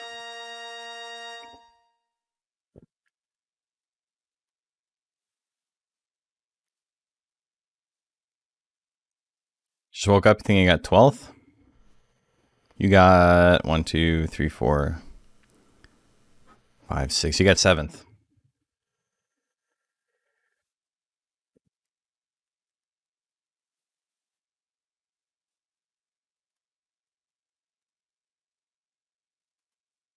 Okay, what do we got? 81% on Sunolupi. Jill Army going strong.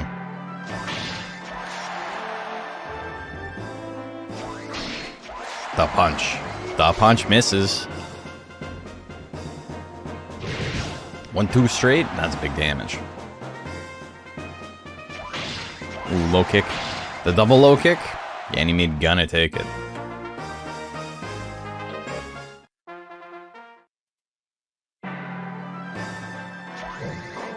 Sledge fall miss.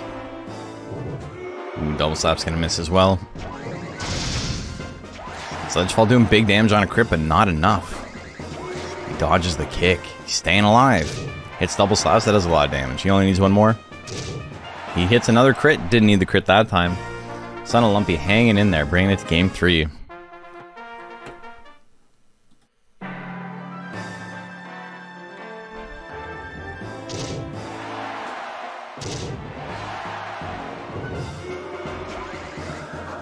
Ooh, laser crit misses.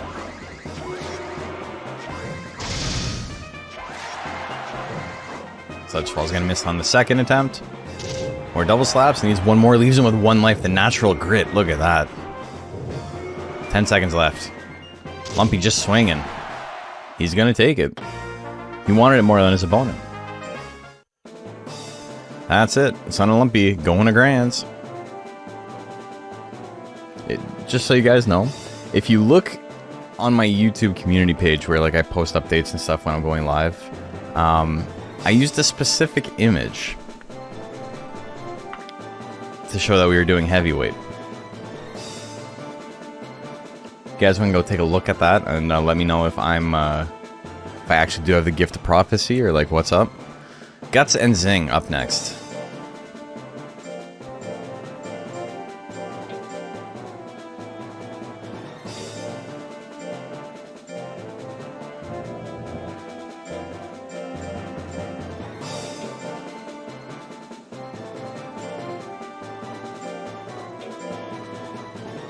Okay.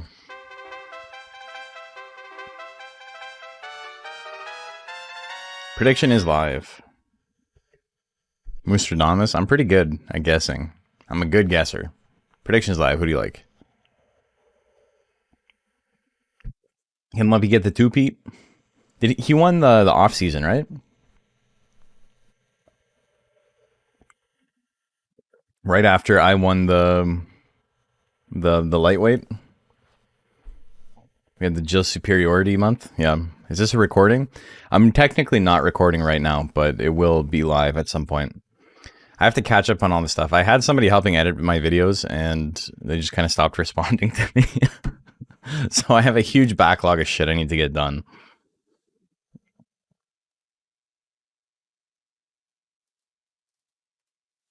%59 on Zing. Here we go. Slash combo. I love to see Hercules doing so well. Hercules is absolutely one of my favorite monsters. Such a simple design, but it works so well. The double death punch. He's got Reel. Reel's not going to save you from slash combo, brother.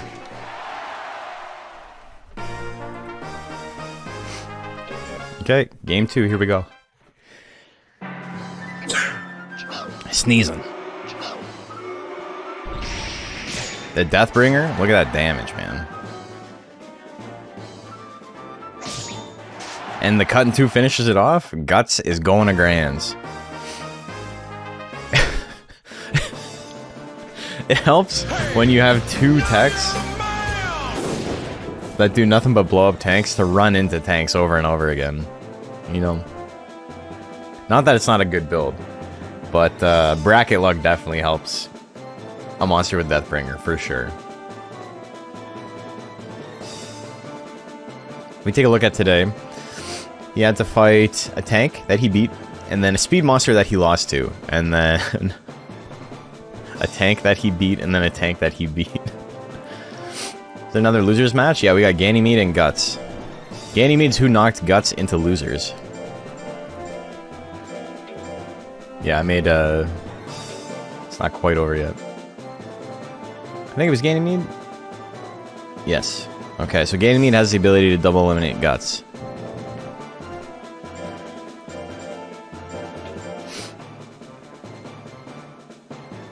RNG comes in multiple forms. Bracket luck is one of them, for sure. It's definitely part of the game. There's nothing you can do to control it, but, you know, it plays a factor.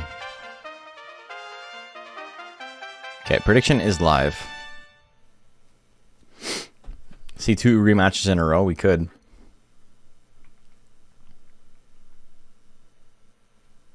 You won 16K from that? Hell yeah.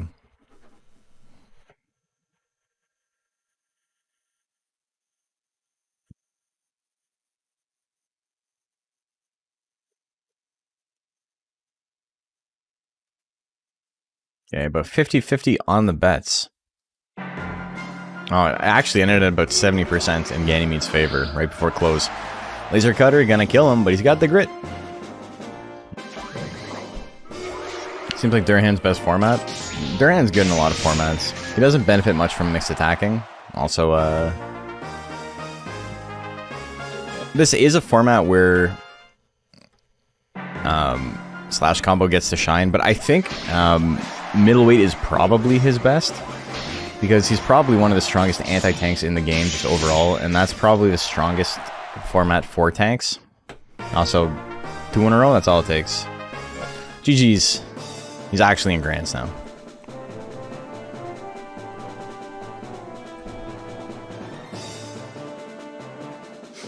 Alright, Son of Lumpy and Guts, here we go.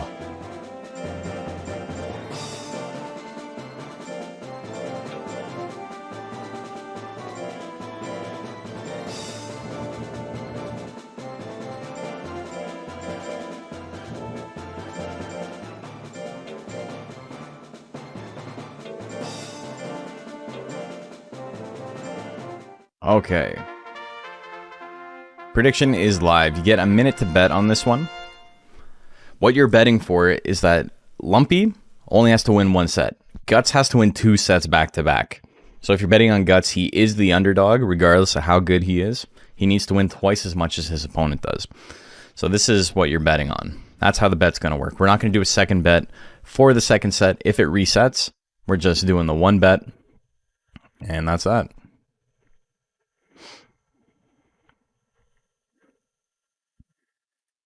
It was a pretty fun grand finals for the beginning. The evil was defeated. No Joker. I mean, Durahan's pretty top tier, but it's a fun Durahan. It's not Metal Glory, you know? 82% on Son of Lumpy as we're entering the little end. Not that there's anything wrong with Metal Glory, it's just that's the one we always see. 76% on Lumpy. Does make sense for him to be the favorite. Slash combo, the great equalizer though. 35%. What are you gonna do? Game 2. Double slaps can do a little bit. Ooh, slash combo misses because it wasn't at 35. I said this the other day. Only hits when it's at 35. Or 99. Imagine using a banned monster who does that. I know. Slash combo, okay, I guess it hits at 36 as well. He grits though, he's still in it. Punch combo gonna miss at 43. 38. Trying to take a page out of his opponent's book. The rush slash misses. 2 seconds left. One more punch combo. One more slash combo even. Guts 2-0 on set point. Ready to reset bracket. Rush slash gonna miss. Slash combo misses. Huge guts lead for Lumpy. This can do a good chunk of damage. 1-2 straight's an okay basic tech. The only problem is that it works as a hit and run tactic. It pushes him so far back when it hits, he doesn't really have a chance to use a second attack after it, hit or miss. It pushes him out of range. So, you know, if you're trying to press an opportunity, it's hard to get anything out of it. Double slaps, gonna get the KO? Not quite, but Son of Lumpy does stay alive. 2 more wins for him, and he's won the tournament. Game number 4. Punch combo miss at 36%. Deathbringer at 37 is gonna miss. Son of Lumpy's in the lead. Hits the punch combo, that's probably it. We're going to tournament point now for Lumpy. This one win. Guts can reset the bracket. Lumpy can just straight up win the tournament. Deathbringer at 81 is gonna miss. That might be it. Yeah. He grits, he's still in it, but he's got such a massive guts deficit. He does have the one-hit kill potential, but so does Lumpy when his opponent's only got 1 life. Son of Lumpy is going to win that. No bracket reset. He wins the tournament without losing an entire set. So congrats, Macho. No reset for you. 3-2. Lumpy is your champion. Let's take a look at the scores. See how everyone did. And then I'm going to take a quick second to get situated for the next bit of the stream, and we're going to do some more blindfolded Monster Rancher.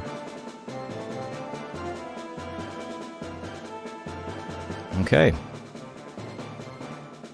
So, Son of Lumpy with the 6-0, Guts with the 7-2, Gaining Me with the 5-1.